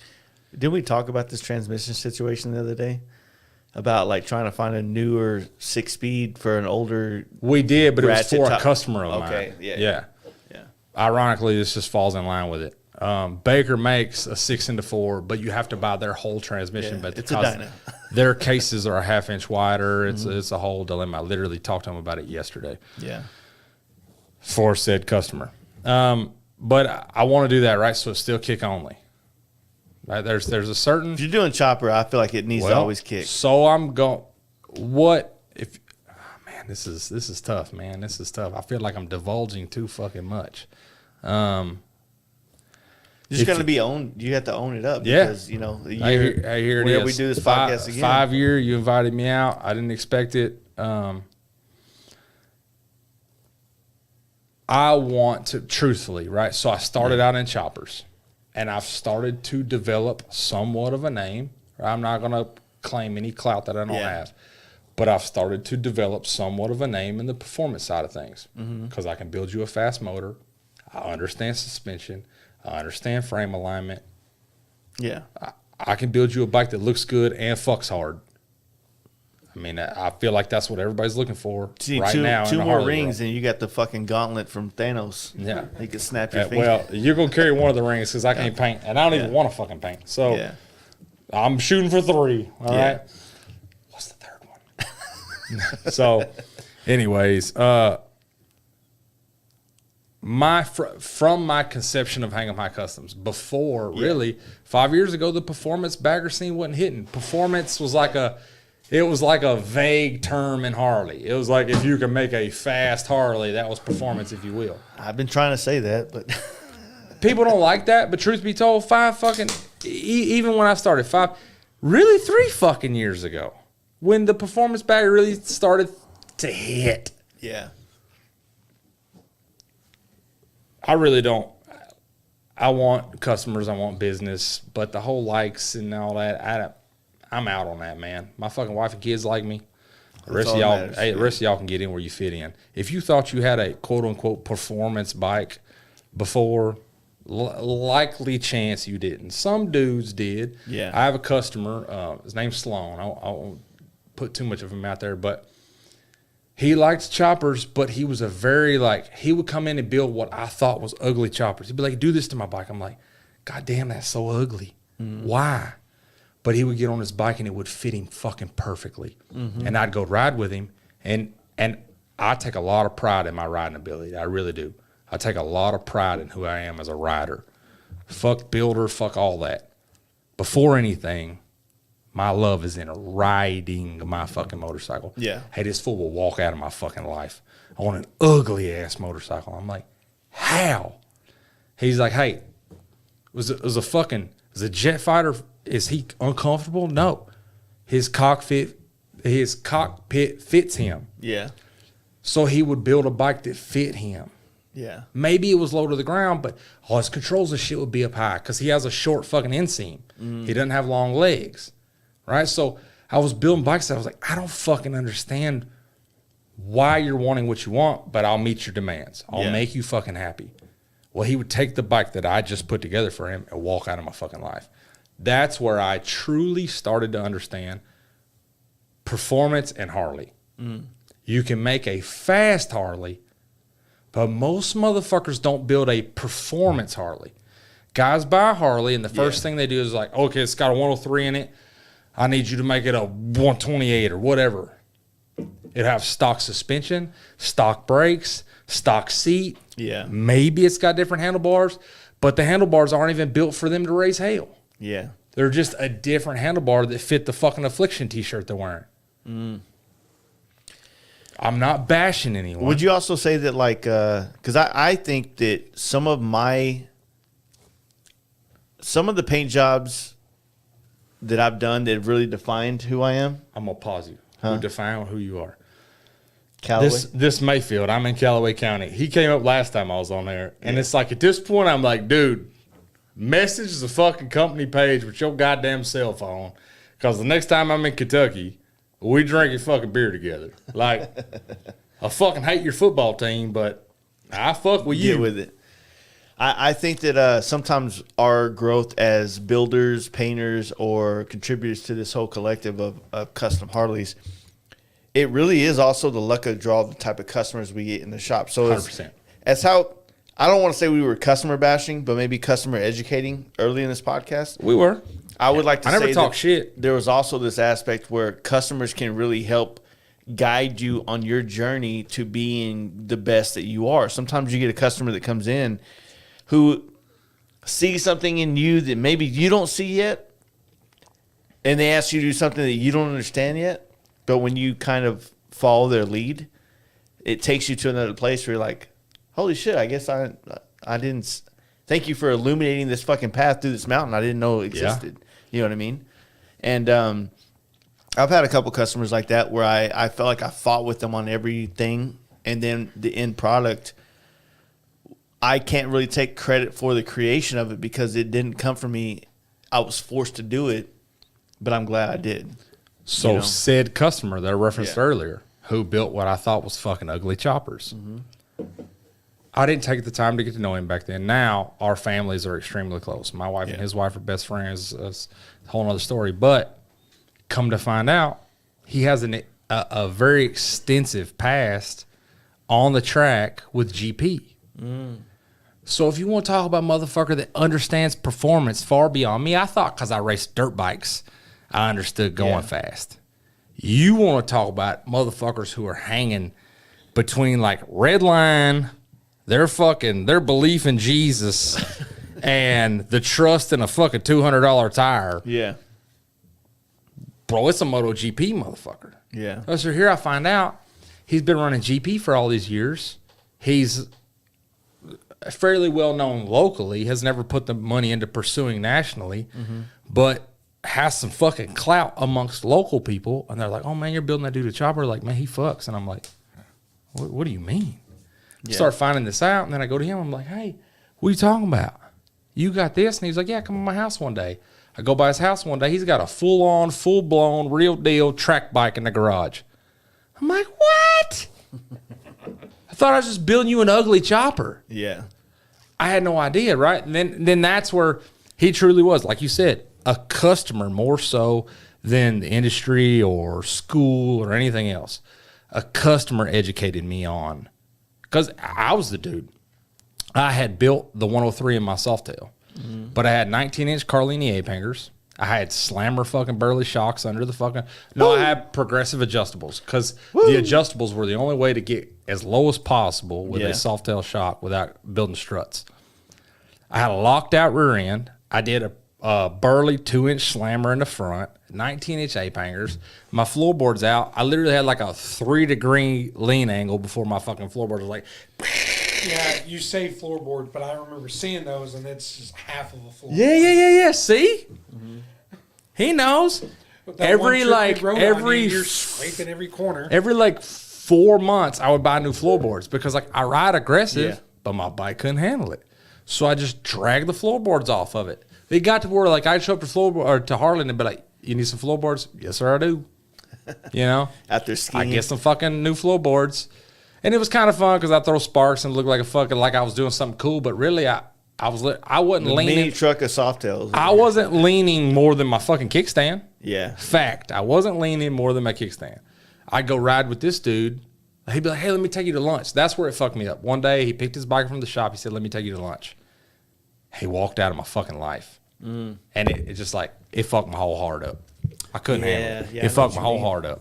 And that's where I started to realize like the whole performance, right, versus fast. Well, there's so much to divulge in the whole concept of performance bikes and things like that, because I can tell you right now that my first time around with Brian at TBJ, up there around, Lake Tahoe, he's on a fucking Sportster hybrid chopper that he built. We were at his house, and dude's fucking like, he rips. Yeah. But he builds bikes based on the fact that he rides. And I think, and I, as much as I love to talk shit about Brian, I think a lot of people don't understand his choppers because a lot of people don't ride choppers the way he rides choppers. Yeah. So he builds a bike that's fucking designed to handle the terrain that he lives in, and the riding style that he loves. And I think that, like I said, what I was saying earlier is like we can be shaped by our customers, but it's hard to figure out who is going to shape us and who is going to manipulate us. And it kind of becomes a weird, like, you might take the card from this dude but get fucked, but this dude was really the one that was holding the ace, right? And you're kind of in a weird spot. We were talking about contracting and Army shit and all that earlier, right? Yeah. The very first time I ever talked to Brian was 2010, I think, and I still have the emails. Nice. So I could go back and like actual real deal backdate it. But I want to say it was mid-year 2010. Mm-hmm. I had no idea who the fuck he was. I seen one of the bikes he built. Back then, not to get too off and war shit again, but you could go to the MWR. You had so much time. You could be on the phone to talk to your family, or you could be on the fucking computer to play on the internet. Of course, motherfuckers are playing on MySpace and shit, So I would go on there and look at motorcycles. And I had found this gangster ass, like, enduro supermoto-esque Sportster. Yeah. I tracked it down. It was this fucking dude, TPJ Customs. I sent him an email. "Hey, what would it take to fucking have one of these?" And he was like, he had just built that first one. And he was like, well, at least the first one that I knew of. Not to say that was his first one. I don't know. But he said, "Man, we'll find you a donor Sportster. Probably this much money." And he gave me a quote. And I was contracting at the time. Honestly, had pretty goddamn good money. And so it was my first wife at the time. I went to her and was like, "Hey, like, goddamn, keep paying the bills, but I need you to set this much aside because when I come home, I'm gonna fly out west. I'm gonna meet this dude, and if he's not a fucking scam, I'm gonna give him this much money. He's gonna give me this motorcycle. Yeah. And I had full on like, goddamn, I'm getting one of these bikes, you know. And then just shit evolved. He was busy. I was trying to. We were purchasing a house at the time. Those things going on. I didn't wind up getting one. Well, all these years later, he comes on your fucking podcast, and it cues a fucking memory for me. I'm like, holy shit. 10 fucking years ago, I was trying to buy this dude's motorcycle. So I messaged him, hey, I don't know if you remember me. This is my real name. This is, this is my email. And this is within really like the last year and a half. You know, he had been on your fucking podcast. He checks all that shit, messages me back on Instagram. He's like, holy shit. Like, I remember talking to you while you were in Iraq. You know, like I was in Baghdad, Iraq at the time, working a contract for Triple Canopy for the American ambassador of Iraq. I was on the advanced team at the time. So wherever he was going, we'd go advanced venue, blah, blah, blah. And I was trying to buy one of his bikes. Nowadays, all these fucking years later, here I am, I'm fucking building bikes, and I still feel like I still would love to buy one of them goddamn bikes. Me too. I'm trying to get him to give me one. And then actually seeing them in person. I don't know. I feel like, well, y'all were on your trip out west, and y'all went and stayed there, man. And I won't. That morning right there on that photo, I was so fucking jealous. That night we stayed at his fucking backyard. Man, fuck y'all for that. With all due respect. I didn't get to ride with all due respect. He didn't get to ride in. I did get to ride with Von Metal on that one. Yeah. Oh yeah, that's right, dude. But that next morning, I did ride with them a little bit. Even the first, like, I feel like the first podcast I ever did with Brian was. I hate to use the word best. I think it was the best for me because I got to know him through a podcast. He's so modest, though, man. He is very modest, you know. But like, it's crazy. Like John Jessup, TBJ. My career in NorCal painting bikes and being literally in the same fucking building as these guys who I am now bigger friends with than the guys I was with at the time when I was in their presence. You know, 8 years ago. Is that because of your work or your podcast, though? And that's not a dig. It's a genuine question. Is it because of the platform? It was because of your work. It definitely is because of the platform. But I mean, to me, my podcast started when the industry changed. Fact. Right? I remember. So the industry changed and it went from, you know, kind of the big wheel culture to like this performance thing. I didn't change it. The industry did it on its own. I was just able to start this podcast at that nationwide change. Not California's they've always done their thing. Oh, you hit in the gold strike. Yeah. So as it was going on, I'm now looking at motorcycles in a much different light, and I'm getting to meet these guys that I used to be in the same vicinity with, but never had an opportunity to become friends with them, right? And it's not because John Jessup never had a big wheel bagger in his shop. It's just that it just never came that way. I need to not. No. My wife said she was gonna pick me up from here. Lean on my man. But well, I'm just. But no, so you, I mean, I'm like, sleep in the back seat of my truck with my hoodie rolled up against the car seat. You can have the couch, bro. All right, we'll take you home. I told my wife when I left out, I said, "Hey, I love you. It's no disrespect. Not to divulge too much. I'm already on multiple charges at this moment right now, right? So we don't need that shit. Yeah. So leaving here, it's not an option for me. Yeah. Unless one of y'all are fucking piloting or Britta and whomever. Well, Justin ain't leaving here. So I had to have a ride. So Hey, there you go. I'll sleep at somebody's house or in that fucking truck. But I'm gonna tell you right now, Justin Kelly ain't leaving this motherfucker. I was thinking about how fun it's gonna be to get super fucked up with you tonight, and then it didn't dawn on me that it was like St. Patrick's Day. Don't talk about it, be about it, dog. Don't say some rowdy shit on live and then goddamn look at me and not even drinking. You at least stick your fucking tongue in this shit. It's like a butthole. Just get off in that motherfucker. Being a don't spit on it. Oh, hell. I'm not good at That's whole shit. Real white boy shit. Hey, I'll tell you, you got. Nah, don't put me on Front Street like that. Oh, dude, I grew up on real white boy me like that. Sipping on Hennessy. I done come here with a shave head, goddamn everything. That's right. I can't grow hair. You so. grew up in the hood, got a shaved head. Listen, I ain't shaved in 2 days, so I promise you, my hairline's telling you I ain't no skin here. I decided I had a receding hairline at 19. Oh man, you probably had a beard too, though, right? I won't lie, I did, yeah. So? That's because of that shit, though, right there. You want a beer? Come on I don't now. want none of that life. Oh, what you talking about? I'm trying to get on that Look how hymns. sexy as shit he Trying to is. get on that hymns right now to keep Hymns. Hey, bro, I think that's something different. I think the hymns is something different. They have it for hair loss and hymns downstairs. All hair long. Yeah. That's what we're going to say. Well- Wink, wink. We do the big heavy wink on that one. Is that how we do that? I got to do my jaw, too. There you go. Got to Like I'm bite in. selling used cars and shit. You got to bite into it. Yeah. I feel like what you were saying about like there's some guys I didn't know were gonna be kind of like my heroes.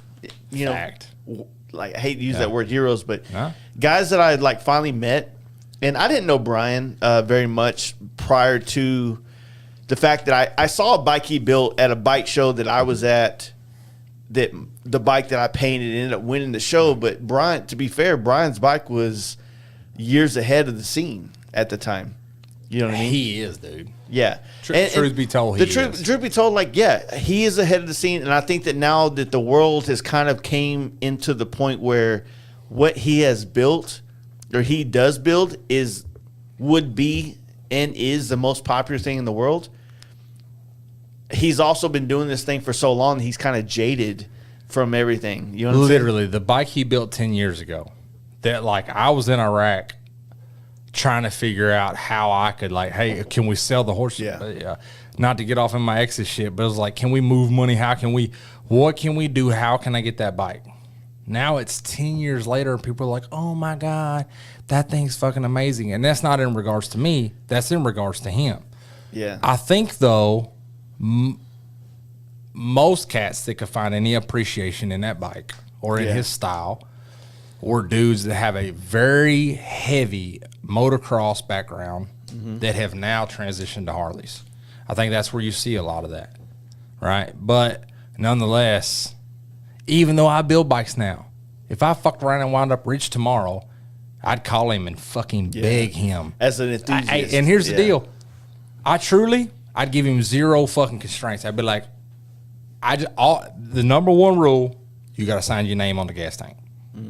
I just want one of your fucking motorcycles. That if I have 5 people, he's in my top 3, right? And I hate to fluff a motherfucker's nuts, but it's like arguably like goddamn up there. You know what I mean? Like, I love his style, man. I love his creativity. I love his ingenuity. And I love that he builds a bike that he wants to fucking ride. When you look at that thing, you can be a non-rider and look at that and be like, bro, that thing fucking parties. I'm getting a fucking EWI on Yeah, that. yeah. It's not even that. It's like, no, I don't even look at it like that. Yeah. Right? Because I don't even think about it in city terms. Even though it's a fucking V20 shit, I look at it, I'm like, oh yeah, I'm definitely breaking my fucking shoulder on that. Like, because there's no way I'm going to land what I'm about to fucking jump. Yeah. So my shoulder's fucked. I'm going into that like I should definitely have a fucking like you helmet. said, where he lives, he builds the bikes to accommodate for the ride. But there's the other thing I want to kind of like bring this thing full circle with what we were talking about earlier about opportunity and things on. Now, Brian at TBJ is kind of a rare kind of anomaly because he did have the opportunity to do the biker build off. Yeah, he did. On that end, he was in that era. He did also have some of the hot bike tour things, but like I said, it was kind of this weird situation where it was like his bikes didn't fit the trends at the time, and those trends were trying to kind of like shove it down people's throats, and they're like, no, where's the speakers go? You know what I mean? And it's unfair because his contribution to our motorcycle custom legacy needs to be well documented and well fucking preserved to show the people that like, look, he's kind of like the guys that will design something. Like, I feel like some of Roland Sands' early shit. Roland Sands is another dude who's been way ahead of his time. Yeah, I feel like Roland Sands built some things very early on that if they got built today would hold up 100%. They build stuff that they know is good and practical instead of just being like the they built good and practical shit when nobody wanted it. But hold up now. Yeah. Look at Roland Sands' history. Where'd he come from? His dad was rich. Well, fair. His daddy was rich and that got him where he was at. But where did he come from? He came from a racing background. So He come from a MotoGP track. He was a goddamn 250 fucking animal. You could put him on a 250 two-stroke crotch rocket, and motherfucker. Now I'm not talking about walk out of your life, disappear from your fucking life. You spend your whole time on the track wondering where the fuck he went. There's no way he's on the track. You look in your mirror, the motherfucker's behind you trying to figure out how to lap you. Yeah. He's a fucking animal. Now it's kind of like bull riding. He's a tiny dude, and truth be told, here I am as a fucking 6 foot. Now I ain't reaching 6'1", but I'm a hair over 6 foot. Goddamn it, I'm claiming it. You're claiming it, yeah. I'm claiming 5'9". 215, white boy here. It's like 245. I 0.9. I fuck with that. I'm 215.97. Just round up. 97. Nonetheless, I grew up in high school rodeo and shit. And every time I do something, I'd be decent at it, but they're like, man, you're just a little too big for it, and then I raced motocross. And I was racing motocross, and I wasn't doing so hot. So I went to GNCC hare scrambles, right? Like hare and hound, right? So I raced the Mid-South Series GNCC hare scrambles, and I started to do a little better. Because there it was where, like, the rider really shined. Height, weight, shit like that kind of started to fall aside because it was like, who can stay in this motherfucker? Because these are 9-mile laps. Yeah. I mean, like, this is real, like, who's got the fight? It ain't the size of the dog in the fight. It's the size of the fight and the dog at that point. That's where I started to excel. And that's where I fell in love. It's like, okay, now something sees me. Yeah. Like, now's where I can shine. And I still have that love. Truth be told, man, if I had the money and I didn't have to risk being hurt and putting my family down, I would put every ounce. Not that I would risk my business. I wouldn't want to lose my business. If you want to ask me my number one life dream, I want a fucking Iron Man run and at least goddamn contend, but potentially win the fucking Baja 1000. That'd be dope. I love Harleys, and I put all my energy into Harleys because there's a lot more money in Harleys. I was actually talking to my drag rep, Bobby Pickard, about this today. Because he rides off in dirt too. He rides off-road too. He rides a lot of adventure riding because he's getting older. But nonetheless, so he takes a harder ride. Yeah, I get it. I love Harleys. Yeah, there's a lot more money in that industry. Hence why I'm not fucking with dirt bikes. But truth be told, dirt bikes are where my absolute fucking passion is. But we circled a long way away from that fucking Chevrolet. 79 FXS. I stayed on you. I followed you. I have a different taste in my mouth right now. I followed you. Well, here we get. Well, no, I don't want that anymore. I gotta maybe drive home myself. Maybe drive home my ass. No, I know what you're saying, man. I think right now with in the chopper scene, because I still want a chopper real bad. When I saw your frame jig and you're on the phone, and I was at your shop the other day, I was like, he could do an FXR frame. I'm the one. Yeah, he could do it. Please, Lord Jesus. When Josh was here last week, shout out to Josh, Motorcycle Dork. We did that fucking FXR show podcast. It was a great time. His bike, love it or hate it in the world, when you see it in person, you can't not love it. The colors fuck people off. They do. And there's this whole thing going on with that whole situation, right? And I don't want to take away any credit for Josh, but I want to say that FXR Mike brought it to light. FXR Mike has a tendency to want to fucking rub people the wrong way in a way that, like, hey, this is what it's supposed to be. And I love that about the dude. Yeah. Josh built a fucking aesthetically good-looking FXR. And then he decided, yeah, I could go a Schultz or a FASTLIFE or name your painter thing to do some crazy shit. But then he did what he did, which was he went to the paint store and had his wife pick out another color for every part he painted. And knowing his wife and how cool they are, I love that bike more. Because I like the fact that is a bike built between him and a loving wife. Yes.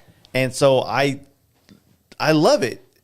I just love it. And when I see it and I see him as I've known him for going on 4.5 years now. I've drank beer with him at Giddy Up, and him and his wife. Every time he was at the fucking thing when we were, like, when you came in late out on that trip, he drove from Sacramento all the way down to like 50 miles. It's a ways. He rode in Medicine, fucking partied with us one night. Like, he's a fucking great dude. And when he built that bike, I'm like, dude, I get it. Like, it's not everybody's jam, but building bikes isn't supposed to be for everybody else. It's supposed to be for you. Yeah. Right? Even though when you're in a business, right? it's a conundrum, right? Is. I'm designing a bike for myself, but everybody else too. I battled the bike. I was like, man, I see it, but I don't see it, right? And then I listened to that podcast, and I was like, oh fuck, I'm so into it. Yeah, oh fuck, I am so into it. Like, who the fuck am I to judge? How did all of a sudden get into fucking foot porn real quick? Well, like I said though, here I am, right? And it's not a fluffy nuts thing. I thought it was a foot porn thing. I'm just it's not a fucking it's not a fucking about me thing, right? But in regards to the bike I built, right? I built that around the ideology of my wife. Yeah. Right. Now here I hear he's, hey, I had my wife pick the colors, blah, blah, blah. I'm like, oh man, I'm in it. Ride the shit out of that motorcycle. Ride the shit out of it. I think I built my bike based off of the Little Mermaid, dude. Yeah. Like, come on, man. When you said Truth Little be Mermaid, told, I don't give a fuck. How gayer does it get? When you said Little Mermaid earlier in this podcast, it didn't come, and I started like thinking of all the fucking snapshots I mean in that my in mind. a negative way. I was like, fuck yeah, it does look like, yeah, I love that. Exactly. But I use that as my image to build think off that of. when you build a bike, it's gonna be this like long-term project that's gonna like take so much away from your family. If you have a fucking household of a great wife, a great mother to your kids, or whatever you want to, whatever role she plays in your household, dude, if you can enjoy the building of that bike and know that your number one fan is also the number one person in your life. I 100% built that bike for my wife. She doesn't ride, if she damn sure wouldn't ride a foot clutch jockey shift, hot rod fucking 1200, but it's a big ass wedding ring. You run around the town. Yeah, dude. But it's like still when I ride that, I'm riding that as like a showcase of like, hey man, this is my this is my wife, this is my, you know what I mean? This is that energy, right? I'm not showing anything else. That's 79 though, because we're gonna finish that. All right, got a 79. It's got an 80-inch shovel head, fresh rebuilt by Boston Billy. Cow patty transmission. I want to probably get rid of that just because I don't like cow patties. I have San Diego custom wheels. I have Olin's. I have Kraus trees. Olin's inverted, black tube, like black body, gold tube, and all that shit, right? They're earlier style black. I want to make. Well, I hit you with a key part. This is where I was talking about Kyle Ray Rice. I know we veered way off. I'm gonna come back around that. 79. I talked to Kyle Ray Rice. I was very influenced by how he took his FXR, modified the rear portion and the down tube. Yeah. Right, left the engine cradle and all that.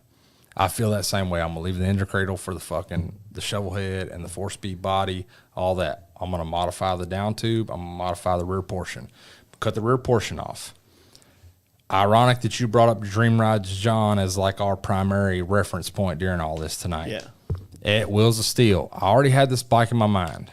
Kyle Ray Rice walked up to me while I was finger fucking the shit out of Dream Rides John's blue Softail. Yeah. Yeah. I believe that bike was built for his wife, ironically, in all this. If I understand correctly. Yeah. With that like kind of baby blue and all that, or like Tiffany's blue, if you will, almost.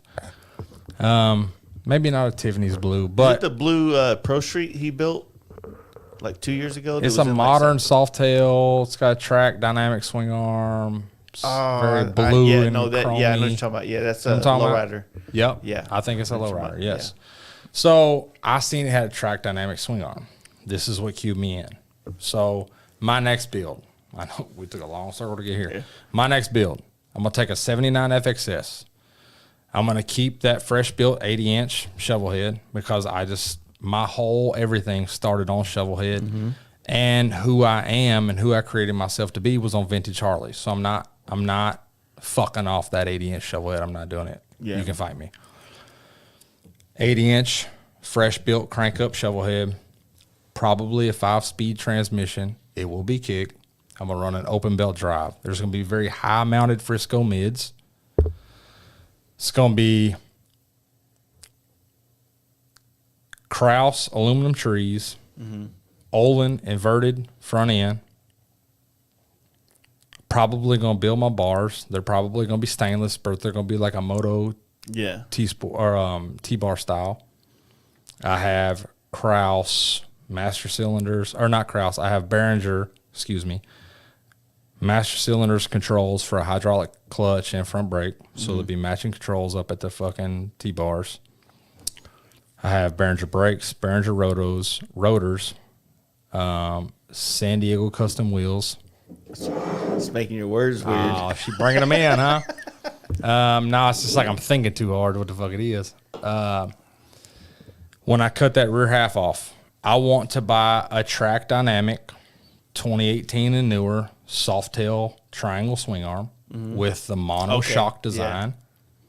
I want to cut off the rear portion of the 79 FXS frame. I want to go to a monoshock. This is where I talked to Kyle Ray Rice about like how he did his with that FXR and everything. I want to go to a monoshock. I want to run an Öhlins, obviously, to match the fucking high dollar Öhlins inverted front suspension that I have. I'm going to run the San Diego Customs wheels front and rear. I'll take another one. I'm gonna run the Behringer brakes front and rear. But what I really want to do is I want to modify that old swing arm shovel to run a newer style triangle monoshock soft tail swing arm. I like that idea. 100%. Right? Yeah. Something I haven't seen done yet. Something I really want to do. I don't want to. Everybody's getting wild with the stainless on their frames. I'm probably gonna run mild steel and just powder coat the fucking frame. I want to almost.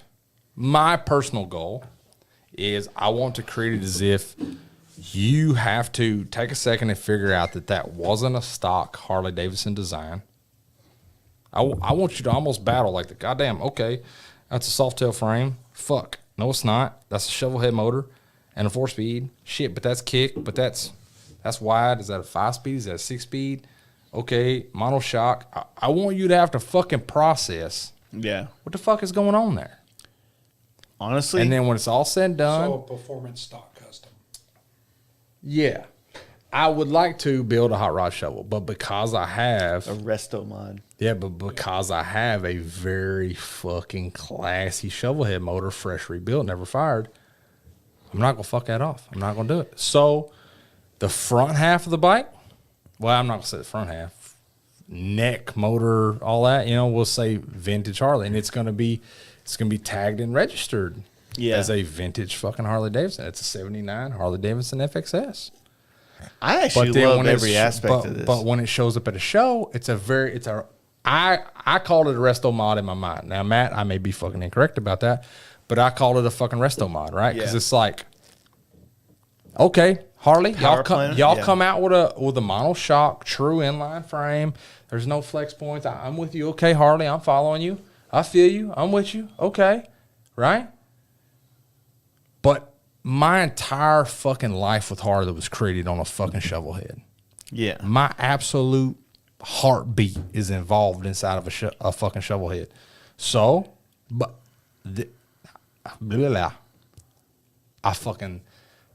James, the bike you painted for him. Yeah. I fell in love with that fucking bike. Right? I don't know what it is, but the bike just hits right. It's not overly done.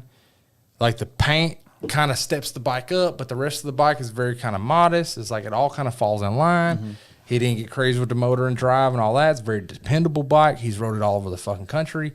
That's where I find myself fucking happy. My Road Glide, right? It's not overly done. Yeah. I got it that had 28,000 miles on it. It's got over 60 on it now. I rode the absolute fucking hell out of that bike. I'm talking about just choked it and raped it the whole fucking time. Right?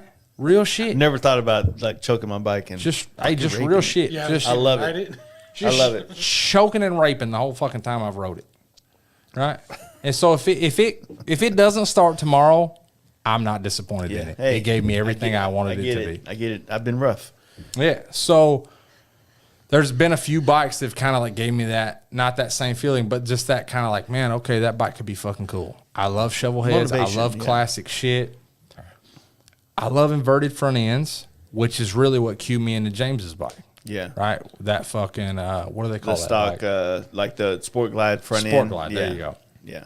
I don't like the wheels, right? But No one I like the Sport Glide. And I kind of like the soft tail, even though I feel like that's a Yamaha V-Star frame. You don't say that. Fuck that.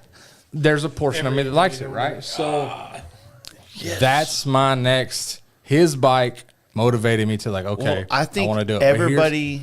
Go ahead. Well, here's what fucking, for me personally, here's where the real challenge comes. The frame is a big challenge for me because I've done a lot of like hardtails and shit like that. But this is going to take real modification. I'm going to have to really think of width, fitment, height, seat height. Where does lineage come? Where does it all fall in pay? Because when I do this, I really want to use, and this is what I've been saving up for. I really want to buy an aluminum traction dynamic soft tail swing arm. Once I purchase that swing arm, I'm going to put that 79 frame in the jig. I'm going to put that swing arm in the jig. I'm going to cut the ass end off that frame at the fucking down tube between the motor and the transmission. And then that's where I'm going to fucking remanufacture the rear portion of the frame to now adapt to that new style swing arm. Because I really want to run an aluminum swing arm. And I'm not going to remanufacture that. Chris Moose taught me something a long time ago. I wrote it on my board in my shop, and I had it around for a long time until it was like ingrained in my mind. Build what you can, or build what you can't, buy what you can, right? So if someone makes it and someone does a good fucking job at it, hey, buy that. Support them, keep the industry going round. But if someone doesn't make it and you have a better idea or you have a way to improve it, okay, build that. It's a good analogy. So buy what you can, build what you can't. So that's where I'm at, right? It's like someone makes that swing arm and they do a good fucking job at it. So I'm going to buy the track dynamic soft tail swing arm. I'm going to modify that shovel head frame to adapt to monoshock.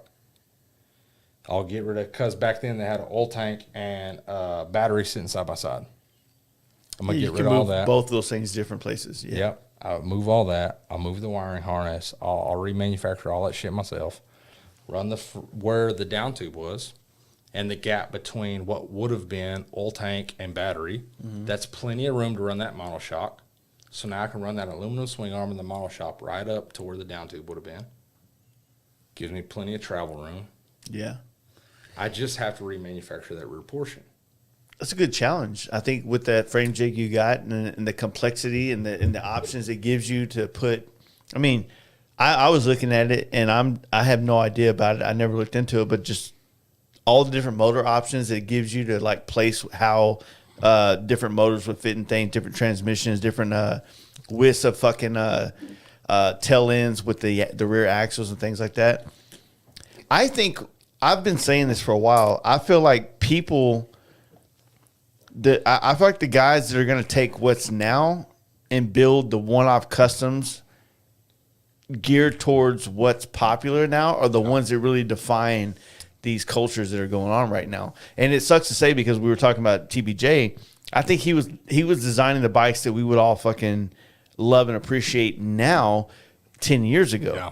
And now, you know, these performance-minded bikes, because I can tell you, like, offhand, if I can think of, like, F&A choppers, tooth and nail, like some of these fucking choppers that come out in the last 2 years that have like this extreme performance kind of, you know, club style Dyna vibe, but with like a chopper, like it's a chopper. It's fucking hardtailed. It isn't, you know what I mean? Dude, it gets my dick hard, dude. Man, you nailed one. Yeah. Eric from F&A. Yeah. Eric comes out with these hot rod, dual plug shovel heads, dual mag, dual this, do that. Yeah. But it'd be like high neck, long front end, 6-bin rabbit ears, a fucking king, queen, fluffy fucking seat. Truth be told, I'm in a conundrum. I'm like, God damn, dude, I see it. Yeah. I see where you're at.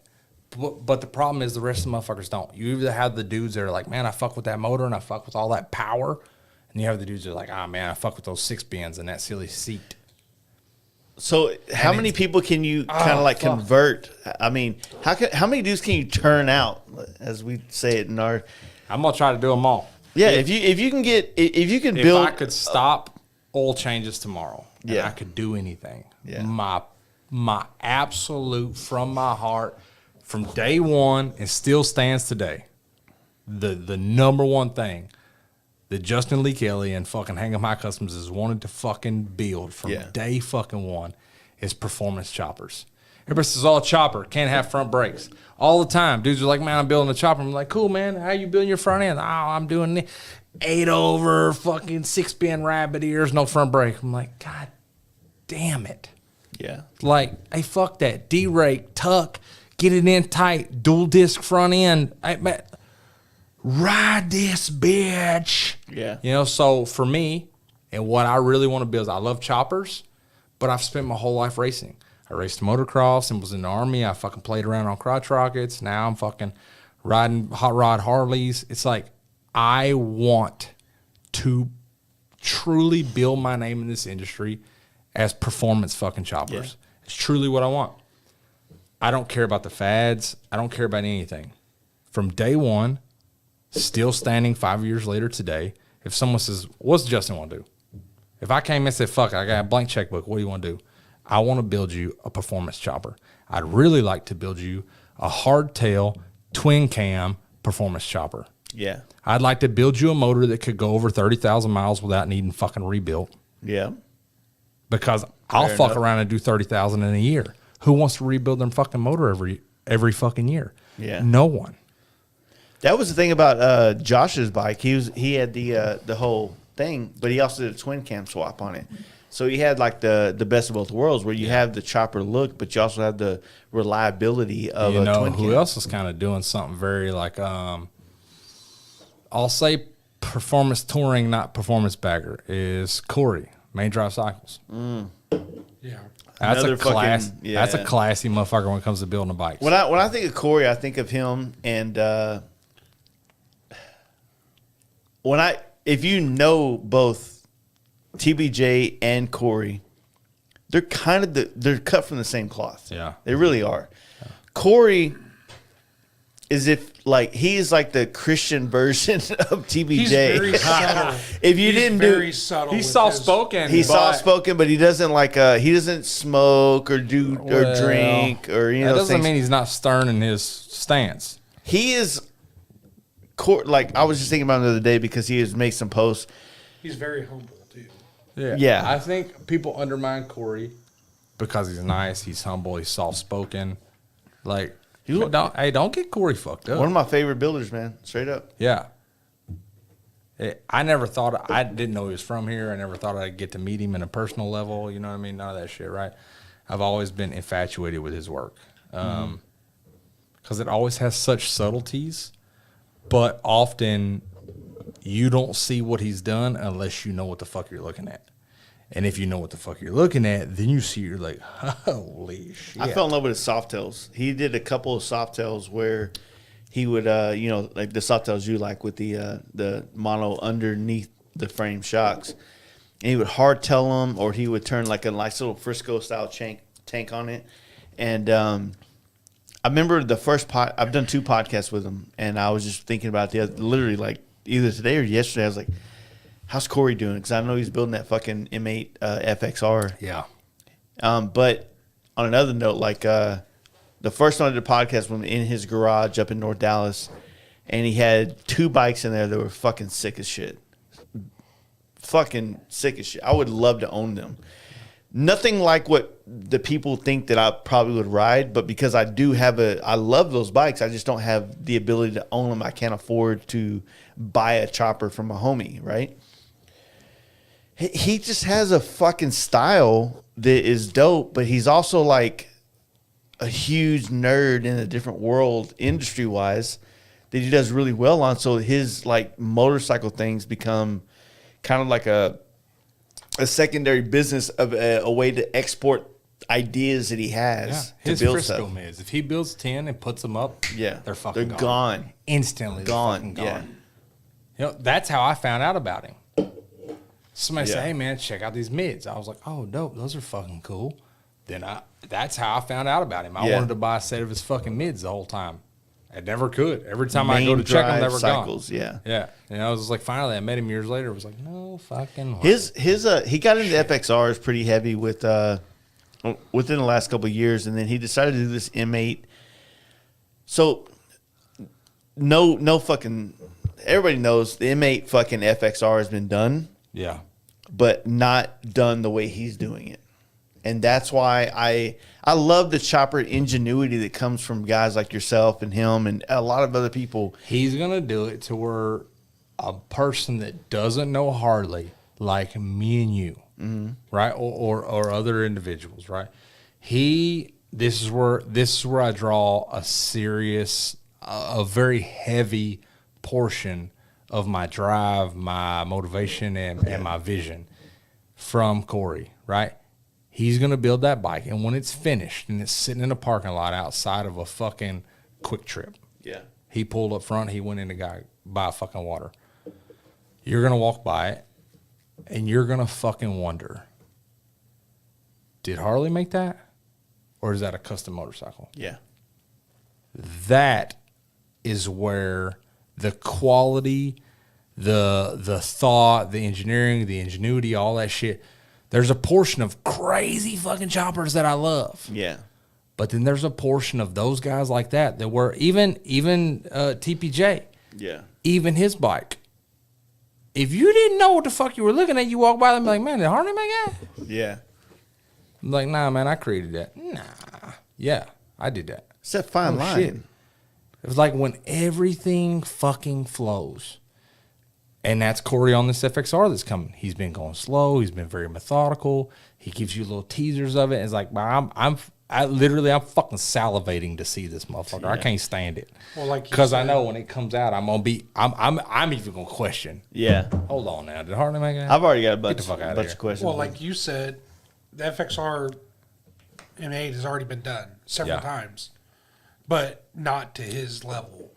So, and the FXR that he did, I mean, it looks factory, but he did some minor modifications. That's why I said he's very subtle. And that whole fuel injection system running through the backbone like it is. Yeah, I mean, how he built the cavity for the coil. Just there's so many things he's doing in this current FXR build that are that Harley should take note of. Straight up, Harley he took a straight up M8 bike, swing arm, rear wheel, complete fucking motor, whole drivetrain, and made it work on a fucking FXR, but not look like it didn't work on an FXR. That's chopper as fuck, in my opinion. That's using skills to hide the fact that you use skills. You know what I mean? And so there's also that aspect where it's like, I do enjoy the fact that, like, we named off a couple of chopper builders that have done some badass bikes that have a performance vibe to it. Those are straight choppers. But the skills that you get at being a chopper builder, you can apply those in so many different areas of motorcycle building. And I think that when trends come around that scare people, because performance baggers is not a trend of we need welders. We don't need welders in performance baggers. There's plenty of them. Right? But we don't need welders because we don't know what you can do with it. Maybe you should dig deeper into what this is and figure out how to use your skills to make something for us. That's the challenge of growth with all these different genres of bikes that come out. How do I make money doing it? You can if you make something, right? So let me hash out this fucking rudimentary idea I got right here, right quick. Please, I'd love to know, because I'm trying to find my relevance in the current industry. I've done a long deep dive with TBJ on this exact same topic, but for this sake, right? Everybody that builds, welds, creates, mocks up. To find a way to fit in a bolt-on world is a hard job. It's very hard. Dude, I can't understand. I'm lucky that I sell a service that fits everything. It's a blanket over everything. I'm like, oh, these peasants down here. I got something for you guys and you guys. And I like you, but that's how I feel down here. Yeah. So the hard part is being a fucking builder. And I was talking to you about this the other day at your shop. I'm a painter. I'm never, no matter what I ever do in my life, I'm never going to be a builder. But you're a builder, right? What you build could be the hardest thing you've ever done in your life, and you're going to get the most awards I will never get to achieve with that. I just won't. And I'm not saying that in a way like I envy you or anything. It's just the nature of our industry, right? what people have to look at when these trends change is how to apply their knowledge to this world. And the hard part is when you figure shit out, and this is what I think I was talking about at the beginning of this podcast about these old heads. Like, they figured it out. They struck it big with this, right? And then it changed. Yeah. Now what? Now what do they do? How do you struck it big again? Hey, I got this great idea. I'm going to make fucking front wheels wide. You know what I mean? And then everybody's like, yeah, that's cool. Swing and a miss. You know what I mean? And then next thing you know, it's like, we're still the industry leader in innovation. I'm like, are you? Like, but are they still getting the fucking shine? well, they always will, because they're the low-hanging fruit. Nobody wants to take a chance on new ideas. New ideas are hard to sell to people, right? New ideas. It's all about the risk. The people, like, this is a deeper dive, but like I've said about like with the boomer thing earlier on, is we're sitting here trying to fucking like have the same opportunities that these air quotes boomers had when we got in the industry, and all of a sudden they're still, you know, This whole time I was like, man, surely I'm not like that light on that one. we're going to the highlights Ooh. now. Y'all about to kiss some real shit now. I feel like we all have to find a way to reinvent ourselves constantly every year. If you feel like you crushed last year, be ready to fucking reinvent yourself next year. Not in a way that you fucking sell out yourself for everything you believe in, but with paint, I paint the same fucking helmet. 3 helmets, 3 different design helmets. I paint the same one. I have to reinvent myself every time, right? But I also have to stay on the same page. Yeah. It's complicated. It's like the same template but a different story. Is that? That's a good way to put it. It's a different story. It's a different story for a different person, right? So when you're building a bike, you have a little bit more freedom because you get to change the canvas, right? You get to modify. You get to take a canvas everybody loves and like, oh, I'm gonna fucking pull a little bit here, puff it up here, stretch it out here, fatten it here, and you got your own thing. You get to modify the canvas. As a painter, we don't get to modify the canvas. We just paint the canvas that's given to us, right? And we have to completely find different ways to reinvent the canvas. And sometimes we get lucky when a fucking builder makes a new canvas. We're like, oh, we get new lines to work with, right? But if you got the same Frisco tank, the same Simpson fucking Ghost Bandit, the same this, the same that, the tanks don't change much, but we have to completely reinvent ourselves all the time. Yeah. Does that make sense?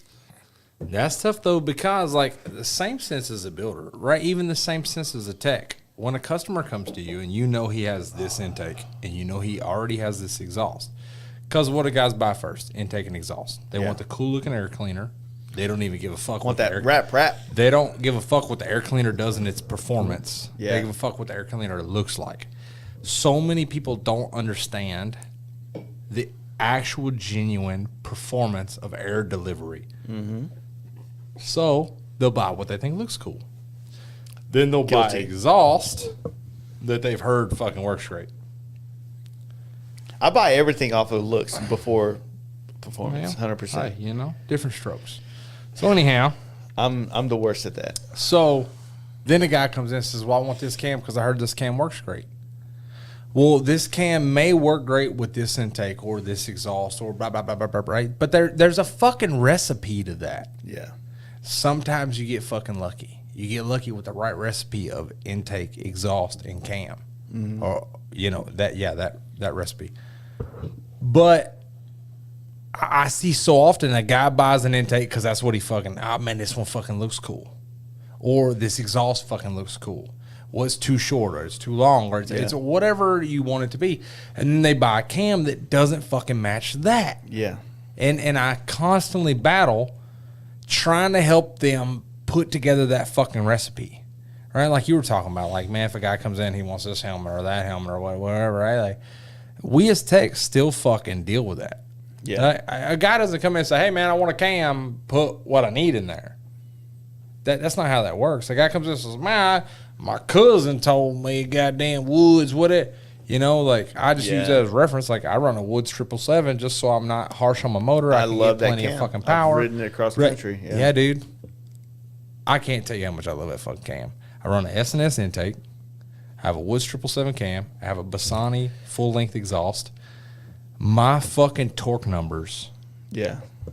Twin Bro, cams. hey, that Woods motherfucker 777s. taps out, and my goddamn torque numbers are in a fucking steady, hard, big, straight climb. I'd love to see. I'd love to spend it to more RPMs and just risk the fucking crank just to find out how goddamn hard it'll go. But like we did that trip down to the Three Sisters over the weekend for my birthday. And I was running with some fast bikes. At 80 mile an hour, they jumped on my ass. But at 100, like when I'm up in my fucking torque range, And you're not on a dyno. Hey, well, true, right? I'm the literally I was the only bagger, and these two dynas at like 80 mile an hour just jumped out of my fucking life. Yeah. But man, on the big end, man, I was just dragging everybody. You know, so blah blah blah, la-di-da-di, everybody. Here it is, right? So it's just in reference to you're like, well, guys want to paint this helmet or these mix-ups. Man, it's just that same way as a motor builder. Not everybody walks in and just says, hey, I want to go fast. Do what you do. No, man, everybody walks in and they know best. And you could tell them different. But listen to me, they know best. It's like everything you buy that has an image attached to it. Clothing, shoes, things like that. Think about it. That's maybe a good analogy to look at. Like, most of us, I don't really give a fuck about shoes the same way I did growing up. But if you want to be performance-minded about shoes that you buy, your posture, how much blah, blah, blah, but how cool they are, it's the same aspect. I think when it comes to cams, when it comes to exhaust, like, I think exhaust companies should probably put out like a great cam list, as if like, hey, you know what? This pairs well with white Zinfandel. You know what I'm saying? I get what you're saying, but man, it's a triad. You Yeah. know, intake, cam, and exhaust really can fall in line with each other. Now, I will say this, right? I will say that I got very blindly lucky. Mm-hmm.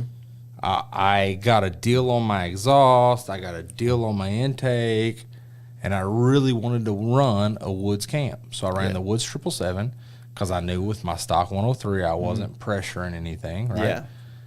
And just somehow when it come off the dyno, even the fucking tuner was like, hey, I don't know how the fuck this happened, but look here.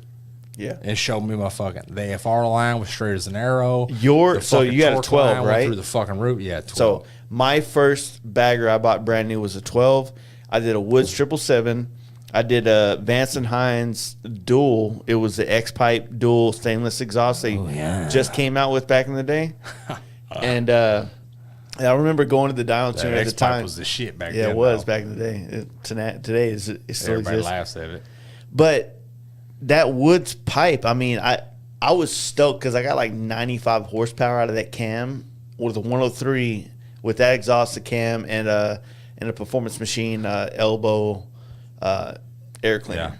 Yeah. And honestly, riding that bike, I rode it cross country, coast to coast, and I enjoyed every fucking minute of it. It was enough power to enjoy it, but every day I fucking, every hotel I went to, no matter where in the country, the next morning it started up and I was on the road again.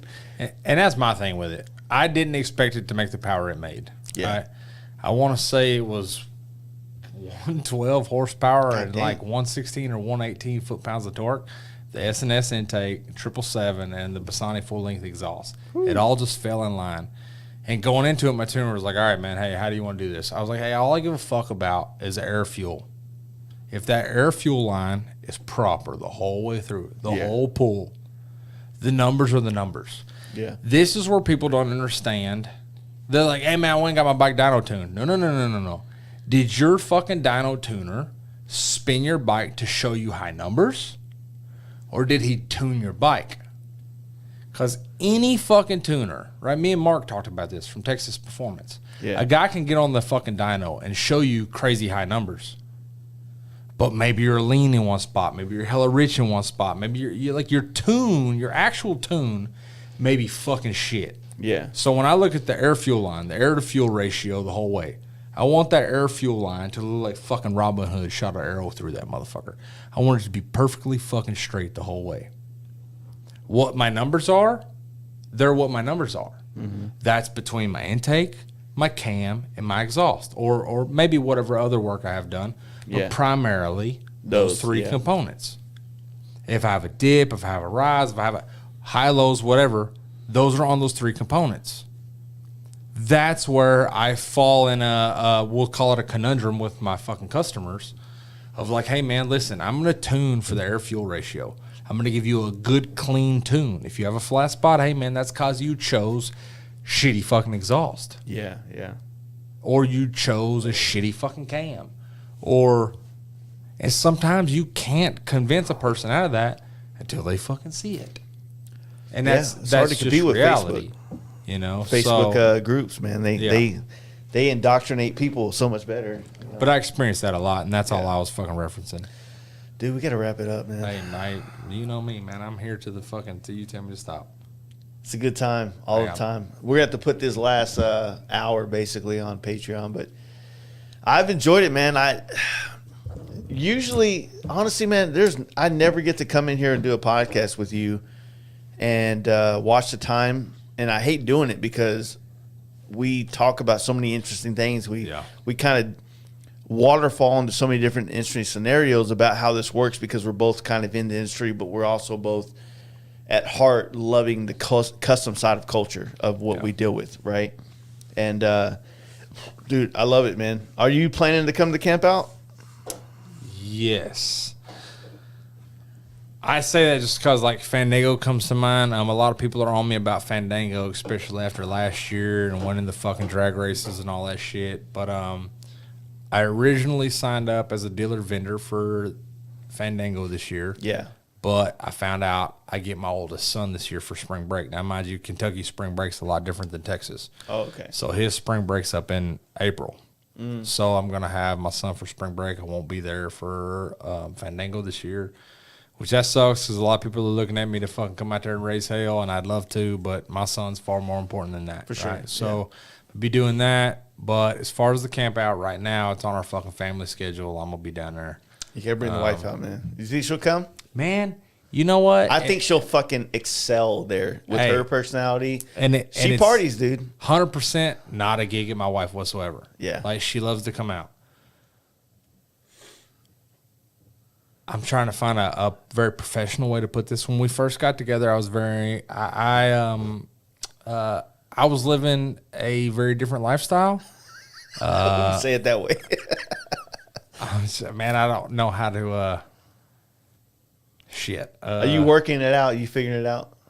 That's all that matters. Me and my wife, we're fucking good to go. No, I mean, like, are y'all figuring out how to make that work as far as like her being a part of the world of motorcycling on the part like. Yeah, going to a show is different than going to a camp out or a Fandango. To get no confusion, my wife's 100% involved. Yeah. Where I'm having to find the dilemma is a particular lifestyle that I may have been living at one time, and then now I'm running a family-friendly business, and I have my family, and I'm not involved in some extracurriculars. We'll figure it out. Yeah. So, yeah, it'd be nice to see her there. Yeah, I think she'll fucking do well. I think so. You know, I think so too, man. I think she'd have a lot of fun. This year's camp out's gonna be. Some of the girls and everything love her to be there. So this year's camp out, we're fucking different. I think I added you into the little chat today about like all the different brands that we're trying to get together to bring. Our camp out has never had vendors, and I don't want vendors, but I do want every brand, every business to be represented there in a way where people get to come and interact with those brands that they want to do business with in a different way. Not across a fucking table, but like drinking a beer, talking about a bike, you know, because when you put a table in between you, shit gets awkward. It gets awkward. But when you take that table away and someone comes up and they're coming to be a wallflower on your conversation with said person, now they're not coming in here interjecting you like, hey, I want to know about your fucking your kickstand block. No, they're like, hey, oh, that's Justin Ham. I'm gonna go. He's talking right now. I'm gonna shut up real quick. What can I do to support that? Yeah, real world. So the Other thing, than be there exactly. So I want this year. It's gonna be much more. This is probably gonna be the last year before it gets a little bit corporate. You know what I mean? And it's not because That's how shit works. It's just growing. It's getting bigger. Yeah. But I plan to. We got this little bike show aspect, but it's all based on different brands. So like Hazmat Designs. Hopefully, you guys with Hang 'em High, me, all these other brands. We're going to do a bike show, but we're only going to like every bike that's in the field that we're going to set out for this bike show. We go out and we pick the bike, but you don't tell me what bike you picked. I don't tell you what bike. We're only picking one. We're only picking one, and you're going to make a trophy for that bike. This is the Hang 'em High pick. This is the Hazmat Designs pick. This is the FASTLIFE Garage pick. We individually pick a bike? Yeah. Individually. It's your and pick. We individually make a trophy. And you individually make a trophy. I can't involve you both in my trophy? Exactly. Nope. It's your trophy. This is tough yours. because I don't paint. No, but you fucking weld. Yeah, but... Yeah, he's fucking weld. I already got my idea, He fucking bead rolls over there, and you fucking weld. You can fucking bead. You can he B-roll my motherfucking company logo. I got mine right behind you, bro. I'm fucking certain at this point he could B-roll any goddamn thing. If you B-roll my fucking company logo... Yeah, it's complicated. Especially for how small it was. Real shit. Yeah. I'm not, it's not any accolade to my fucking company logo. It's accolade to your fucking work. Yeah. And you had just got that fucking machine. Yeah. Not to fluff your nuts, but that's big dick energy.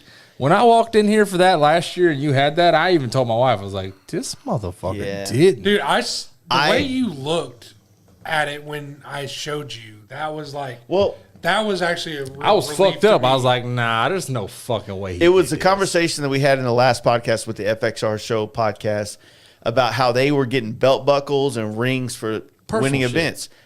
I wish we would have had the time to make something like that. We don't. But I think... We do. We don't. To me, the thing about it is like we're all going to bring bikes, right? My bike, Matt's bike is going to be in the show. My bike's going to be in the show. Your bike will be in the show. Like everybody that has a custom bike, if I'm just hypothetically, we all put a bike in there. So there's a chance that one bike could get 5 trophies because I don't want any of us to like divulge who we picked. And we get on the stage and I'm like, all right, Hang 'em High Customs, who do you got? And I hand you the mic. Hey, I love this bike. And apparently so does 5 other people. But here you go. This is my pick. And I like this bike because of this. Yeah. And I don't want it to be a whole thing of like, first place dyno was this and everybody like does that. I just want people to have fun. I want it to be fun. I fucking hate shows. I don't like them because I don't like how shows bring out the worst in people. But I do like the aspect of showing off somebody's skills. And I feel like by us showing love to, I'm making a trophy, and my trophy might go to this guy. His trophy might come to me. You know what I mean? Does that make sense? So let me ask you this. I gotta pee so bad. We can keep this going. Hey, before you run and pee, though, I need to know. Okay. Is this one class fucking show? Is this all class show? Because my trophy is like all singular The class. trophy is for your pick of whatever bike, sports, fucking whatever is there. That's hardcore fucked. Yeah, I mean, it can literally be like, I already know some of the people that are showing up, so I already know who's going to be there, but at the same time, it could be just some random person like, hey, this bike, it's not really, like... Never underestimate the fucking like Batman custom, that's been in his cave. It looks clean. It's like to the point to where I appreciate the bike. Yeah. So it could be anyone. It's really a toss-up. I catch myself often even battling, right? Like if you got 6 custom builders, that's what they do for a fucking living. And let's insert one. Oh, bitch. I apologize. Let's insert one builder, right? That you will. That's or one individual who they build cool shit, right? But you got 6 builders. That one motherfucker.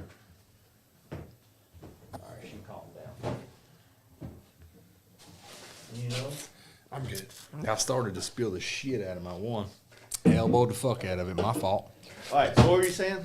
Well, I pissed myself a little bit going down. No, you didn't. I swear to God, it's fucking wet. Listen, I'm giving you a chance to lie right now. That's all right. I elbowed a beer and it fell down here. Sometimes you gotta pee. I was like, oh God. Like, oh no. Talking to Matt though, talking about people building bikes, right? You can have a bunch of different builders. Yeah. And then that one random fucking dark night comes out of nowhere. Right? So, and even he was saying, he was like, oh, no, man, this is more for like whoever builds the best shit. Yeah. Gets best shit. I told him, I was like, man, sometimes it's confusing, right? Because you have a bunch of builders in a room. And then one dude who's been locked in his fucking basement ain't said shit to nobody, ain't been on Instagram, ain't shit. He'll come out of nowhere just swinging fucking axes. And you're like, holy Yeah, I know. That's like, who's this motherfucker right here? That's what I like about it, because it could be anyone that Yeah. you can give and it's personal choice. Yeah. That's what I like about it too, because I like a lot of different styles of bikes. It's just got to be the one that stands out to me. I'm going to be there unless unless Jesus stops me, I'm coming. Every different person that I put a group chat together today. What did you say? I said Mark, T-Bar Jesus. Oh, no, we homies. I put a group. I hug that motherfucker to death. I put a group chat today together on Instagram about the things that we want to do with the different brands coming in. Yeah. I did a little video where I was talking. Am I in there? Yes, you are. I'm not gonna lie to you. I got like 36 unread messages right now. So All right, so I should be primary. I'm gonna move you over. I'm gonna move you over. I'm not general, so put me in primary and then scroll up. I did a little video on there and I was talking about what we're trying to do. I feel bad as fuck right now. Embarrassing. So the point is this is like there's like probably 20 to 25 different brands that are coming to this camp out, right? Some of them huge guys, some of them, Matt, kind of more locally known, and I mean that no disrespect, just a younger brand in this game, right? That's working for his. And so I think it's cool as fuck to include. I'm trying to include all the brands as heavily as possible in the fucking aspect of how this camp out works, rather than in a way that they don't have to fucking like sit there and put up a tent and not enjoy the time, right? All right. But you're a builder. Matt's a builder in a sense. I'm a builder in a sense. My machinist has a version. Everybody has an idea of what they like. And while there might be one bike that might win 2 or 3 awards out of the 20 or 25 different guys that might have an award to give away, right. I don't think it's going to be as concise as one person as people might think. No, without a doubt, right? We all have a different energy. You know what I mean? Like, even, man, there's so many people, right, with such a different energy. Even taking Justin, right? Yeah. Justin has a very minimalist. Nah. It's weird because Justin you have does. His bagger in your shop, so I think you have a Well, way to understand like his he does. idea. That's what I'm saying. Yeah. Truth be told, he does. Man, oddly enough, I don't know how that guy's not a chopper guy. He actually is. How He built a clean. couple. He built a couple of choppers. They just weren't Harley choppers. So let's be real. They're not real choppers. So because of that, I you know what I mean? I'm like, okay, well, he's into this shit, but this shit's so clean. Yeah. So that I can absolutely understand. That's where I fall into this conundrum, right? Yeah. Of like where I want to be as a fabricator, but how I like to ride. That's very conflicting against each other. You know what I mean? The bike I like versus how I like to ride usually don't fucking mesh. Yeah. You know, so you become the version in between when those two fuck. Fact, right? But the more I learn about Justin, the more I learn like we're very similar in that sense. Mm-mm. But, then you got Matt over here, right? Mm-hmm. And Matt has a different style. You got a different style. I don't know who else is involved in this, but there's a whole bunch of different styles. And so I can appreciate the fact you're like, hey, I'm going to have this fucking show, if you will. We're all going to build a trophy.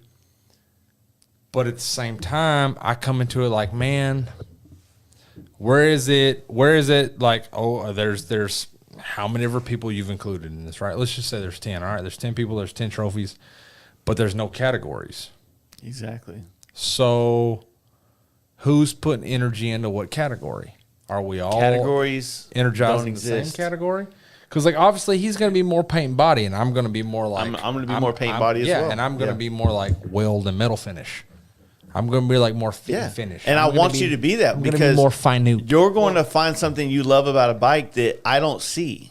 And that bike is going to win probably because a guy that's going to be metal finished to your liking, I'm not going to notice it. I'm going to pick the guy that's got fucking cool ass points on his fucking paint job. Yeah. You know what I'm saying? So the thing is like this. Let me preface this a little bit. We have a great thing going on in the performance Harley Davidson scene. Yeah, right now. 100%. Shows are going to be the death of it. You think so? Yeah, because it turns somebody different. When you go to the camp out, you've been to camp out, right? Yeah. You start building bikes to win the show, not. You build a bike. This thing is not about shows. It's about fucking riding your bike and being present and having a good time and not fucking allow. When you're sitting there anticipating like your name being called, you turn into a fucking different animal. You're almost like you haven't come in a week and you're not the same dude, right? You literally answered everything I need to know about my trophy. Exactly. I busted condom coming out the side. Hey, listen, whole trophy just. I feel like I want to. We have a lot of people building bikes that didn't quite get done for Daytona, and they should be done for the camp out. And so I'm designating this whole big grassy knoll area where the sun shines. So we're going to separate the bikes in a good way. And we have a lot of YouTubers and a lot of photographers coming to where every bike that's going to be there is going to get so much coverage. And it's going to be in a spot where it's very well photographed, but it's also going to be awards going to be given because of other people who appreciate the fine details of what you built. Yeah. Right?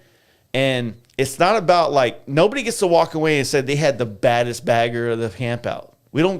This isn't about like that notoriety. It's the fact that I'm gonna build a badass trophy that whether you can wear it on your head or you can put it on your shelf, I don't know what I'm gonna do yet. I'm still figuring it out. I hope when you see that trophy, like, hell yeah, that was a fucking badass time. Why does this camp out trophy mean more than the Sturgis trophy? When the Sturgis trophy is like, I won the fucking so-and-so trophy. It's a plaque made by so-and-so plaques on Google Maps. My constituents in this industry built this trophy and gave it to me because they thought I did something badass. That's real shit. Well, that's how I sort of feel about it is it's your peers judging your bike and appreciating what you do. The people you care the most about their opinion about what you've done.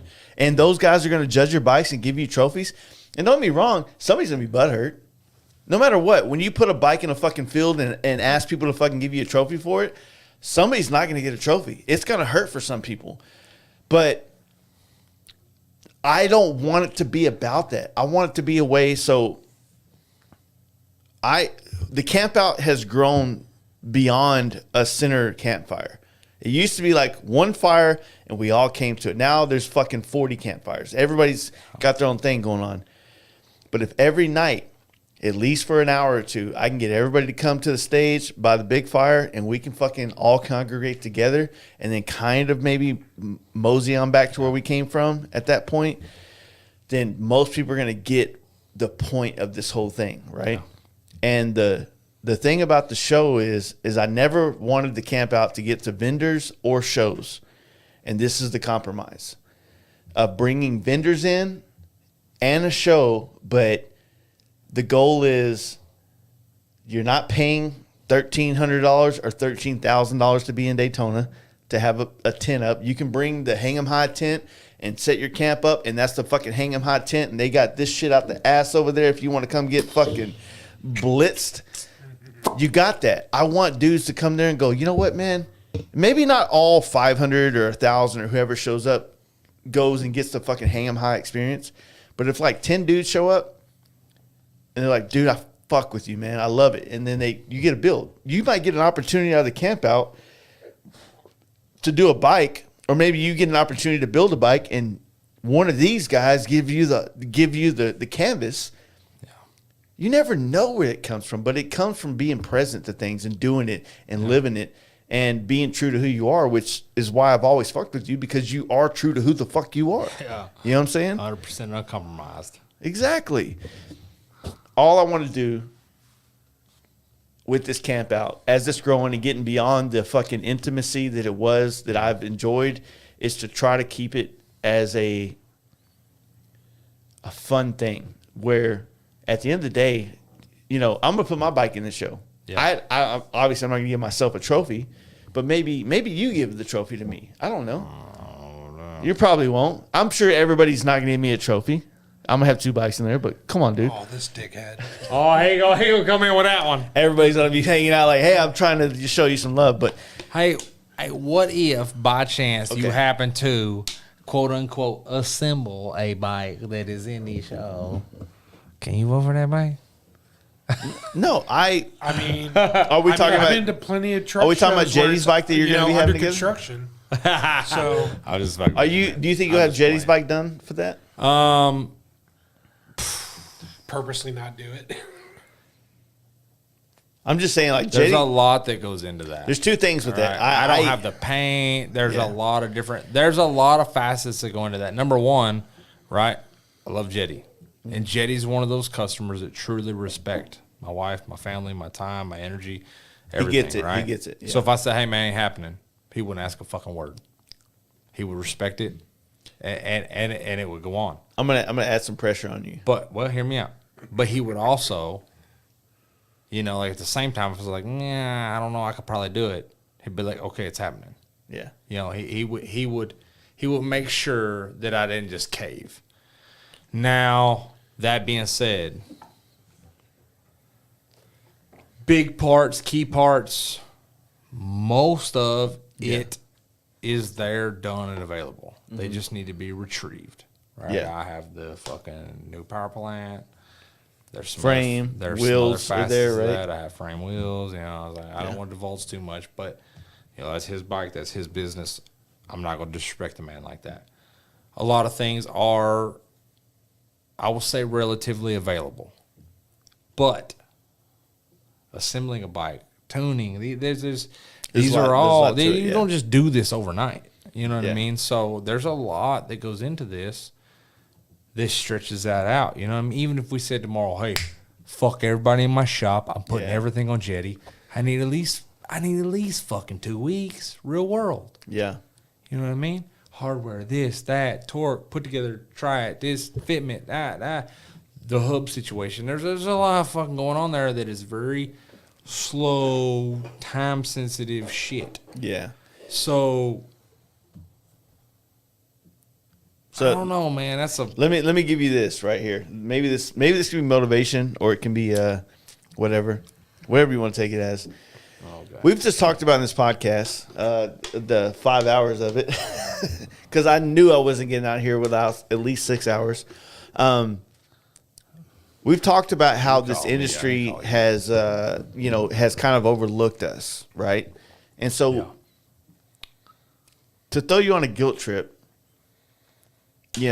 there's certain things like the camp out, where now I'm trying to make the camp out more palatable for builders, because it wasn't for builders. It's been about drinkers. It's about guys who want to ride bikes cross country, come have a beer, and and I want to hear your journey. That's all I want. I don't give a fuck about what you rode, and I still want it to always be that. But I also want it to.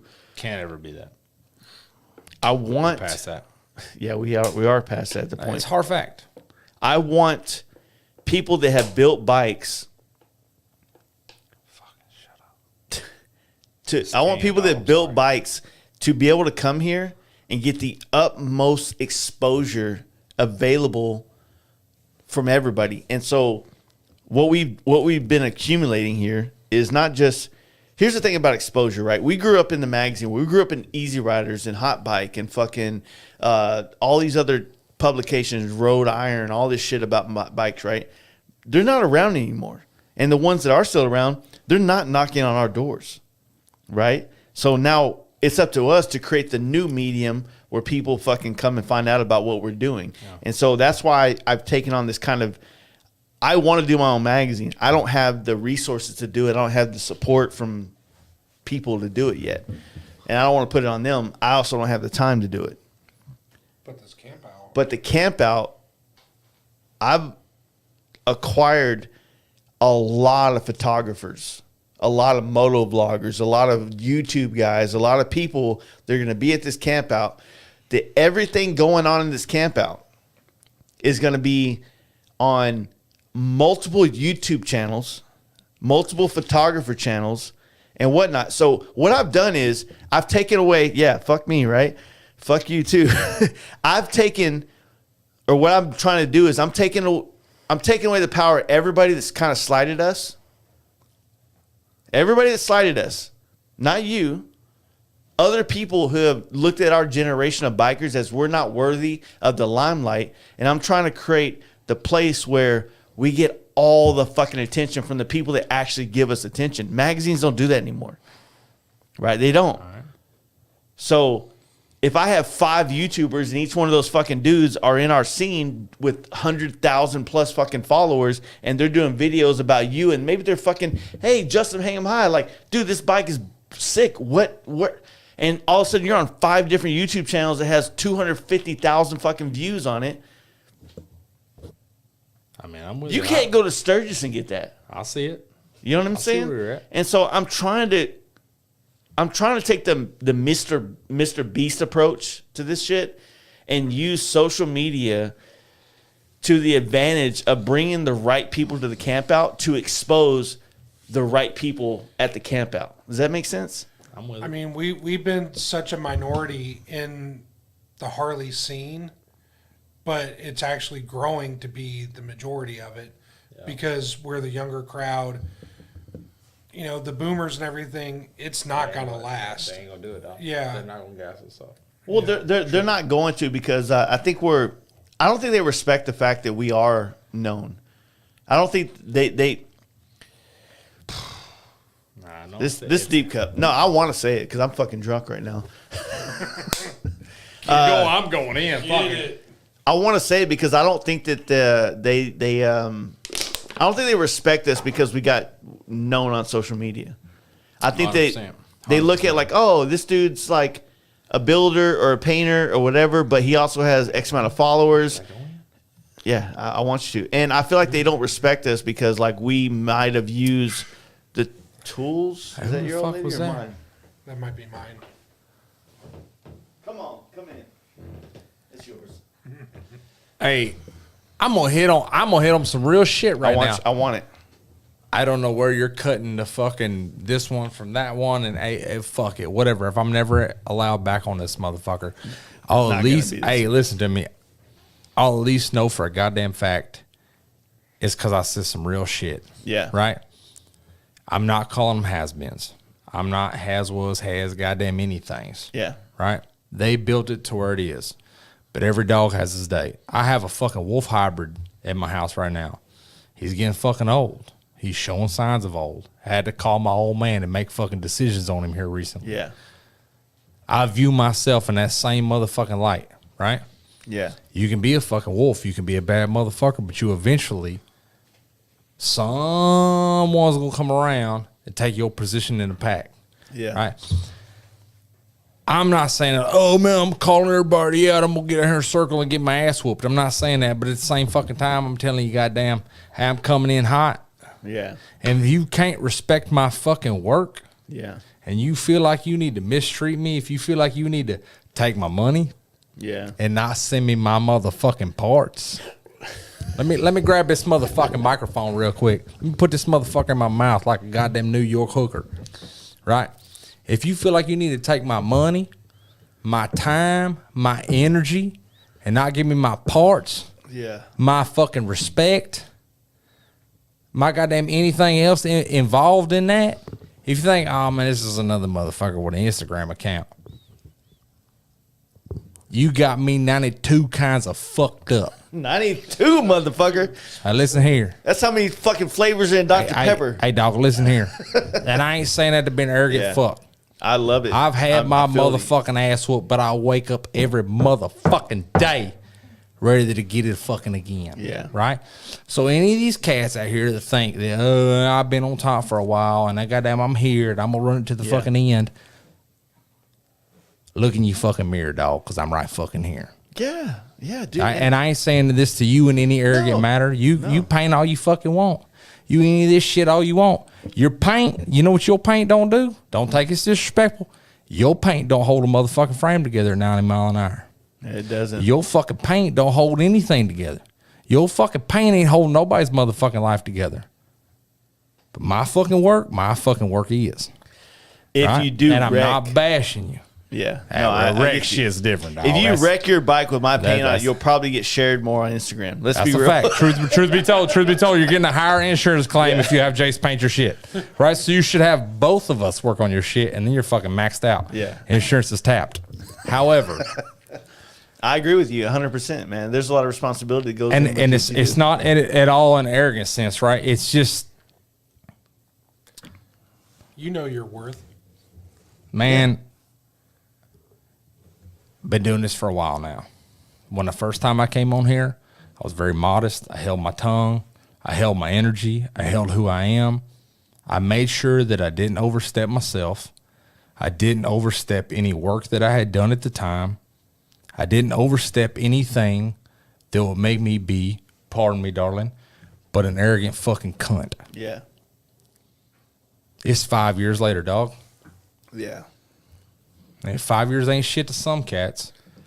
But when you're in But the trenches. hey, check it out, though. Yeah. You, amongst many, know I've done a lot in these 5 years.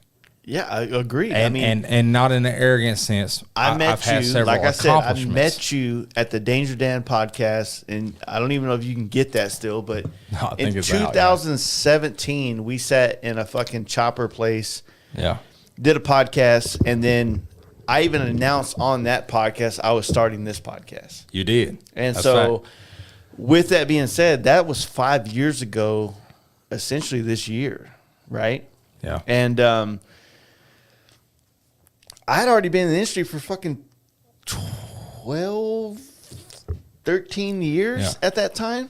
And I still didn't have a fucking say. I didn't have a place. I didn't have a place to be able to voice my opinion in the way that I would have liked to. But now, you know, as we've done this and like we've been talking about on the last couple of minutes with this, the whole point of this, you know, like the magazine thing didn't work out well in my favor, right? And I don't want to divulge and I don't want to ruin what it is, because if it's going to benefit somebody, Yeah. I still wanted to do that. It could. It just didn't work out with me working with them and my vision, if you will, on how to represent the scene, right? My camp out is mine. I can change that. I can move that to fit my thing. And my thing, for people to understand, is about the growth of our scene, right? The growth of our industry, the growth of the people that are involved in it. There's nothing more than I like whenever I know that people came to our camp out. Like right now, Jetty came to our camp out, and now he's with a chick he met at our camp out. Fact. And she just sold her house and moved in with him. Like, So yeah. I take pride in knowing Full on. that I also take pride in the fact that like he was with another chick that didn't work out, and I was also the advocate, like, hey, bro, it's not really working out. Like, you should go. Easy. Matchmaker. Hold on there, I'm Cupid. just saying, like, Let's bump our brakes. I'm just saying that I feel like, you know, as stupid as some of the I think you're the same way as me. I think me and you have a lot of very different like paths, but very equal knowledge as to how to kind of give people some kind of insight into living life, right? And you have a very different background, but you respect the things that are important as I do. And it helps us kind of like tell people like to navigate about these certain things to kind of like be a real man, be a good man, and be an honest man. And when you do those things, like you can kind of like take those kind of things and apply them to so many different aspects in life. The camp out, for everybody listening, like the camp out is about to be in this fucking podcast for the next fucking month and a half straight. So you're fucking welcome. But it's one of those things. We put out so many people, Matt, myself, you were there last year. You've been there. Last year was the first year. Last year was my first year. So this is a small thing. It's not as big as Daytona. It's not as big as a lot of things. Oh, man. But as big as it sounded to me, here, I'm going to interrupt you for a second because fuck it. As big as I thought it was going to be, Yeah. it was wholesomely fucking small, right? Now I know it's going to be bigger this year, and every year to get it bigger to the point of it's outgrown its fucking itself, right? Yeah. And that's just how shit works, right? That's no dig to the fucking camp out. It's no dig to nothing. That's just the evolution of fucking life.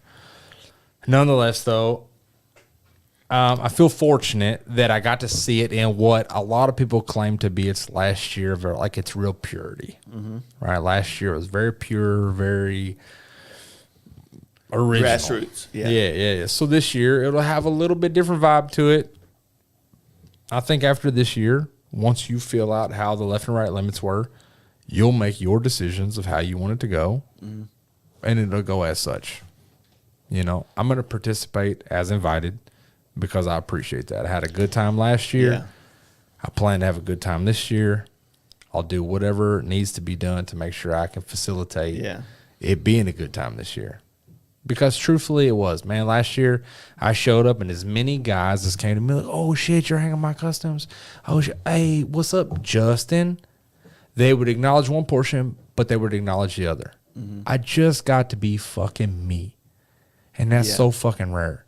When I go to big, quote-unquote, shows, events, fucking rallies, I don't get to be Justin.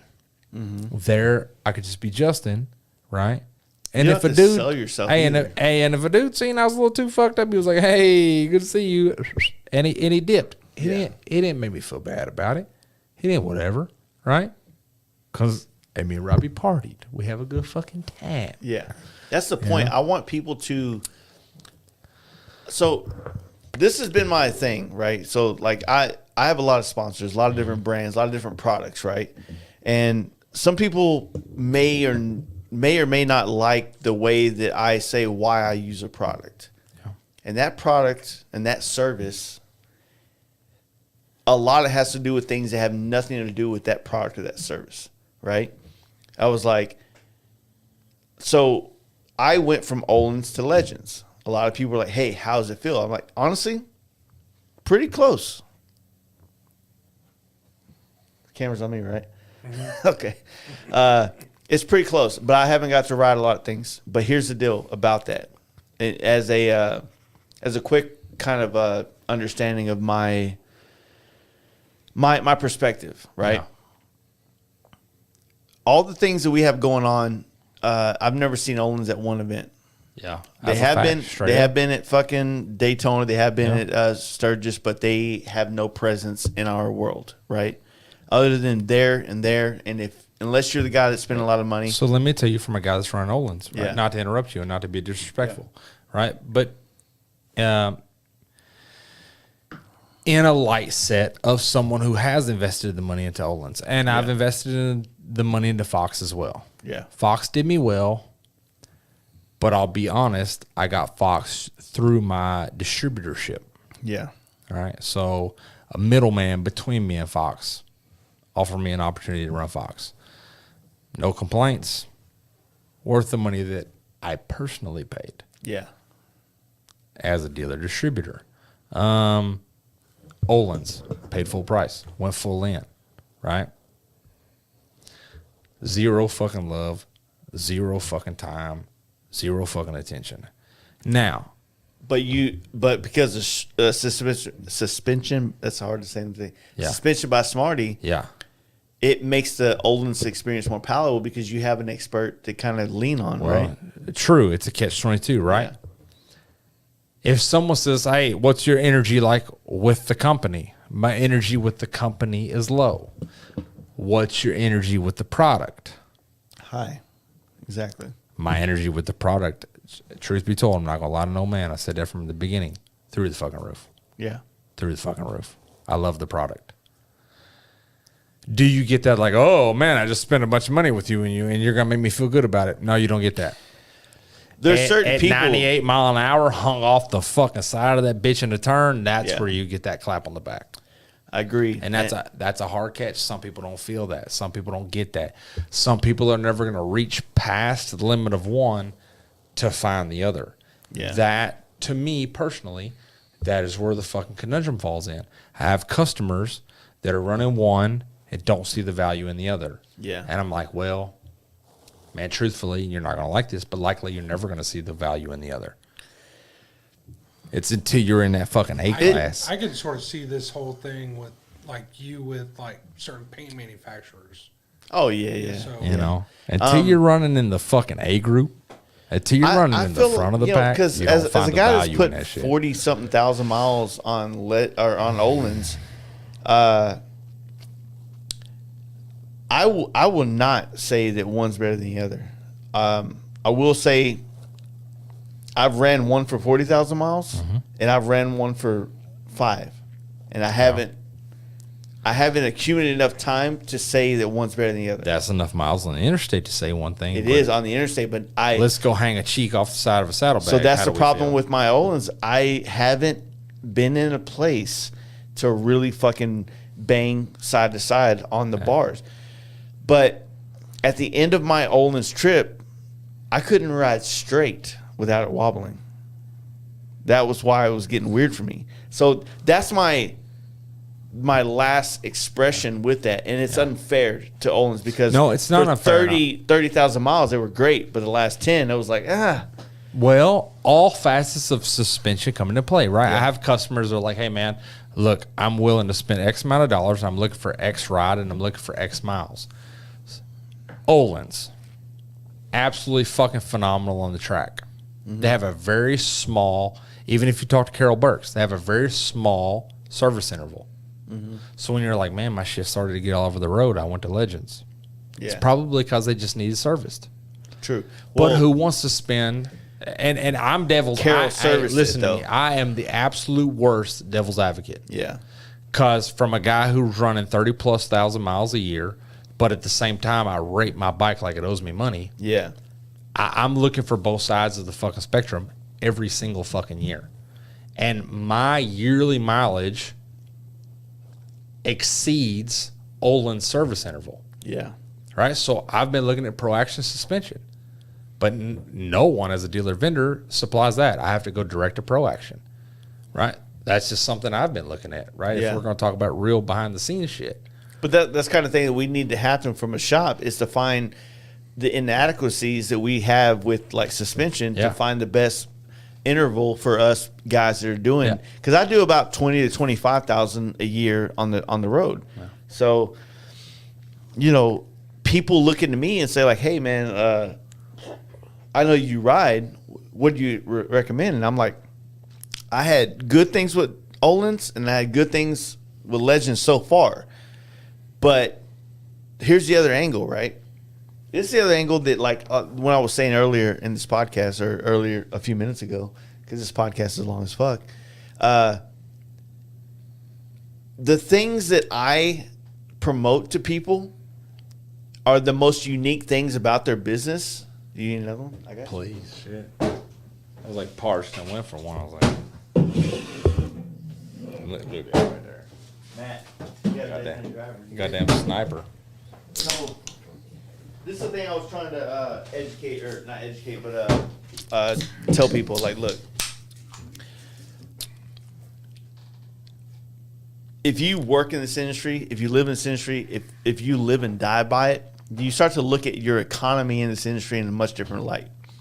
The economy, the people, like, when you go to buy something outside of your household that you have to do, if you know a dude who's a biker who has a fucking roofing company, wouldn't you rather spend your money with him?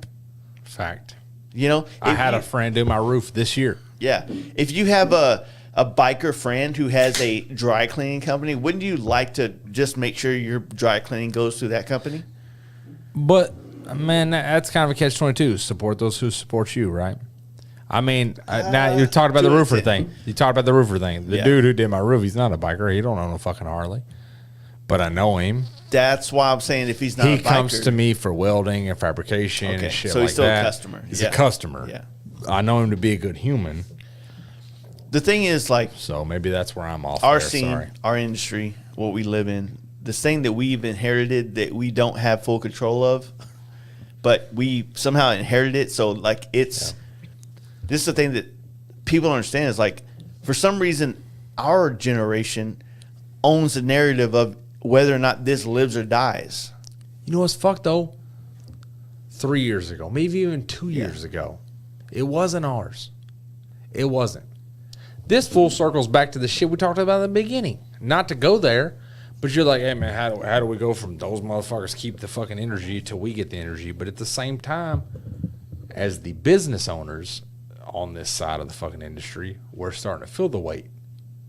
Right? So we're starting to feel the weight of the cats that we feel like are carrying the energy. Now we're all of a sudden we're carrying the fucking weight. Right? There's I think we're carrying the weight of this industry. I think the time's while coming, they get the limelight. And so this is what like everybody knows that I like to complain, and it's hard to tell when I have a good point or I'm complaining. I get it. Thank you guys for fucking joining me. We'll send it. But as we carry the weight of this industry right now, we deserve the prime real estate of the opportunity of promotion, right? And it's not to say that we don't. It's up to us. It's up to our generation to show love to the fucking founders. Fair. It's not. The magazine shouldn't be beholden to the Yaffies and the fucking Billy Lanes of the past, who are people that I hold dear to my fucking growth of being who I am. It's up to me to show them love whenever I get accolades. To be like, you know what? Here's the deal. I'm so stoked about this industry right now, but you know what? Billy Lane really was the guy that fucking made me fucking want to pursue this world. Jesse James was the guy. Not sitting here getting older every year, and every year I build another bike or I customize another bike, and it doesn't make the accolades, and another bike that they did does. Even though you could say maybe they built a better bike. I don't think so. Because when they post their bike on Instagram and it gets 400 likes and mine gets 4,000, we're not playing the same game anymore. This isn't the same world we live in. You know, you got 400 people that used to watch Biker Build Off, and I'm one of those guys. But the rest of those people have moved on to NASCAR. And now the new generation that we're trying to inspire new guys to ride bikes, they like our shit. But when they get into the industry, they see that our shit's not popular. It's this dude over here who's not popular anymore. And so now the new guys are like, oh, I want to be a part of it, but all the people that I thought were cool are not cool, and the guys that are cool are fucking about to die. I'll say that, and I'll own that shit. It's not even about age, right? I think sometimes it's about energy. I think it's about their energy to produce what that customer wants, rather our energy to produce what we're into right now. Yeah. And that's where the disconnect is. All right, the customer comes in, man, I want to build this, and we're like, nah, bro, shit's dead. Let me build you this. That's where the guys that you mentioned can build the stuff that we ride. You know, they don't need to though. They don't have to do it because not a matter of need to or not. Yeah, that's a catch, dude. That's a catch. And it's not that we live in an industry where people don't retire. That's the problem. I will not argue that. Like how? Like literally on record, I will not argue that. We all live. We work in an industry where the guys we looked up to for the last 20 years are still acting like today is the same industry they owned 20 years ago, and we're sitting here like, I guess I still work for this motherfucker. What is that? You can't teach an old dog new tricks. How do you get out of it? How do we get out of it? Well, real first talk, off, right? Let me not even fucking. The first generation that found this, out of that? The first generation that founded all this shit needs to understand the fact that if you did not create a long-lasting livelihood for yourself, and that's why it's probably so hard for us people in the industry to wrap our heads around the progression, the growth, and the depth of our industry. The fact that the guys, this is a deep cut, and I don't know what the fuck I'm saying real quick, but I'm going to fucking say it. My pants, but say it. The guys and the people that we looked up to 20 years ago who publicized. Send it. We're in at this point. Because they haven't figured out how to make a long-lasting pension-style business that took care of them in their old age, and now they're still competing with us. Yeah. Gives us the notion that we don't have anything great to look for in our lasting years of being in this business. Not because we don't love motorcycles, but because motorcycles won't provide the security we need as a fucking elderly person. 100% what I fear. 100% what I fear. I can come out with the coolest, hottest, neatest, what the fuck ever right now. I'm never going to match what's been done already. Yeah. There's two wheels and there's a frame and there's a motor. It's a V-twin motor, so we can't deviate from that. It has to be a V-twin motor, so the motor's fucking out.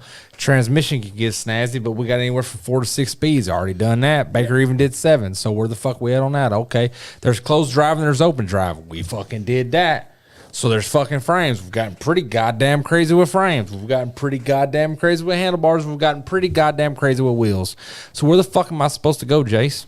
It's only going to be the purest. Where the fuck am I supposed to go to provide and build a company that's everlasting for 2, 3, 4, how many fucking children I have? Because at some point I'm going to have a fucking family that just runs this bitch. Yeah. Right? That's where it is complicated. So and that is right. And I'm not asking for the answers. I'm just putting that out there, right? Everybody says, "Oh, what about this and what about that? Well, what about this and what about that?" My dad used to tell me, I say, "Oh, it's an accident," or I'd try to do something and I couldn't do it. And I said, "Well, what if?" My old man looked me in the eyes and say, "Well, if a frog had wings, he wouldn't bump his ass when he jumped." I say, "What if all the time? What if this? What if that? What if this? Well, what if a frog had wings, right?" Well, bump his ass every time he jump, would he? Yeah.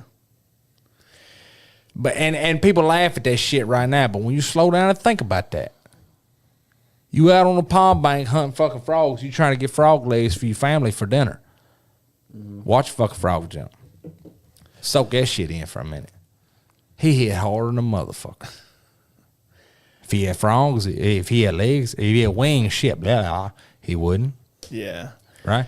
And that's like, goddamn, that's some hillbilly bullshit, right? No. Y'all can all laugh, but it's real shit, right? It's relevant, right? It comes around full circle for me and who I am. Yeah. So that's how I think about this shit. Man, I could do this, and I could do that, and I could do that. Well, you know, also, a frog could, right? So I put that in relevant term when I'm thinking about, man, I should this, or man, I should that. Well, my old man said, well, my old man will say X.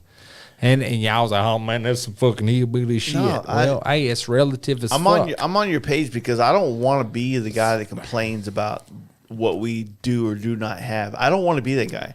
It ain't that. But I don't want to be that guy because I feel like we live in a world where our skills should be exploited from people that exploit skills. And I hate the fact that, like, through selfish reasons with this podcast, I exploit guys like you and your skills through the podcast. Like, look, as much as I want you to be on this podcast to share the world of all your shit, I get it. I also like, hey, look, I have to do another episode. I need interesting motherfuckers. The way I'm helping you. We ain't fucking stupid, neither one of us. Exactly. So when it comes to this whole fucking world, like, you know, I look at a generation I've lived in for the last 20 years. I've lived in this generation of being like waiting for my chance to get in this fucking jumping rope match. Like, I just want an opportunity. And it's not just like I want an opportunity. Maybe I want to see the opportunity come to you and all the other guys. Maybe guys like TPJ, who has gotten jaded on this industry because the opportunities never really came to him the same way that they should have. If he would just team up with me. Yeah, if he would team up. He just moved to Texas. He picked Reno. He's a fucking nerd. Fuck Reno. Yeah, fuck Reno. Listen to me. Mansfield, Texas. Mansfield, Texas. Come Here in, we go. Hey, come into my shop. Fuck with your boy. We got weed here, too. It's not legal, but we got it. Come into my shop. I'll buy you all the weed you need, dog. But all the weed you need. All I'm saying is there's going to be a generation of us. There's going to be a generation of us. And I've thought about this extensively. Listen to me. The time's going to come where we fuck shit up. There's going to be a generation of us that doesn't get any of the accolades, but we were the fucking fighters to make it change. And it sucks that, like, you got to think of it like that because none of us want to look at our motorcycle industry and culture as, like, the political climate. And I don't want to do it either because I fucking hate that world. But the bottom line is some of us have to go to bat and be guys that are frowned upon because they're saying shit that goes against the narrative, but that narrative changes the way that everything else is going. It's me, fam. Put it on me. I'm fucking already. Listen, put it on me, dude. Put it on me. I was gonna make a post the other day. Listen to me. I'm gonna grab this microphone. I'm gonna get real square with it. Hey, listen. any and every goddamn thing come out tonight. It's on Joseph Kelly. Hang 'em high customs. Fuck you, fight me. Fuck you, fight me. Come to the camp out. We'll beat your ass. I'll take an ass whooping at the camp out. I'm gonna bring a sack of ice with me just to ice the black eye you give me. Give a Good fuck. luck. Good luck. Yeah. Give a fuck. Give a hot fuck. Not a single. Been beat up by less than you. Yeah. Yeah, this whole industry, man, we got some changes coming. It's just passion, man. It is passion. I think passion. We say the whole beat up bit, and I'm quick to come out with that silly shit and be funny, right? Hey, fuck you. Somebody rolls up and dots my eye, good on them, right? Good on them. I'm going to rape their mouth, but good on them, right? But you're not walking away with a scrap. But it's not about. But it's not about a negative energy. I try to be funny with that shit. I truly try to put a very comedic value to it. Yeah, they're fucking motorcycles. They're a toy. Nobody really, at the end of the day, everybody's gonna fucking spend their money on something that means far more important than their motorcycle, right? Yeah. So I try to put a real comedic value to it. That's why I try to have a funny energy about it. Yeah. But if anybody ever fucking decides they're sideways about it, or somehow I'm fucking what the fuck ever, that's the hard line I'm at to the same address every fucking day. That's the hard line to toe right there. If you need a different fucking address, yeah. The hard line to toe is the fact that at the end of the day, for most people to listen to this podcast or consume motorcycles as a daily consumption, it's still a part of your life. It ain't your life. You know what I mean? Yep. And every morning when I go to bed, dude, I jerk off to this shit, dude. It's fucking, it's different. I come to this shit, bro. Ooh. Fuck with me. Ooh. That's dirty. We gotta stop. Damn man, nasty. We gotta stop. Yeah. If you listen to this podcast to this entirety, then you got what you paid for. Yeah, every fucking day. And like thank you. Send you something. Yeah.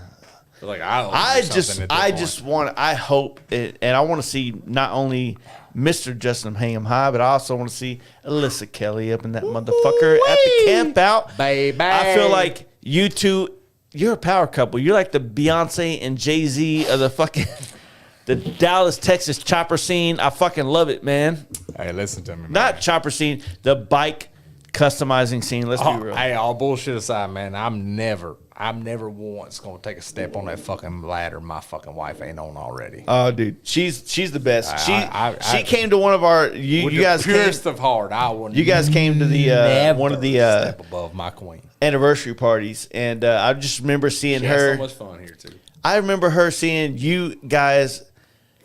When we left here, and I told everybody to come to my house, and then I realized I made a mistake when I pulled up to my house, and there was all there.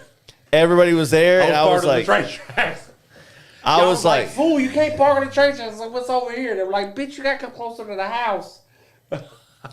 She still was like in the house, like fucking like holding court, having a good time, and that energy is the kind of energy that the women need, the men need, 100%. They need to see a strong woman hanging out, fucking holding court and being a bad motherfucker. You know what I'm saying? And dudes need to do the same thing. So I love it. I love that shit. Thank you so much, man. Dude, cheers, motherfucker. Shit. Hey, and here's a cheers to Britta and to your queen, bro. Matt, thank you for doing the podcast. Up with our bullshit. I'm glad you do this for $100. Because that was like 6 hours of your life hanging out. 7, actually, if you're being real. It made $4 an hour just now. Hey, truth be told, though, everybody else paid for that. Yeah. $4 an hour.